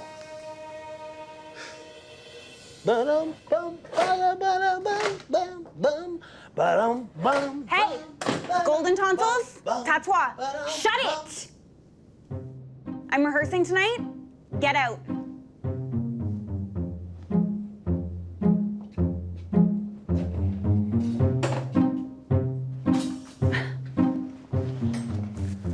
She was so stuck up.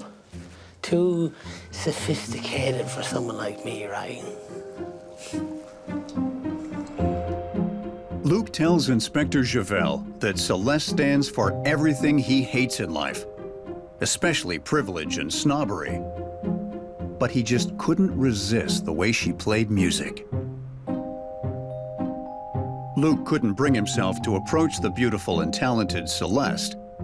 And as his unrequited love grew, so did his frustration and resentment, until the day came when he decided to teach her a lesson. Who hasn't fallen for that person who's out of your league? Yeah, it's harsh, but most of us just suck it up and carry on. But some people just can't do that. I've seen this 100 times in my line of work. That unrequited thing that goes from heartache to hatred in a most bloodthirsty way.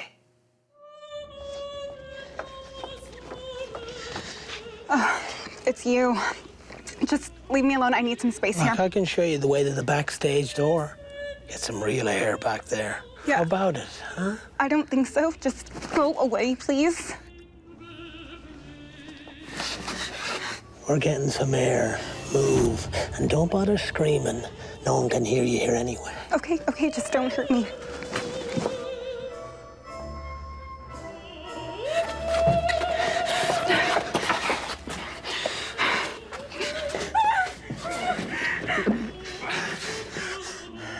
What are you doing, you piece of trash? Did you like my letters, huh? That was you. You've got to be kidding me. Let me go! Ah! Let me go! Hold your legs still. Hold them still. I tied this rope. Luke claims he tied Celeste up to buy himself a bit of time to skip town before she could raise the alarm. It's typical thinking when you're a crook who's gone too far. He says he just wanted to forget Celeste, leave her in the opera house all behind him. But he hadn't counted on the object of his hopeless adoration fighting back.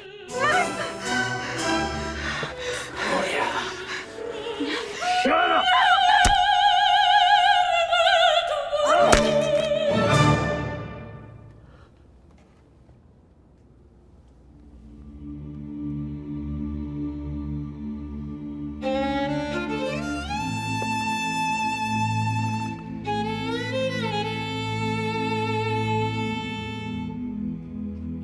Luke tried to leave the opera house, but got cut off when Celeste's friend went backstage to look for her.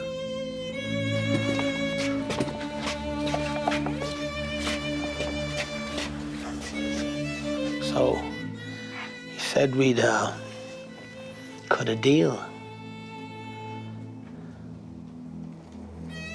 Just be grateful we retired Madame Guillotine a while back. Luke is sentenced to 35 years in prison for second-degree murder.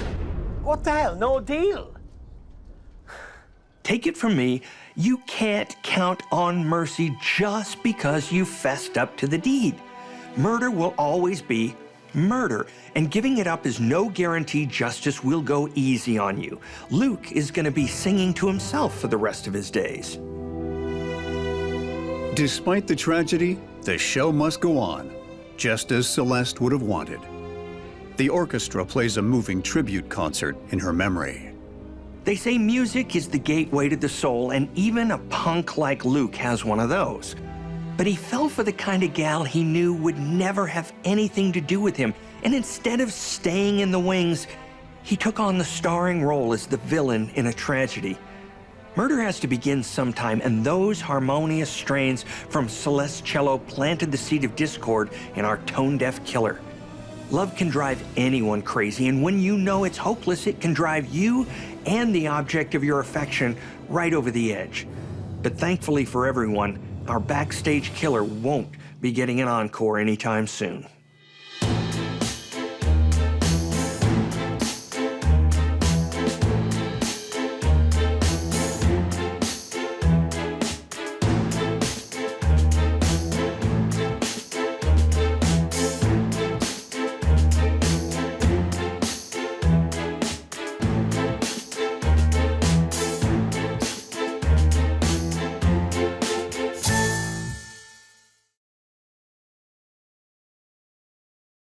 The events in this program are inspired by a true story. Names, dates, and details have been changed.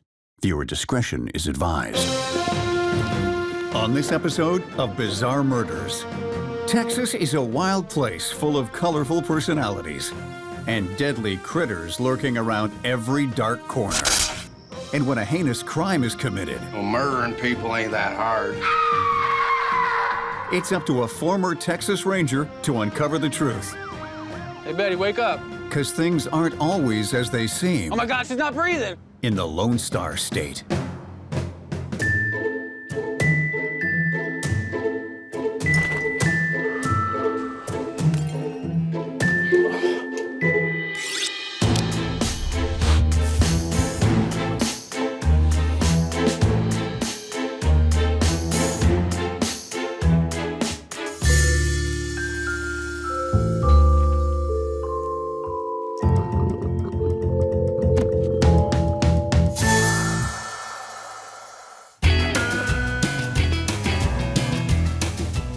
It's the summer of 1977, and the town of Lubbock, in the great state of Texas, is one hot place.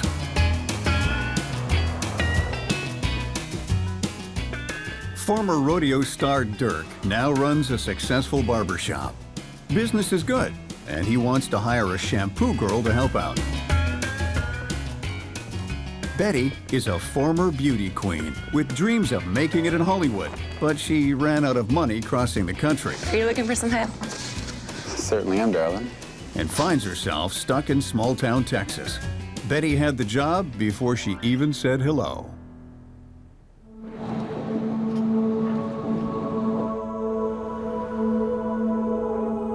And it didn't take long before Dirk and Betty fell for each other. You ever thought about settling down one day, Betty? Maybe. Maybe, eh? How do you like living in Lubbock? Is it your kind of town? I like it a lot, especially the people. And when Dirk finally pops the question, Betty says, I do. Before long, the newlyweds settle into married life like a regular Dick and Jane.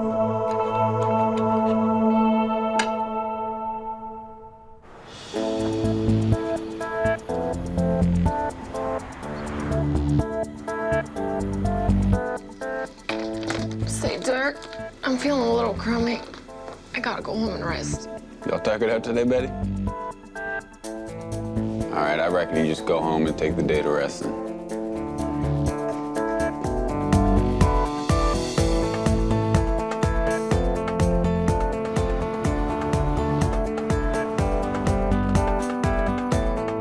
The next day, Betty remains at home while Dirk works his daily shift at the barber shop.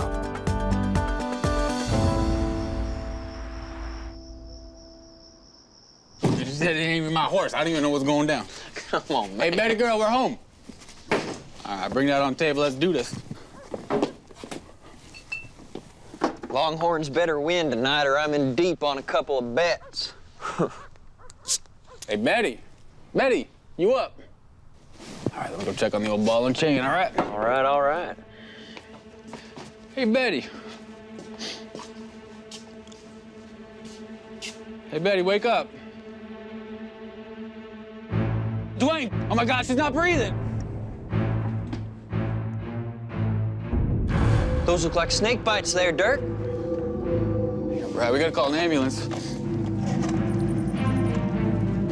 How can we get an ambulance?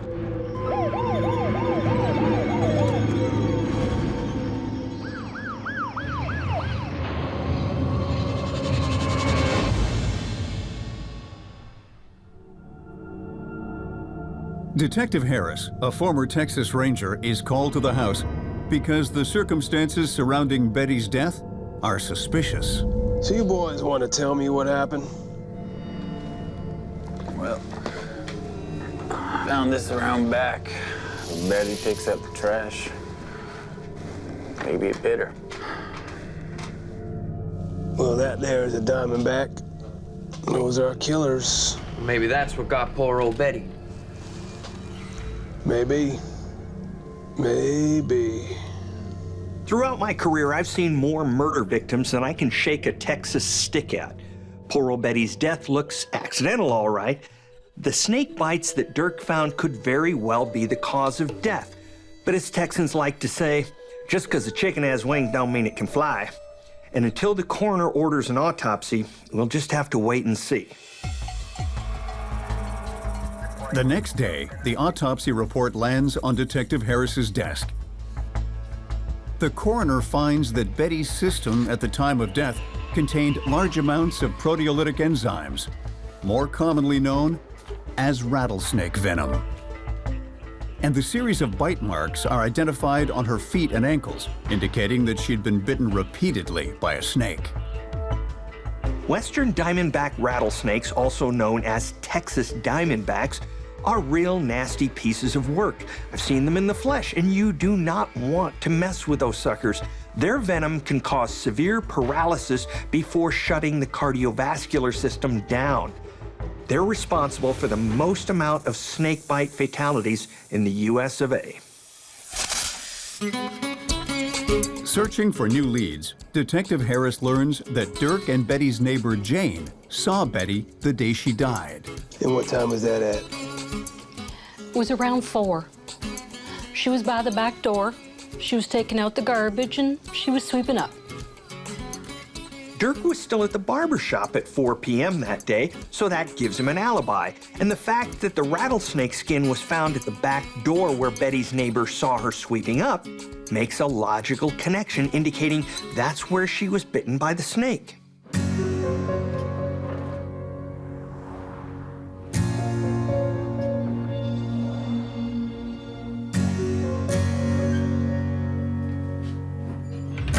Detective Harris returns to Dirk and Betty's home to determine whether her rattlesnake bites were accidental or something more ominous was going on.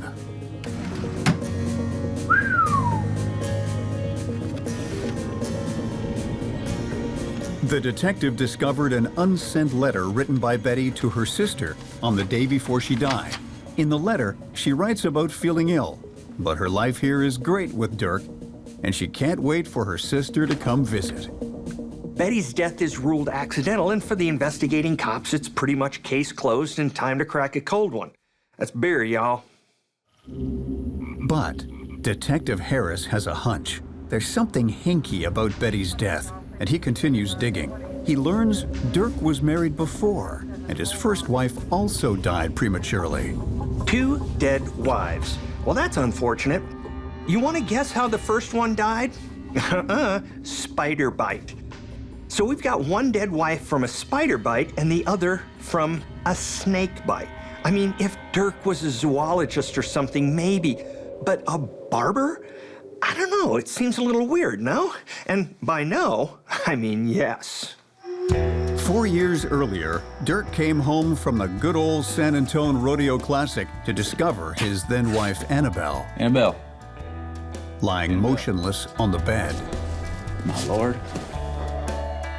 The coroner's report concludes that Annabelle's death is accidental, caused by a southern black widow spider bite.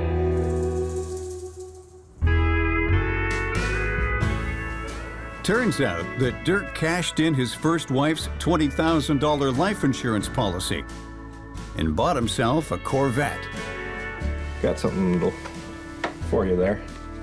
Thank you. Hopefully this will help me get over the loss. What the insurance company investigating Annabelle's death didn't know was that 2 weeks before her death, she was badly injured in a car accident.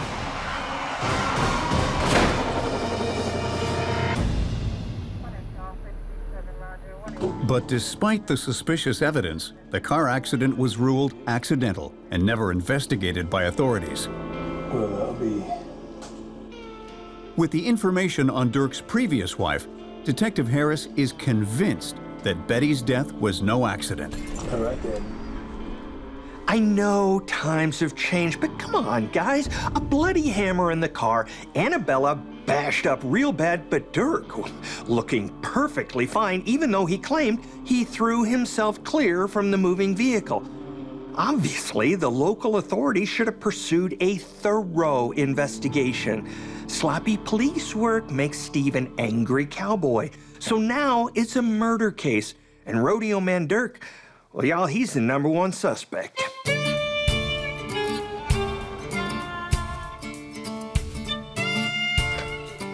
While Dirk cuts hair at the barber shop, Detective Harris secretly bugs Dirk's home, hoping to find any evidence that can break the case wide open.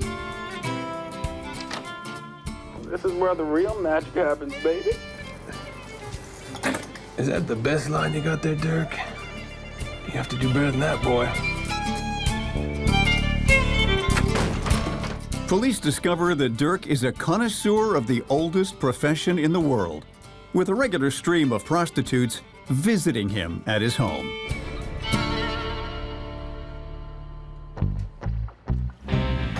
Armed with the evidence of the prostitutes, police now have enough to bring Dirk in on solicitation charges. So you like the ladies? Sure, I guess you could say that. This is where the real magic happens, baby. With Dirk in the hot seat, Detective Harris uses the opportunity to question him about the deaths of his 2 ex-wives. First a spider bite, then a snake bite. And that seems like one of those coincidences, don't you think? Well, no, not really. I mean, there's razzers all over this place. As a matter of fact, I think we're both pretty lucky that we ain't been bit and killed by one of these snakes already. Is that so? Yeah, that's so. Dirk plays the innocent dumb guy angle to a T. The investigators know he's hiding something and want to nab this guy real bad for murdering Betty.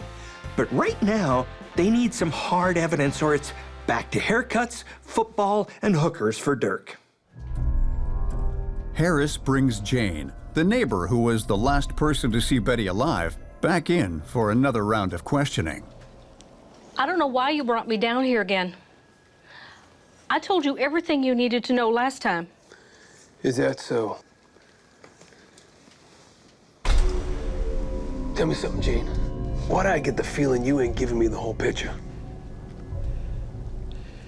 Okay, I'll tell you the truth. Dirk paid me to lie. I really don't know where Betty was the day she died. I don't. I'm sorry. Now we're cooking with gas. This is the first break in the case and the first piece of evidence against Dirk, but it's still circumstantial. What Harris needs is something conclusive that ties Dirk to Betty's death. When Harris re-examines Betty's letter to her sister, this time with a focus on her handwriting, It's all over the place. He concludes that she was most likely under the influence of alcohol when she wrote it. So Dirk's alibi is falling apart by the second. We got the corrupted neighbor who offered an alibi for money. Betty's very intoxicated handwriting. I consider both of these discoveries as evidence of a cover-up. The widowed rodeo star who impatiently waits to collect his insurance payout is looking more and more guilty.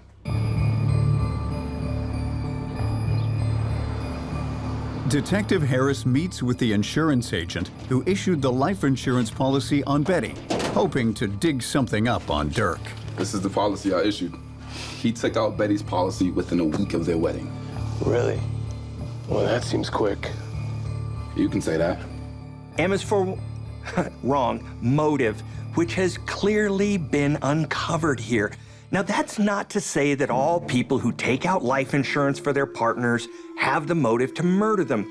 But when you've got a situation with back-to-back policies, both paying out with freak accidents like spider bites and snake bites, then you have got to start connecting the dots.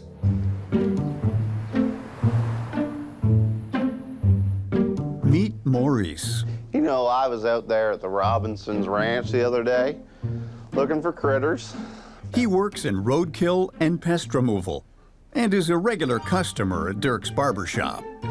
You know, I caught this spider the other day, and I took it home. I looked it up in my old encyclopedia, and I think I found a brand new spider. Do you think something like that they would name after me? Maurice the Spider. Maurice is a heavy drinker and spends most nights at the Dun Inn. You know, murdering people ain't that hard. No, sirree. My buddy's wife never even saw it coming. It was perfect. Perfect. Honestly, I mean, this Maurice is a real piece of work. I mean, who gets drunk, starts telling a bunch of strangers about how you helped kill somebody? The perfect murder, no less. Here's a pro tip. It ain't perfect if you tell people about it. There's just no shortage of cold-blooded dummies out there. It never ceases to amaze me. An anonymous caller from the Dun Inn contacts the police and tells them about Maurice's story. So what can you tell me about the death of Dirk's wife, Betty? I really don't know what you're talking about, Detective. I'm telling the truth. You gotta trust me.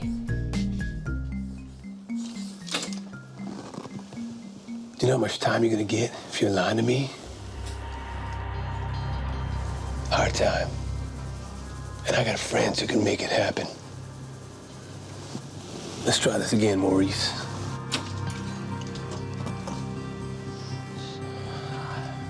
I just wanted to help.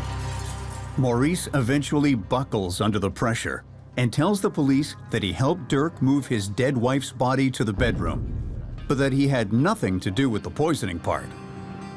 Did someone say poisoning? Well, that's interesting. I thought Betty died from a rattlesnake bite. I don't know. Maybe it's all my years at the FBI talking, but this cowboy Dirk, he's looking guilty as sin. Now they gotta uncover something that'll back Maurice's story up. Betty's body is exhumed, and a second autopsy is ordered. The authorities want to see if there were any other foreign toxins in her system, other than the venom produced by the Texas diamondback.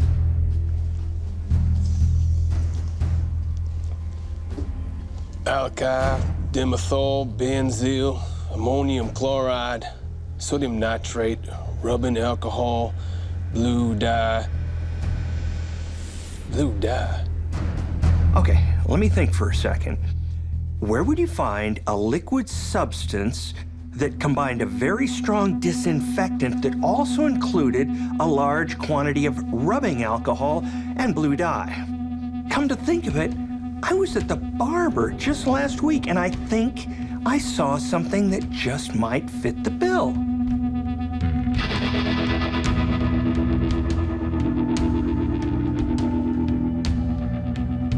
Armed with the results of the second autopsy, the insurance policy, the letter, the next-door neighbor recanting her story, and the statements from Maurice, Detective Harris arrests Dirk for the murder of his wife, Betty. At Dirk's trial, Maurice reveals he did more than just help move the body and tells the court exactly how Betty died. So when I go to try and grab this dead possum, look out! This big ugly diamondback was staring right at me. I figured it wasn't worth it. Called it a day and cracked a cold one. Maurice has plenty of experience with critters, such as rattlesnakes, and it gives Dirk the idea of how he's going to execute the crime. Yeah, there's a lot of those rattlers around here, aren't there? Say, you wouldn't know where I could buy one of those, would you? Buy one? Yeah, you know, like some people, they want to put it in a zoo or something like that, you know? Oh, well, that's easy. I can get you one of those down by the highway any day. All right.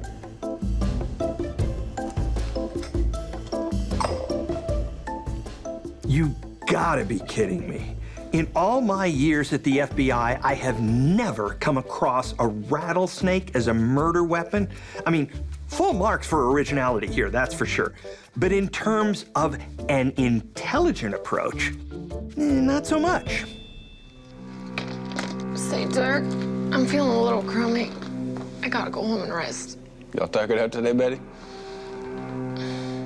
All right, I reckon you just go home and take the day to rest then. All right.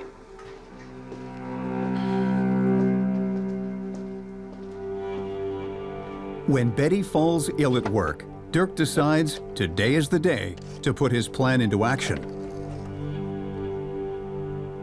Maurice, it's Dirk. He's going down tonight.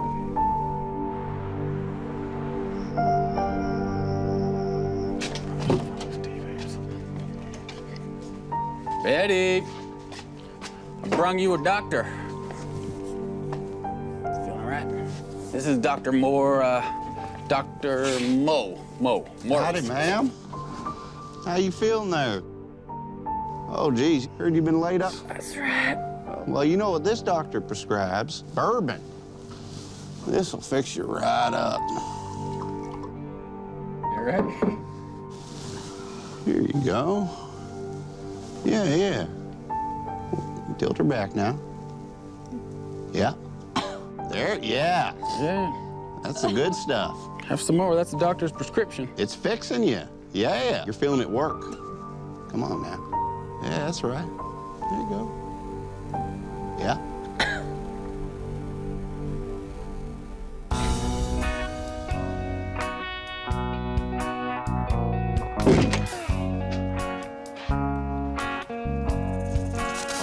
Oh, that sucker's angry, man. Oh, boy. All right, leave some of that for Daddy, all right?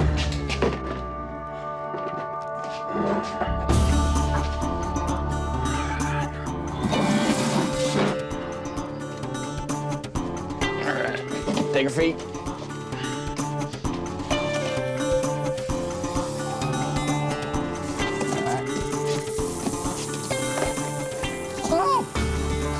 Oh, boy.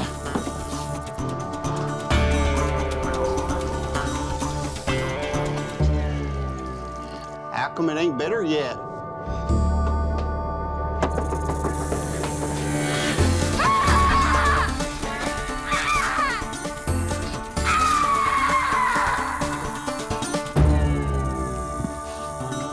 I think it better. I think you're right. So you get her drunk, tie her up in a chair, and put her feet in a box with a rattlesnake. Okay then, points for imagination, I guess. But the million-dollar question is then, why bother using the Harricide as a poison if you've already got a deadly rattlesnake that's actually bit her multiple times? 6 hours after being bitten by the rattler, Betty is still alive. For now. Can't stand it. It's taking too long. I'm gonna go down to the barber shop and I'm gonna get us something that's gonna move this along. You just wait here, all right? All right. Hey, Mo, what happened to the snake? Oh. I'll find that for you by the time you get back. Yeah, you better, because we're gonna need that skin for evidence.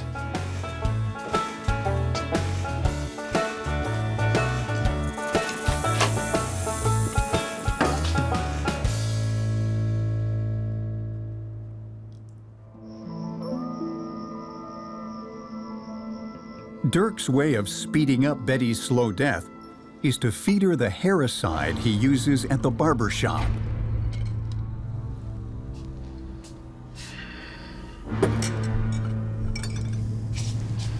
Worked real well last time.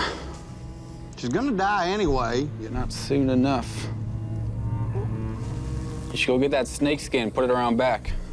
All right. What we have here is a guy who is panicking because he's impatient. His nerves can't handle the weight, so he reverts to an MO that he's probably used before.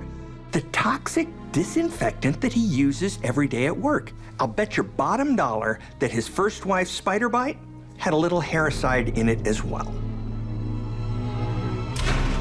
For his part in the crime, Maurice is sentenced to 15 years behind bars. Dirk is found guilty in the murder of his wife Betty and is sentenced to death. Here's a little dose of irony, Texas style. If rodeo man Dirk wasn't so impatient, he probably would have gotten away with murdering his wife Betty. The rattlesnake bites would have eventually proved fatal, and since those nasty suckers are so common in Texas, nobody would have questioned the death. I guess the moral of the story is patience is a virtue.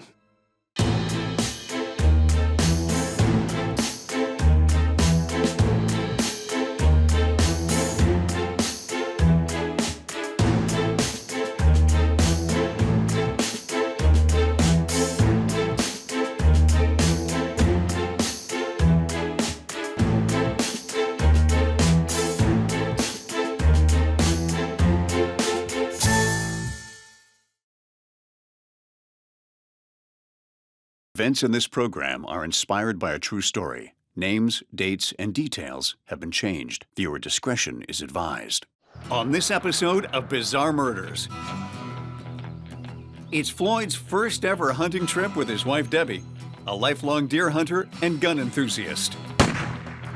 But even the most experienced hunters can't always prevent a tragic turn of events. Oh, God, my husband. It looks like a terrible accident, until a keen-eyed investigator discovers things are not as they appear to be. State police! Stand down! Get out of here, lawman. But with hunting season in full swing and more guns in the woods than you can count, You take me for some slack-jawed idiot?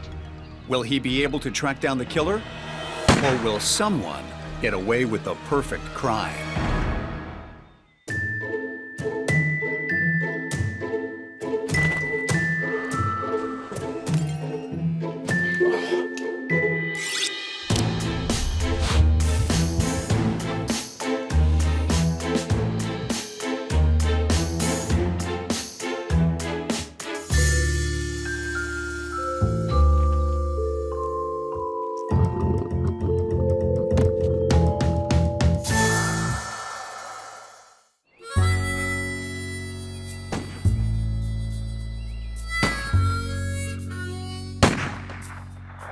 It's deer season in western Arkansas, and hunters from all over the state are looking to bag a high point buck before winter sets in. Help! Somebody help! Somebody! Please! Hang on there, missy! Zeke's on his way! You've got to get help. Please, hurry. Oh, yes, ma'am. I'm faster than grease lightning there. Zeke heads to the nearest park ranger station 5 miles away. There's a lot of hunters in my family, and I can tell you that out in the woods, there's always a risk that the wrong animal is going to get shot. When I was at the Bureau, we learned that when it comes to guns, all the safety precautions in the world can't stop a stray bullet once it's on its way. And this looks like one of those sad situations. My husband, Floyd. This was our first hunting trip together. He had never even been hunting before. This is terrible.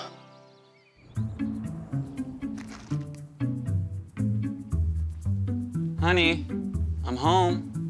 Hi, baby. I just polishing my hand cannon, sweetie. Grandpappy's 6-point buck. Floyd and Debbie have been married for a year. Debbie works as a kindergarten teacher. And Floyd makes a good living as an actuary in the insurance industry. I'm telling you, you ought to come hunting with your old lady someday. I don't know, honey. You know I'm not one for the great outdoors. Well, you think it over, sweet pea. Maybe someday you'll have a trophy on the wall. Honey, I have a trophy now. Aw. This cake is amazing. I love Happy this. birthday, baby. Oh my God, you got this for me. I did. It's Debbie's second serious relationship. Before she met Floyd, she lived with a woman named Carol, a pastry chef who specializes in fancy wedding cakes. They bonded over a shared love of hunting and camping and would take frequent trips into the wilderness. The opening week of deer season was the highlight of their year.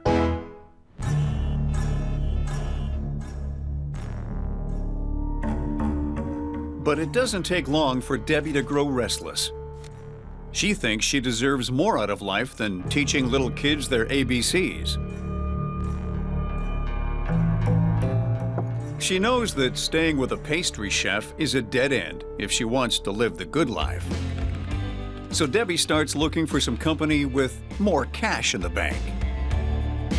I can't live like this anymore. What, you thought I'd never smell the gunpowder? That's just like you with But Carol finds out Debbie's been looking for a sugar mama I'll do what I want. I cannot believe Leave that. you. You know This what? is so like I'm you. getting out of here. and sends her packing. Get out of my way. You'd hope Debbie has learned her lesson and maybe stopped seeing people as a means to an end. But from where I'm standing, Debbie's what you'd call a narcissist.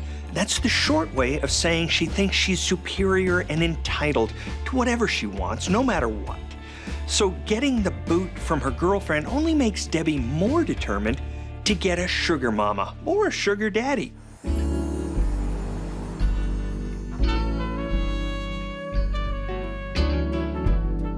One night, Debbie sizes up Floyd, who's just moved from New England to take a position at a blue-chip firm. It's his job to calculate insurance premiums. Not the most exciting line of work, but hey, it pays well. Now, Floyd is one of those reserved guys they used to call a confirmed bachelor. You know the type. No wife, doesn't date, keeps to himself, avoids talking about his job because it puts people to sleep. But to Debbie, he's the perfect mark. He's got money, and guys like him are desperate. Let's just say easily smitten. After a whirlwind romance, Floyd and Debbie tie the knot. And they quickly settle into a harmonious routine. But it's not even my birthday. Who cares, honey? I know how much you love sparkly things. It's got bling on it. I'm gonna show this off tonight at the gun range. You wanna come back? Love to, but tonight's book club with the guys. Well, okay. One day you're gonna see what a great shot your gal is, especially dolled up like this. Don't read too hard now.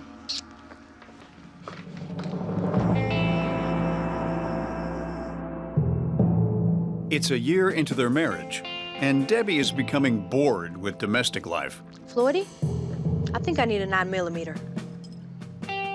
Another one? Yeah, one of the ones that comes in pink. Well, okay, honey. My card's on the table. Take the Beamer if you want to. And Floyd is more interested in making money than having fun with it. So Debbie tries to spice things up between them. You know what, baby? I have an idea. Why don't you and me go hunting? I haven't been out to the woods since we've been married, and it's deer season real soon. What do you say? It'll be exciting. You never been hunting before. Okay, honey. If it'll make you happy, let's go.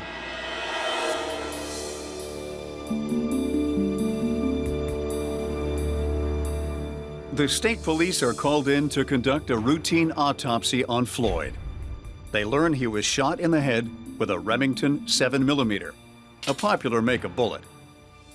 And they're working on the assumption it's an accident, until they make an unexpected discovery. What in the Sam Hill? After extracting the fatal bullet from Floyd's head, they notice on Floyd's shoulder there's a second wound, a distinctive graze that could only have been caused by another bullet, almost certainly a 7mm round, like the one that killed him. One to the head from a rifle round, okay. Some hunter must have mistaken Floyd for a deer. It can be pretty hard to see clearly out in the bush, even with those orange vests. But that graze wound, it means that someone took a first shot at Floyd and missed, and then got him on the second try. It was open season on the guy. So this ain't no hunting accident, folks. This is a homicide. Now that Floyd's death has been ruled a homicide, the first person State Investigator Lieutenant Barnabas wants to question is his wife, Debbie. Murdered? My little Floydie? I can't believe it. You know if anyone want to put the hurt on your husband, ma'am? He have any enemies? Maybe someone from that office of his. They ain't the hunting type, if you catch my meaning. Okay, looky here. I'm collecting evidence from everyone that was into the area. I'm gonna need your jacket, your clothes, your bullets, and your guns. It's common knowledge in a murder investigation like this, the spouse is always your first person of interest. But our lieutenant has no reason to detain Debbie, and there were plenty of other people in the bush that day. It's a big chunk of nature. So before he can put the screws to Debbie, he has to check out the crime scene for himself and figure out who else was in them nar woods.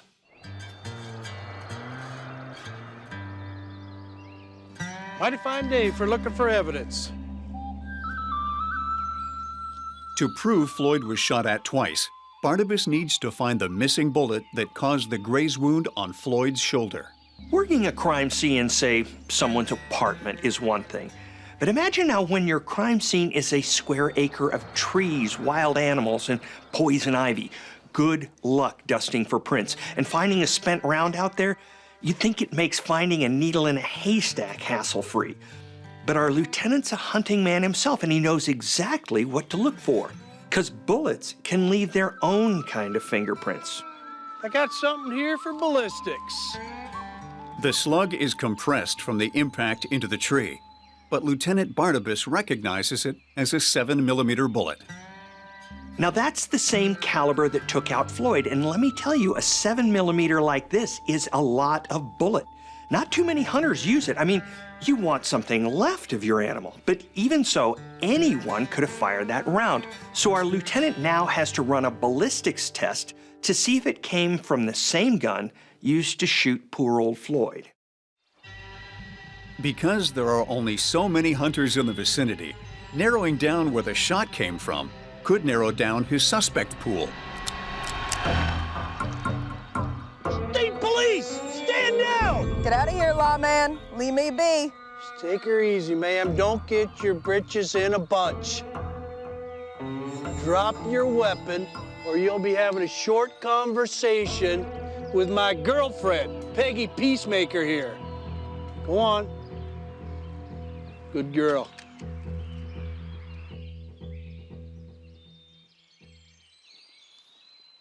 I'm investigating the shooting of a man who was camped about a mile yonder with his wife. Oh, is he okay? Does he look okay to you, ma'am? And this here's a picture of his wife. I found it in his wallet. Wait a minute. That's Debbie. Are you saying you know this woman? I could say I knew Debbie. At least I used to. Sounds like she did you wrong. That's putting it kindly. Carol fills Lieutenant Barnabas in on her past relationship with Debbie. She says she's heard about Floyd, but had never met him. And she claims she's had no contact with Debbie at all since the breakup. Makes sense they'd be in the area. Well, that's one hell of a coincidence. Carol's clearly still holding a grudge against her ex, and she's camped out less than a mile from where Debbie's new husband got shot. That's the kind of thing we pay attention to. Carol explains she isn't surprised Debbie was nearby. They'd always come to this area to hunt together during the opening week of deer season. Our lieutenant might not have himself an out-and-out suspect, but a person of interest, yes, sir. I mean, I'd be pretty sore, too, if my gal tried cheating on me and then, when that didn't work out, got married to a guy on Easy Street. So motive? Check. She's also been camped out less than a mile from where Floyd got shot. Opportunity? Check. And that pea shooter she's waving around? Well, that could well be the murder weapon.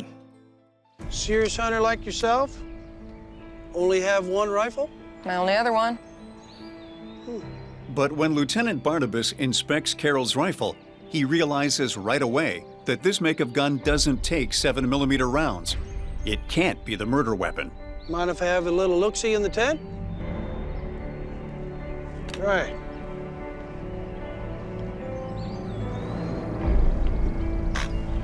Well, now.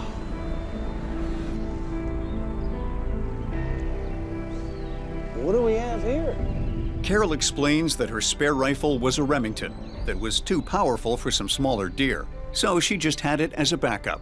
And she claims that 2 days ago, the day before Floyd got shot, someone stole the Remington and some bullets, and those were 7mm. Where were you the day Floyd got shot? The Ranger Station reporting theft. Wasn't even in the area. Even if our survivalist sister had both motive and opportunity in spades, she didn't pull the trigger. Looks like it's back to square one for our lieutenant. He knows there's a stolen gun out there and a victim with no apparent enemies. And to me, that brings up a very scary possibility. There could be a thrill killer on the loose, waiting to strike again.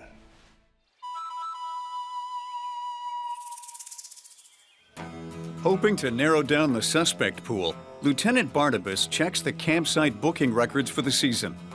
He finds that Debbie had a site booked on the day of the murder under Floyd's corporate credit card, which is potentially illegal.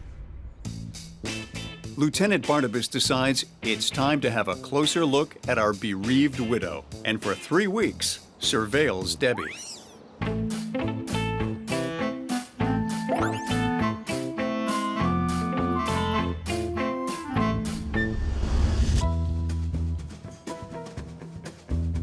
Suspect's on her third bourbon sour. He learns that not only has she sold off Floyd's house, she's quit her teaching job and is spending her days and nights partying off the property sale. It's true, we all grieve in our own way. As an investigator, I've seen some pretty unexpected responses to losing a spouse to murder. But I also know that there are telltale signs of relief when your husband or wife suddenly goes to the happy hunting grounds. Suspicious signs. And Debbie, well, she doesn't seem exactly torn up that Floyd's first deer hunt was also his last. Disrespect of it all. But it still doesn't make sense for Debbie to whack the guy who paid to keep her in clothes and diamonds. Or does it? Sole beneficiary, you say? Bugging you for the payout before my case is even closed? Well, how about that? Thank you kindly, partner.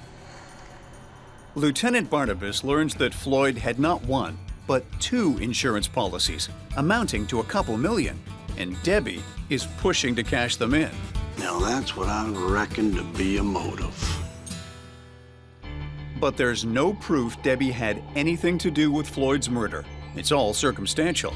To build a case against Debbie, Lieutenant Barnabas needs physical evidence. But when the forensic report comes in, the ballistics aren't a match for Debbie's rifle. But then, something catches his eye.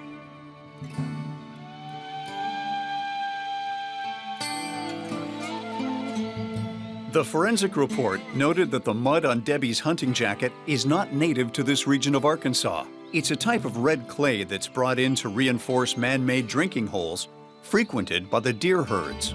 Remember how tough an outdoor crime scene can be? Well, to help us out here, we use newfangled, cutting-edge kind of analysis we call forensic geology. Basically, you use the terrain itself as a source of evidence, and then in the deep woods, you get a lot of terrain. Using the forensic report's insight into the unique red clay, Lieutenant Barnabas again follows the bullet's trajectory, this time looking for signs of the telltale clay. Sure enough, there's a direct trajectory from the drinking hole to the bullet hole. It's all pretty cool forensic science. That red clay is used in very specific places in this area, so the fact that it's all over Debbie's jacket places her right at the scene. But unfortunately, it misses the mark as far as proof goes. Anyone could have fired at Floyd from that spot. But the good news is, it is enough to put a little heat on our grieving widow, Debbie. Well, thank you kindly, ma'am, for coming down today. Now that he has a convincing scenario pointing to Debbie as the shooter, Lieutenant Barnabas brings her back in for questioning. I think you got a little old friend there that likes to hunt in the same parts you do. Name of Carol, ain't it? Sure. We used to come up here together a lot, but I haven't seen her in a while. I got something for you.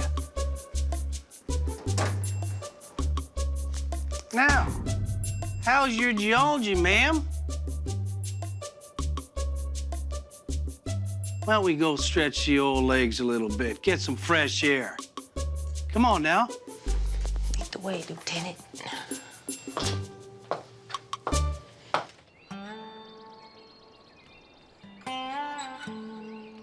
Lieutenant Barnabas takes Debbie to the clearing where Floyd was shot, hoping to gauge her reaction.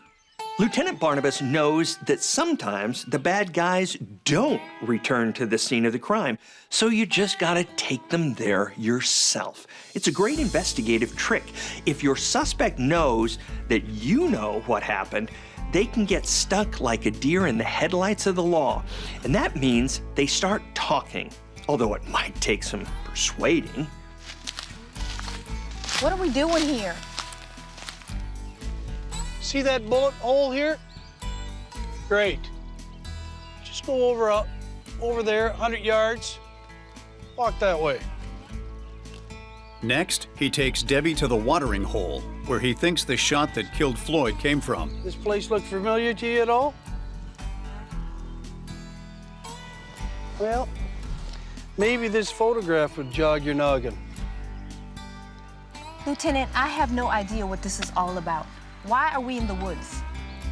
Well, I got me a little itty-bitty theory about what happened to your Floyd.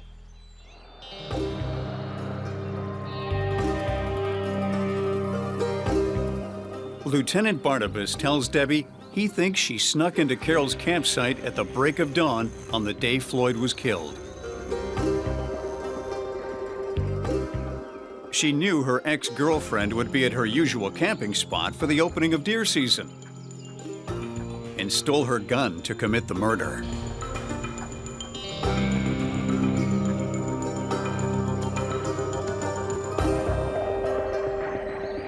That's ridiculous. Man, you take me for some slack-jawed idiot? I know you done it. You're lying right here with your ex-girlfriend's firearm. Well, that's a pretty wild tale, Lieutenant. And where's your proof? You think you can outsmart the law, Missy? And finally, this here red clay is only found at this watering hole. This watering hole's the only one for miles. I might as well add that it's also a fine place to scope out some prey. Okay, you win. But you gotta understand, you see, Floyd was fixing for a divorce. Debbie tells Lieutenant Barnabas that Floyd was fed up with her extravagant spending. Call your mother and ask her if we can borrow some money. Even a love-struck guy like Floyd has a limit, especially when your whole job is about putting a monetary value on things. He just couldn't keep paying out forever. Sure, at first he hadn't minded. In fact, he liked dolling up his gorgeous wife. But as time went by, he started feeling used. Who wouldn't? And that's when Floyd started talking about separating. With Floyd threatening divorce, Debbie is forced to rethink her prospects. She had to come up with a plan B. Debbie knew that Floyd was her personal goose with the golden eggs. I mean, wasn't that the whole idea in the first place? If they got divorced, she'd have to go back to being a mere kindergarten teacher with champagne tastes on a beer budget. Not to mention having to, and pardon the pun, shell out for all that ammo at the gun range.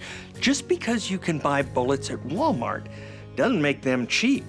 But Floyd's life insurance means those golden eggs could be laid from the afterlife, as long as he dies in an accident. So Debbie suggested they go on a hunting trip to patch things up. After stealing Carol's rifle, Debbie picked out the perfect spot to shoot Floyd. You know, even I have to admit it was a good plan as far as first-degree murder goes. If for some reason the authorities didn't think it was an accident, Debbie had a ready-made patsy in Carol because Carol's gun could be tied to Floyd's death. Either way, she'd be walking away a wealthy woman. But Debbie hadn't counted on something. Unlike Debbie, hubby Floyd was a total klutz in the woods, and that would literally trip her up. Debbie told Floyd to wait in the clearing while she flushed out the deer from the woods.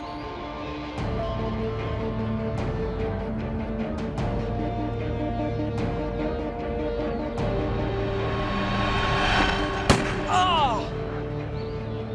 Don't shoot, I'm not a deer! Don't shoot!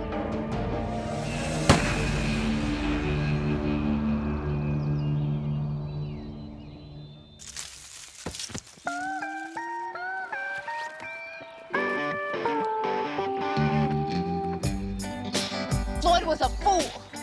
You can't just groom a filly like me and leave her out to pasture. I had to do it. I needed that money.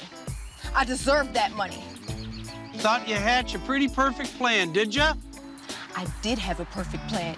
If that idiot hadn't have tripped, I wouldn't have missed on the first shot. People would have thought it was an accident. Well, that's about the size of it. Ma'am, you're under arrest.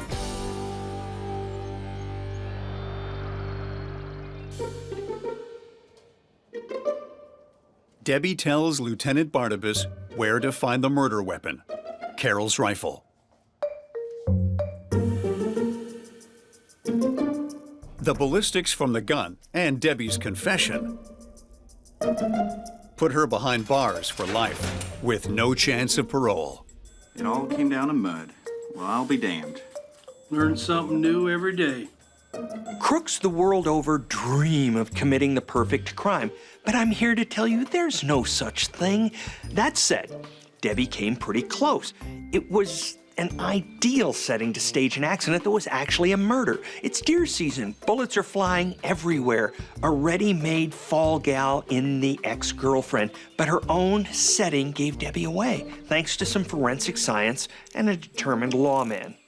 So next time when you're aiming to whack someone, just remember, when you're caught, and we will catch you, you're gonna have to bite the bullet we call hard time.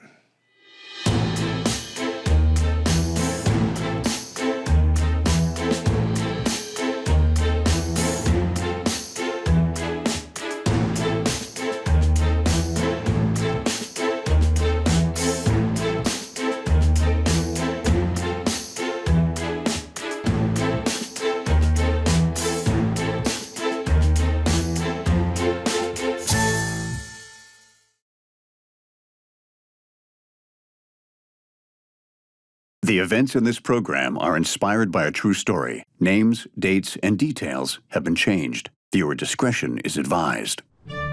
On this episode of Bizarre Murders, Maya is all about her dance training Magnifique, Maya. and dreams of one day dancing the principal role in Swan Lake. But she'll soon learn that the world of ballet is cutthroat. If you tell anyone, I'll kill you.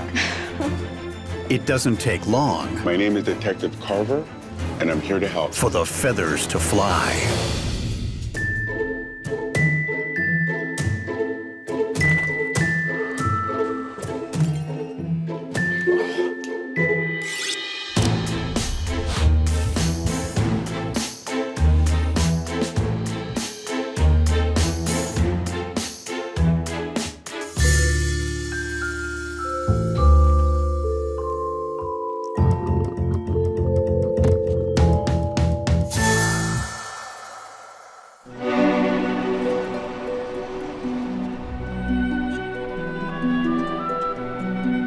All Maya has ever dreamed of is dancing the lead in Swan Lake. And lucky for her, she's got the talent and look to make that dream come true. She's already the top student in the professional training program at Best Foot Forward Dance Studio, the best ballet academy in New York City.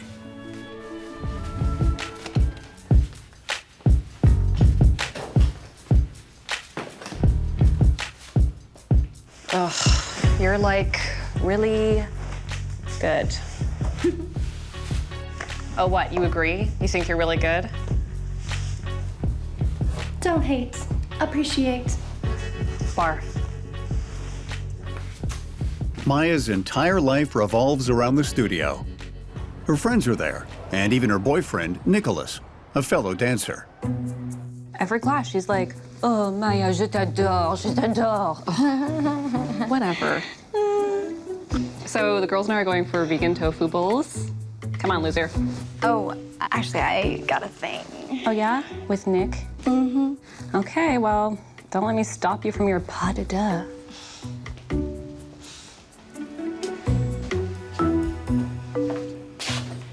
Gwendolyn, Cafe Noir.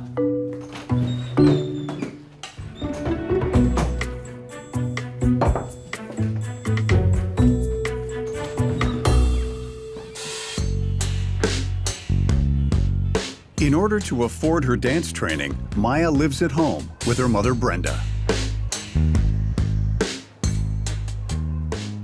Hi, Maya, honey. It's Mom. Are you at the bus station? Do you need a ride? Do you need a pickup? Is Nicholas driving you home? Give me a call and let me know what's going on, okay? Love you.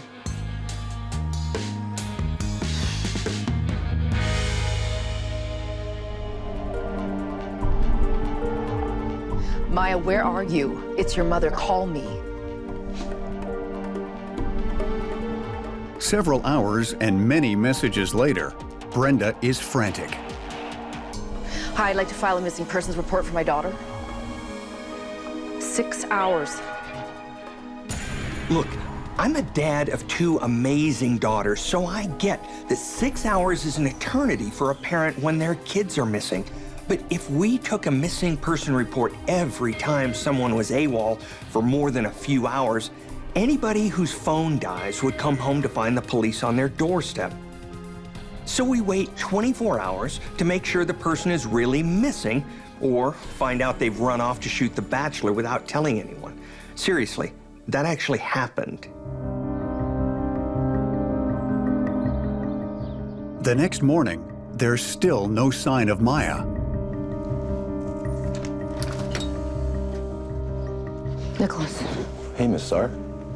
have you heard from Maya?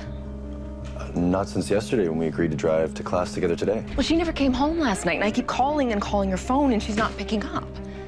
Well, did she tell you that she was gonna come home last night? She did talk about some big secret meeting. She said it was for a project that would be her break, but she couldn't talk about it yet. Something's not right. Even if Maya's working on a big project, why would she not come home? She's a driven athlete and an artist who's got her eye on starring in the New York City Ballet. That's not someone who just up and disappears. The idea that Maya would ruin her routine and worry her mom like that is just too hard to believe. See what I did there? Too?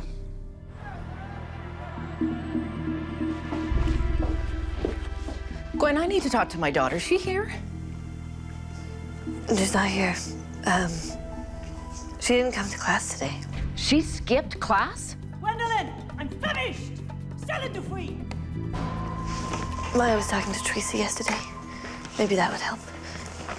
Vite, Gwendolyn, vite! Brenda knows there's no way Maya would willingly miss a dance class. Teresa, do you know where Maya is? How should I know? I mean, I tried to get her to hang out with me yesterday, but she just wanted to, like, Netflix and chill with Nicholas.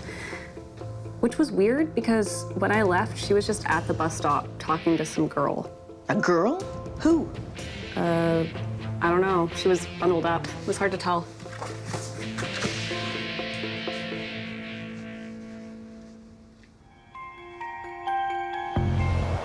It's now been almost 24 hours since Maya dropped off the earth, and now there's a mysterious woman in the mix. With my years of experience at the FBI, I can tell you that as each hour ticks by, the chances of finding someone alive drop. But at this point, we know Maya's either run away and doesn't want to be found, or she's danced her swan song and not on the stage. As soon as 24 hours have passed, Brenda rushes down to the police station to file a missing persons report for Maya. No one's seen her, no one's heard from her. This isn't like her, and I'm beyond worried. What was your daughter wearing? She had a pink sweater, blue ripped jeans, black and white jacket. And I think she had her white sneakers on. Brenda also shares Nicholas and Teresa's information about Maya's secret meeting with the woman at the bus stop. Did Maya display any unusual behavior leading up to her disappearance? Actually, there was a weird phone call she got the other night.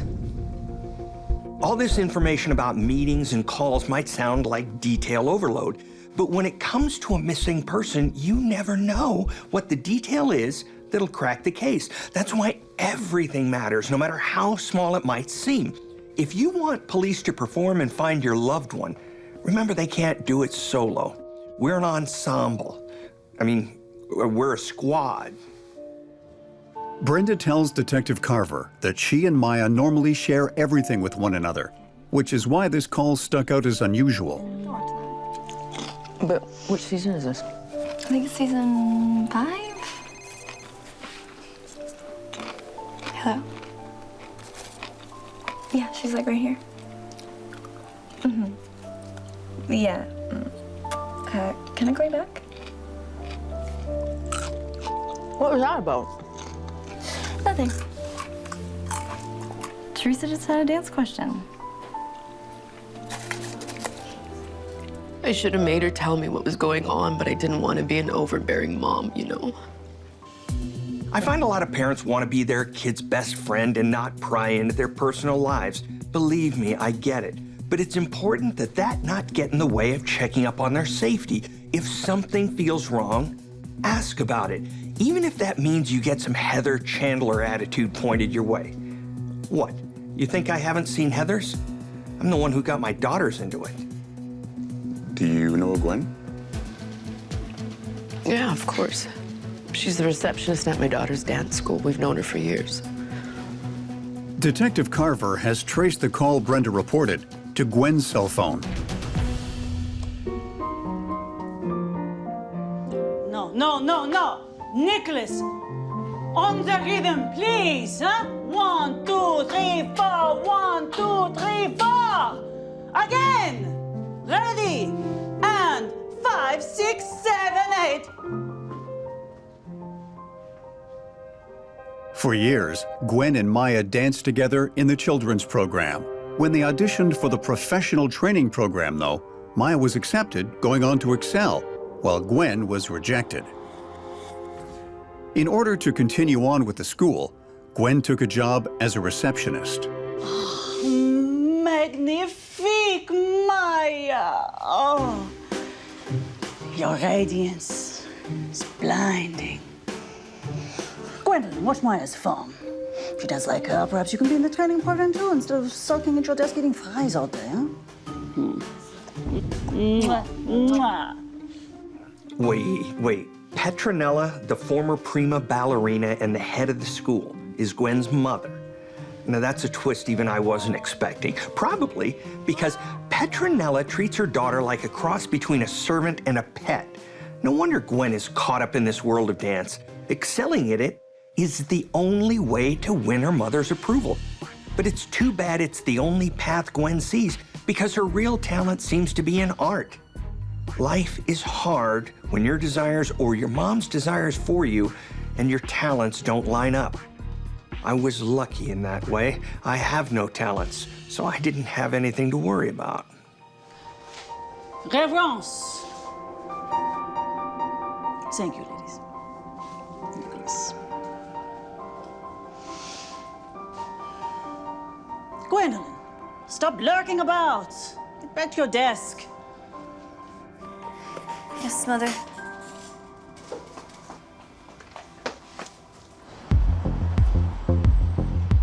Based on Brenda's information and Maya's phone records, Detective Carver decides it's time to ask Gwen some questions. But when he goes to her apartment, he finds no one home. People think policing is like what they see on a TV show, but we actually have a lot of protocol to follow, rules. So while Detective Carver needs to find out what's going on, he can't just break the door down or search the apartment to find out. So it's time to tap, see what I did there? Into some good old-fashioned detective work and find Gwen. Detective Carver heads to Gwen's home away from home, the dance studio. Yes? Are you Gwen? I'm no receptionist, sir. I run this school. And I was a prima ballerina in this nation for over a decade. I need to speak to Gwen. She called in sous la météo. Sick. While at Best Foot Forward Dance Studio, Detective Carver decides to dig into the nature of Maya and Gwen's relationship. How often did Gwen and Maya spend time together outside of school? Maya hated Gwen. I mean, have you seen that girl? She, like, goes shopping at the Goodwill, and she's always shoveling fries into her mouth from that place down the street. Yeah, as far as I know, they could never be friends. Detective Carver checks for Gwen at her favorite fast food spot, learning she eats there 3 times a week, always ordering the same meal, a double cheeseburger, fries, and a large strawberry shake. I got to see Maya dance today. She's gonna be famous soon, and I'm gonna be right there by her side. She can't do anything without me. She once said that I am like a cake filled with rainbows and smiles.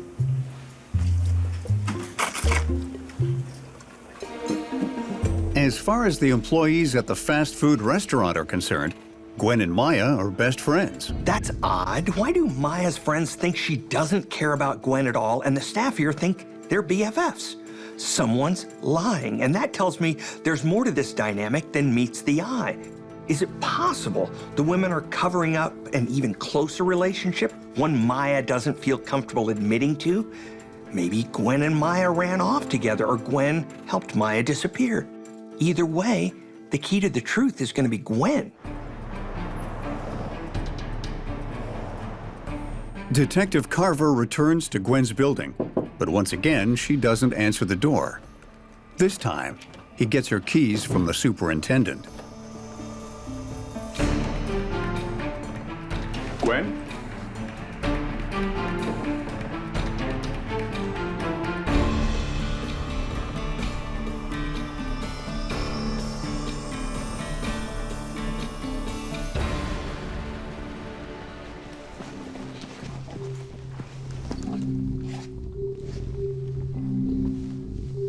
I need an ambulance at 210 Pinewood Crescent, apartment 17.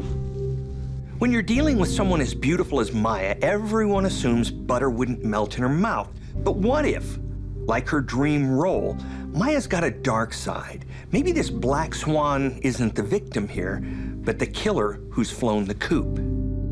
Gwen is still alive, but just barely. Hold on, Gwen. Turns out Gwen is diabetic, and it appears as though she hasn't been taking her medication, which would explain her collapse.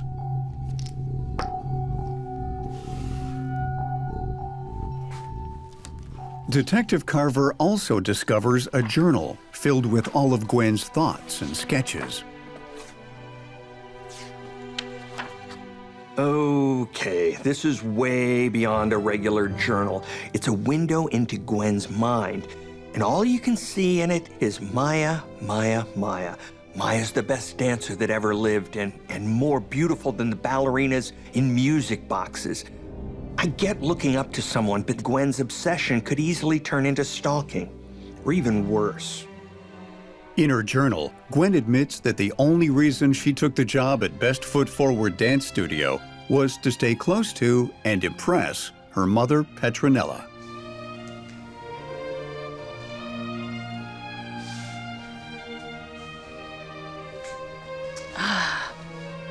Oui, oui, Maya. Très bien. You are like the daughter I never had. As Maya became the top student in the professional training program, she also became #1 in Petronella's heart. It's no wonder Gwen set her sights on Maya. Petronella all but said that she'd love her daughter more if she looked like Maya, danced like Maya, made friends like Maya. Gwen feels like if she could just get close to Maya, she could get all the things that Maya had, including Petronella's love and respect. Gwen did everything she could to wedge her way into the rising star's life. Why would she even say that like that, you know? Like, it's so stupid. Anyway. Come on. I'm so excited for tonight. It's gonna be so great. Oh my God, why are you in my shadow? I swear, I could punch you in the face and you'd think it was awesome. Sorry, I actually shouldn't. I just, yeah.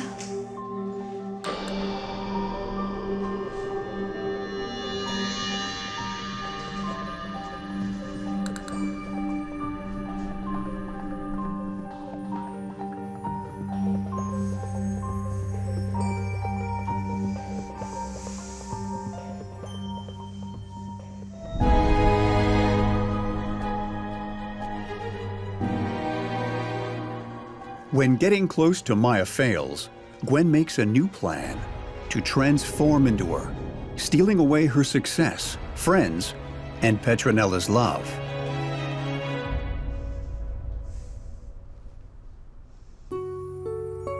Gwen may be focused on getting what Maya has, but I think there's another layer going on here.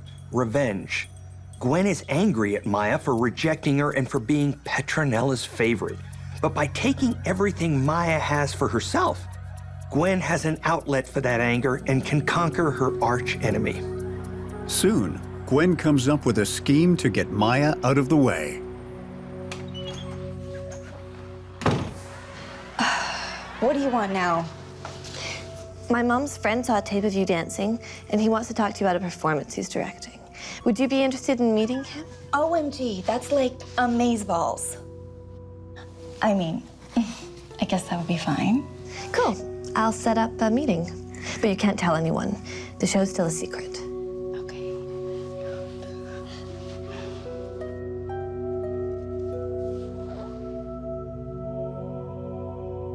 The next day, Gwen and Maya bus back to Gwen's apartment for the secret meeting. Why couldn't we just have met at school instead of this dump? Francois didn't want the news to get out that he was working with you. Have a seat. You know, someone takes a picture and then all of a sudden everyone knows that you have the role. Oh, yeah, sure. Oh, he's running late. Would you like some food? I have some lasagna left over. No, I shouldn't. Come on. You should celebrate. Okay. Fine, but if you tell anyone, I'll kill you.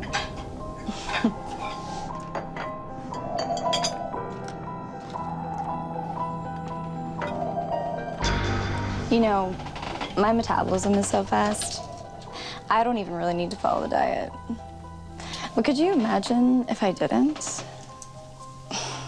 The girls would treat me like you. That would really suck.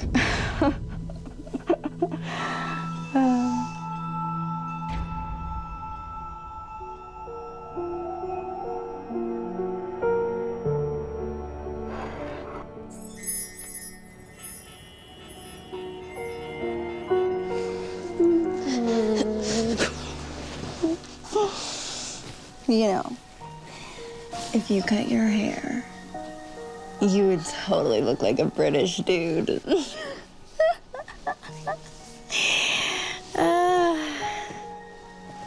When is Francois gonna get here? Any moment now.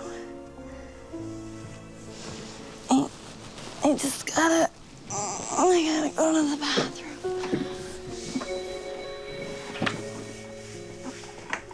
Oh.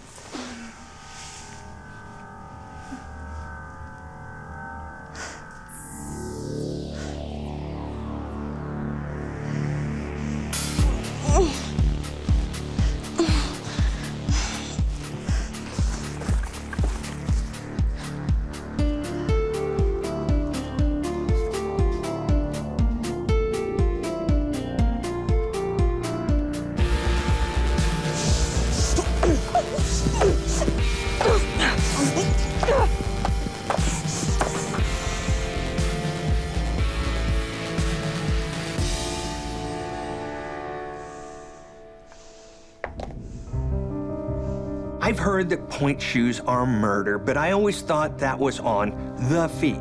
It's not over until the fat lady sings, right? That's opera.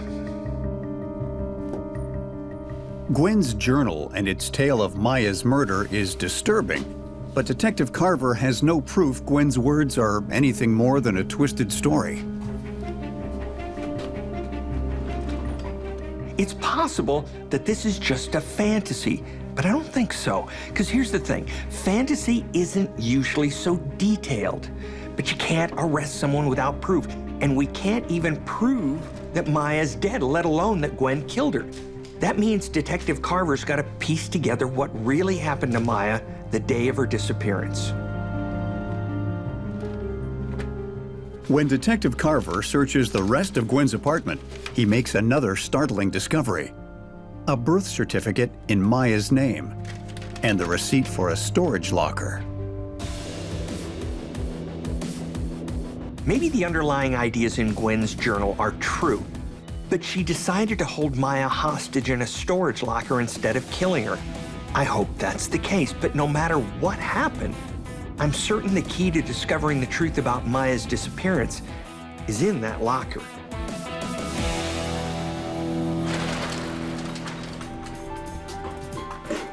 Maya? My name is Detective Carver, and I'm here to help.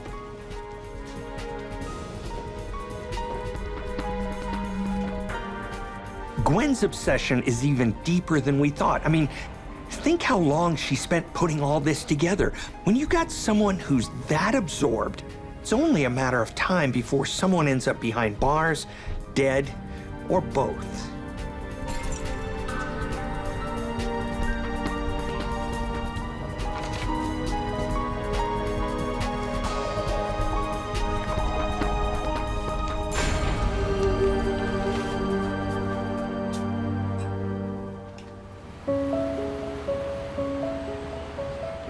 Detective Carver sends Maya's body out for an autopsy and discovers that she was dosed with Rohypnol, then beaten to death with a wooden end of her own point shoe.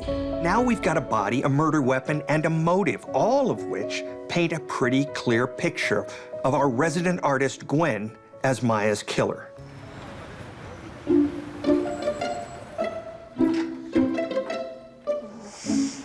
just can't eat right now. Just my girl. As soon as Gwen regains consciousness, Detective Carver is right there to confront her with his findings. Oh, Detective Carver, how nice to see you. Comment pouvons-nous vous aider? I'm going to ask you some questions, and I need you to be 100% truthful. Do you know Maya, Gwen? Yeah, we're best friends. We found your journal, and it tells a completely different story.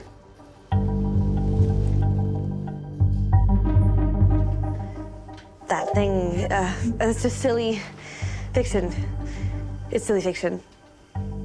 I would never do anything to hurt Maya. I love her. We also found your storage locker and Maya. It's time to come clean.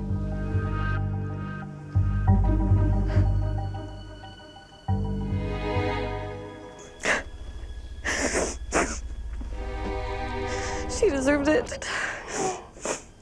Everything just gets handed to her. She's not worth any of that. She never had to work for anything in her life. I worked for everything all the time. And you didn't love me anyway. And he hit her with a shoe. Faced with the truth of what she's done, So awful. Gwen confesses. She tells Detective Carver that Maya was a mean girl. Oh my God, why are you in my shadow? I swear, I could punch you in the face and you'd think it was awesome. So Gwen decided to recast herself as the lead. But before she could step into her role, Gwen had to eliminate the original Maya.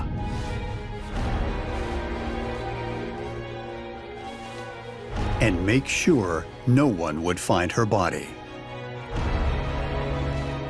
As soon as that was taken care of, Gwen intended to move on to the next phase of her plan, transforming herself for her new role, Maya.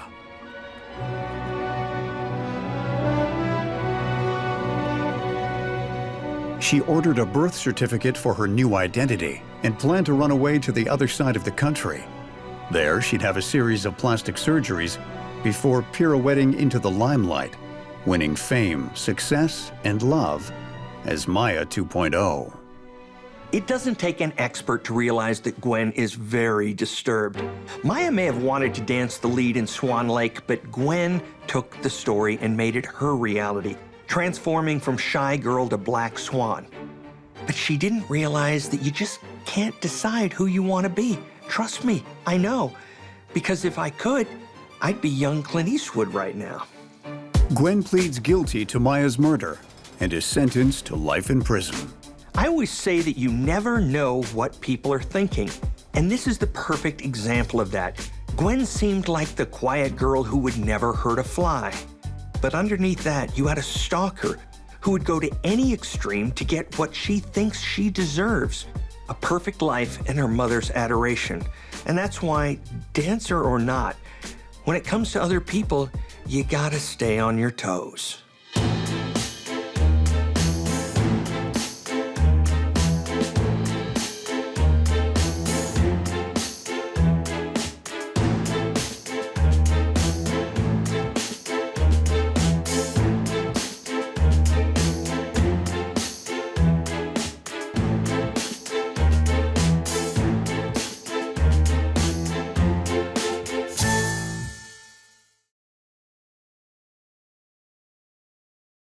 The events in this program are inspired by a true story. Names, dates, and details have been changed. Viewer discretion is advised.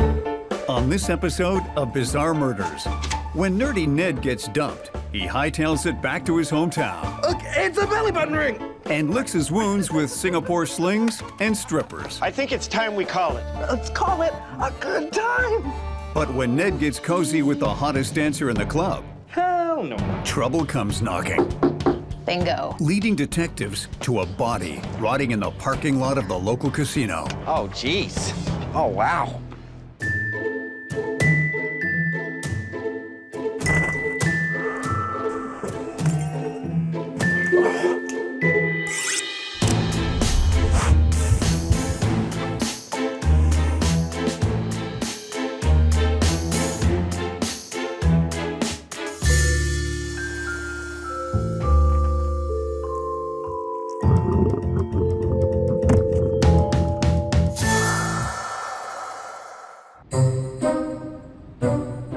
Laverne, Michigan, 2000.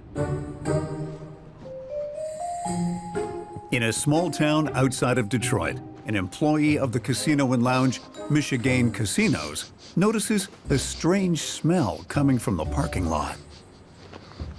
Oh, gee whiz, that's right.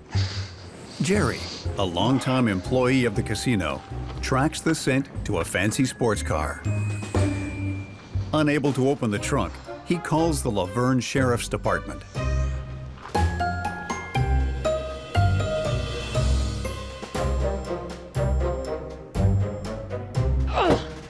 Detective Pam Laurel arrives on the scene. Unseasonably warm weather there, eh, Pammy?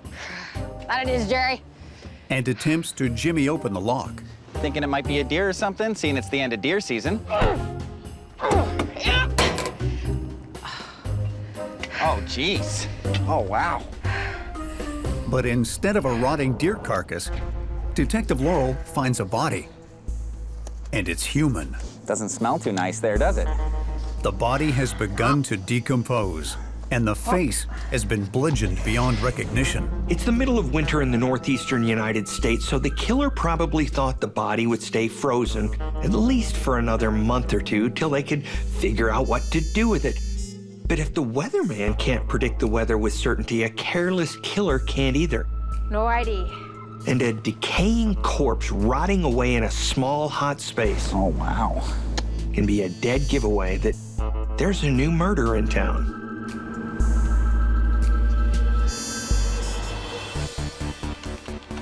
When Detective Laurel runs the license plate, she discovers the car belongs to a local man by the name of Ned.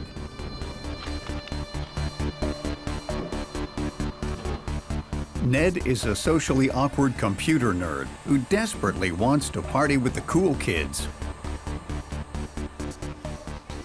Up until a year ago, he was a happily married Silicon Valley tech whiz, until his wife of 5 years had an affair with the plumber and divorced him.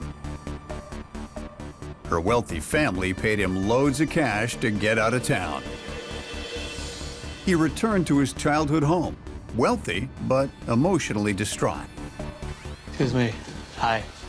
Back home, Ned wallows in self-pity, trying to console himself with liquor and beautiful women. Now, what's your name? It's human nature to want to console yourself after you get dumped. I get it. You pick your poison, indulge a little, then get back on your feet. But when you hit rock bottom and stay there, you tend to make some pretty bad decisions, and those decisions can come back to haunt you in ways you never dreamed of. Unable to track Ned after finding a dead body in the trunk of his car, Pam? Lauren, it's been a while. Yeah, I'd say close to senior prom. Detective Laurel brings his brother in for questioning. How's Cheryl? She's good. How's Wayne? Good. Lauren is the local pastor We're looking for Ned. and is well known for his good deeds in the community. You know, after the divorce, Cheryl and I, we opened our hearts and our homes to Ned. Then he started hanging out with that rough crowd, you know. So Cheryl and I said, you gotta go. Lauren admits that Ned has been going on benders since he returned home, and it's not uncommon for him to lose touch with his family for days or even weeks. I hate to break it to you, Lauren, but we found a rotten body in the back of Ned's trunk. Oh, did you now? Yep. So, do you think he's capable of murder? Detective Laurel is looking at two possibilities right now. Ned's either on a bender and has no idea where his car is, much less who's in his trunk, or he's gotten mixed up with some bad folks who've gotten him into a, shall we say, compromising position. Detective Laurel shows Lauren a belly button ring found on the body in the trunk. Oh, Jesus, Mary, and Joseph. This is Ned's. Huh. Well, where'd you find this? I can't say. So Lauren's basically identified the body. Sure, we still need an autopsy to confirm, but 9 out of 10 times, if the belly button ring fits, see where I'm going? So now Detective Laurel has to figure out who would want to kill this geeky nouveau riche wannabe. According to Lauren, Ned continued to party into the wee hours of the morning, Lauren! while Lauren continued to rescue him. Awesome! What are you doing here? You called me, Ned. All right.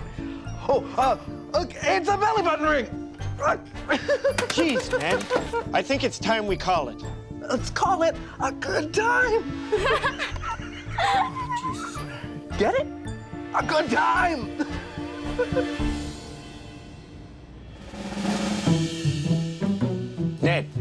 Ned, wake up. Ned. Ned starts hanging out with strippers regularly. Here, drink this. And proceeds to drink himself into oblivion night after night. Hoping to save his brother from eternal damnation, Lauren formulates a plan to get Ned into rehab and clean up his act. What do you say we go down to Florida, just the two of us? Soak up some sun. Lauren has been in touch with a rehab facility just outside of Disneyland, and is hoping once they arrive, he can persuade Ned to check himself in. Just us brothers, living at large. Yeah, maybe we can check out some clubs on the way. Sure. All right. I'll book it. Great. Well, let's have a drink to celebrate.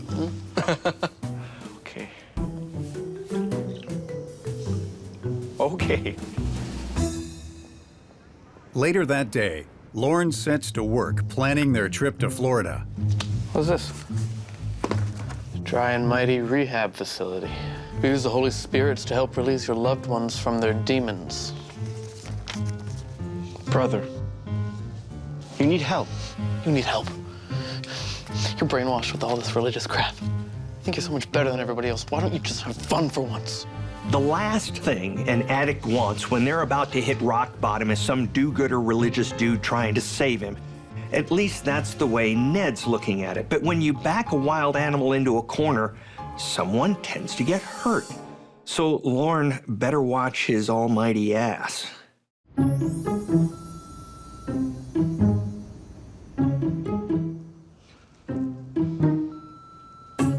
Ned, it's Lauren. Call me. I said I was sorry. Lauren tries for the next couple of days to get in touch with Ned, but Ned refuses to take his calls.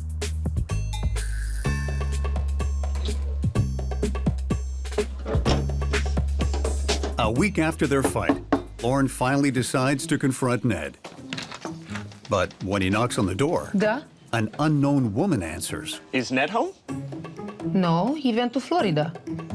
Who are you? I'm Ned's friend. He wanted me to house sit for him while he's away. He couldn't go on the trip. I have the tickets. What? That doesn't make sense. I dropped him off at the airport.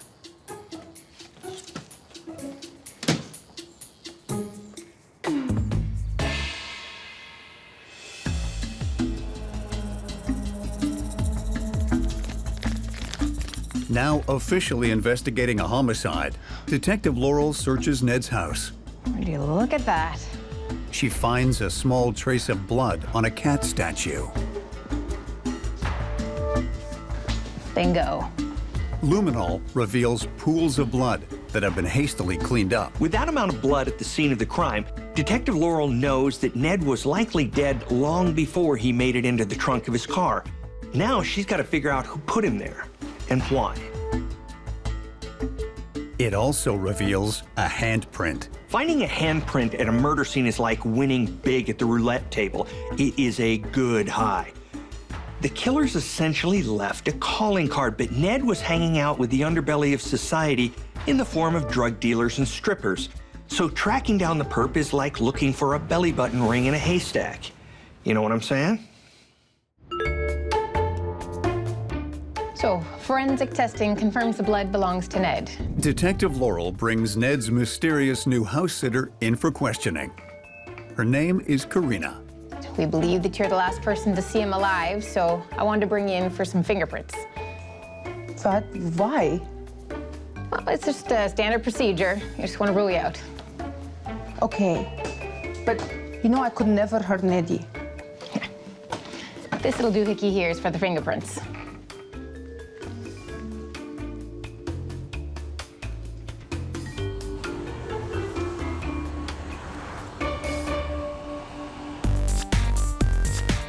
Karina tells Detective Laurel that after emigrating from Russia, she got a job dancing at the most popular strip club in town, the Pole Vault. She uses the cash she earned from stripping to put herself through school to become a mortician.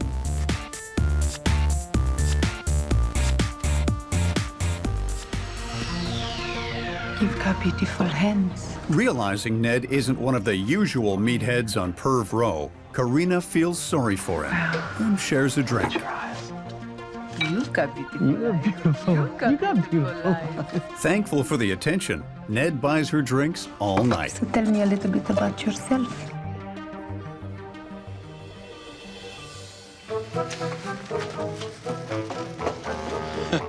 Hello. Soon, Ned is spending all of his money on Karina. How was your day? It's been a good day. How was your day? Very good. Shopping. And invites her to live rent-free at his house. I can stay? Please. Oh, Ned, you're the best. You're just the best. Karina's a clever girl who saw Ned as an easy mark and set out to get him. She's been around the block once or twice, and she knows that vulnerable guys with loads of money and time on their hands are just looking for a pretty girl and lots of attention. A seasoned gold digger like Karina can deliver on that with one hand tied behind her back. Now, some people may call girls like Karina opportunists, but in my line of work, we call them something else. Suspects. When the fingerprint analysis comes in, the results are damning. So, your fingerprints were found all over the crime scene. But I live there. They were found in Ned's blood.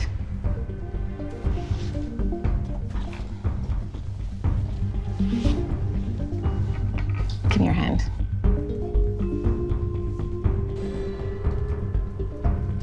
What'd I tell you? Боже, помоги мне. It wasn't me. But I know he did it.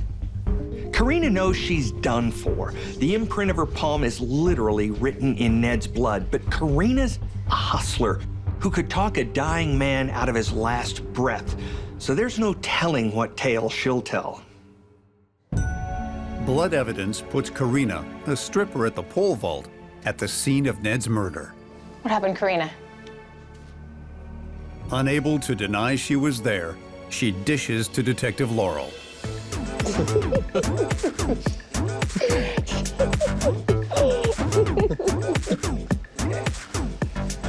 You boys, Maya? This is my friend Vlad. Vlad is a Russian gangster who loves to gamble.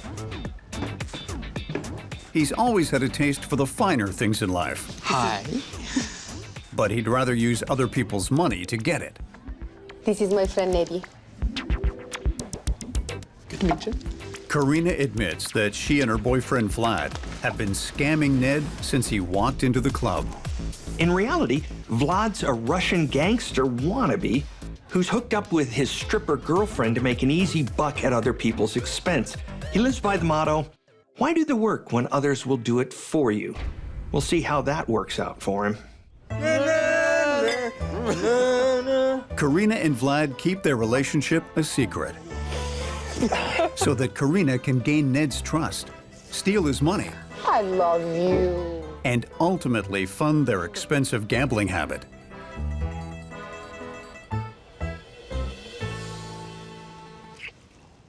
Once they're alone, Karina puts their plan into action.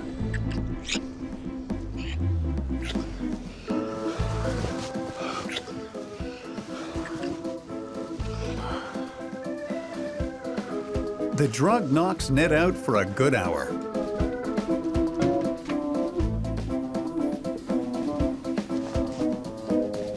Vlad steals his bank card.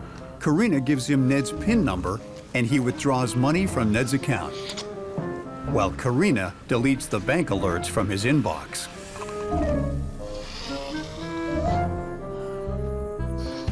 When Vlad returns, he puts Ned's bank cards in his wallet, and they continue partying.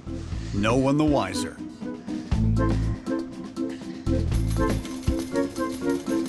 Place your bets. Karina and Vlad begin to rely on their gift horse, regularly knocking Ned out. And no more bets.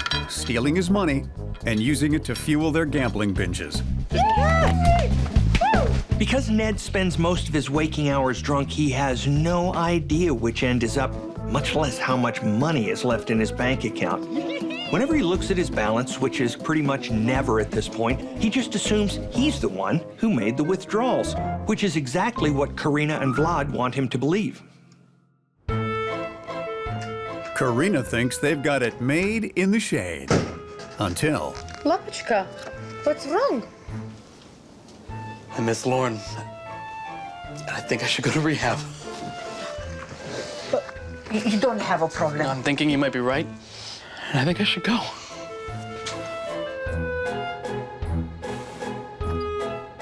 Concerned they won't be able to rip Ned off if he gets sober, a panicked Karina calls Vlad.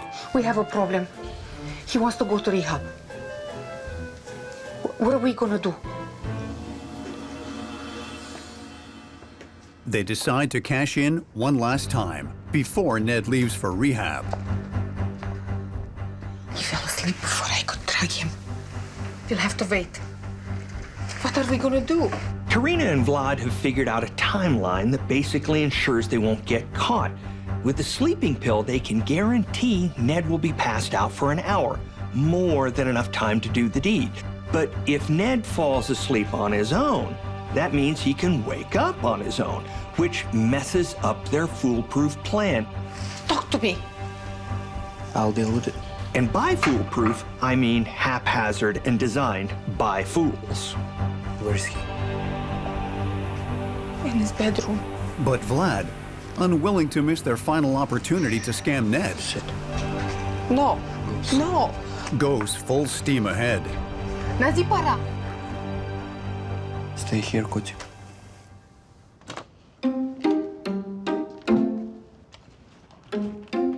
Vlad plans to hit Ned over the head, knocking him out just long enough to rob him. What are you doing? Come back here! No! No! Get off me! No! I'll choke you! Stop!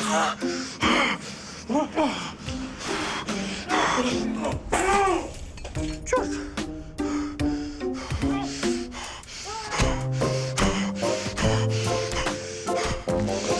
What happened? He woke up. So you killed him?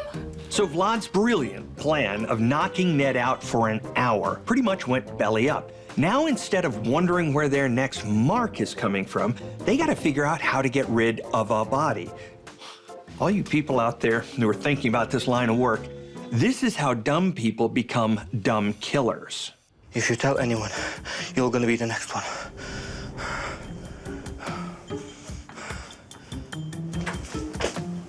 You clean this up, and I'll get him in the car. Vlad has gone from gangsta wannabe to full-fledged murderer, and Karina is afraid he'll have no problem crossing the line again. This, my friends, is how you become an accessory after the fact. You may not have killed the dude or even wanted it to happen, but if you don't report it, you're going down just as hard as the perpetrator who did it.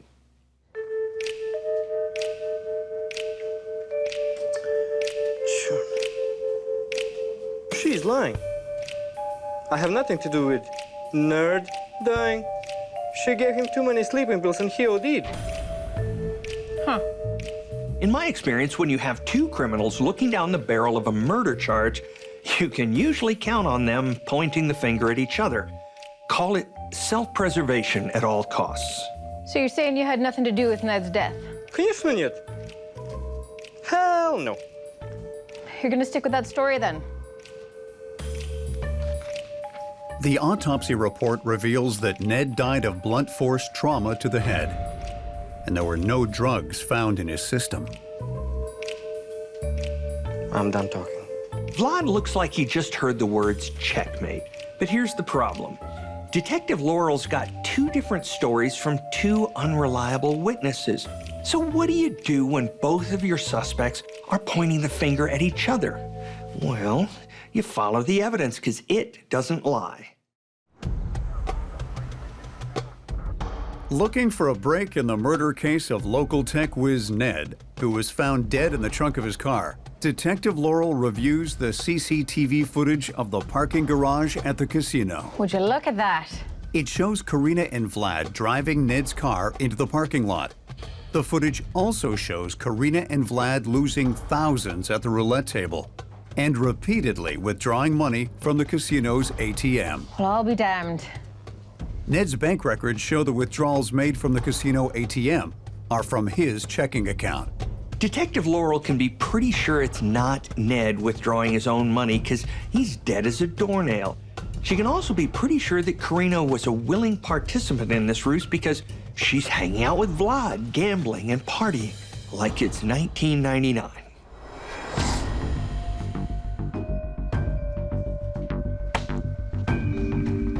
So, What'd you think there, Karina? I had no choice. I only helped Vlad dispose the body. I swear on my life I did not kill him. After cleaning up Ned's blood and accidentally leaving her palm print on the floor, they sneak Ned's body out of the house. Hey, Ned. How you doing?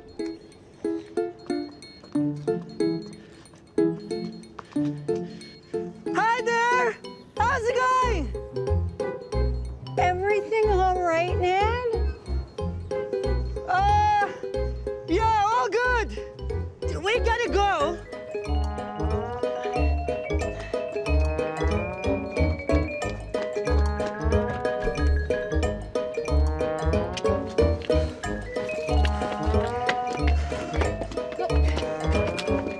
Come on.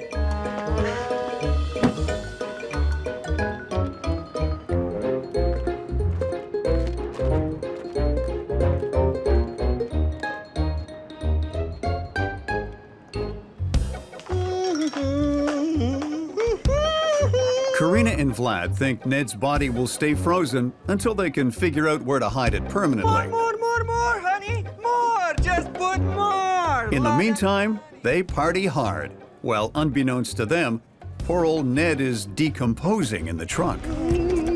Okay, more. Money. Unfortunately for these two winners, they didn't check the weather. So a sunny day in February turns out to be their downfall. Karma's a killer. Nenia, fishu idiot. Stop. What are you talking? Shut up. You should give him more pills. It is all your fault. Stupid woman. Come on, go away. You are stupid. You stupid? You killed him with a bottle. Wake up. Karina and Vlad are both arrested. Vlad is sentenced to life in prison for murder, fraud, and robbery. Karina receives 25 years for accessory to murder, fraud, and robbery. Karina and Vlad gambled big time and lost. They thought they could get away with using Ned and his money for the foreseeable future, but when he threatened to get sober, they saw their money train coming to an abrupt halt and they chose to keep it running at any cost. But by acting impulsively, they made a fatal mistake and crossed the line from common criminal to killer. They took the life of a lonely tech whiz whose only fault was drowning his sorrows to heal his broken heart. Karina and Vlad took advantage of the poor sap, but got busted by a bright, sunny day. There's a little bit of poetry in that, don't you think?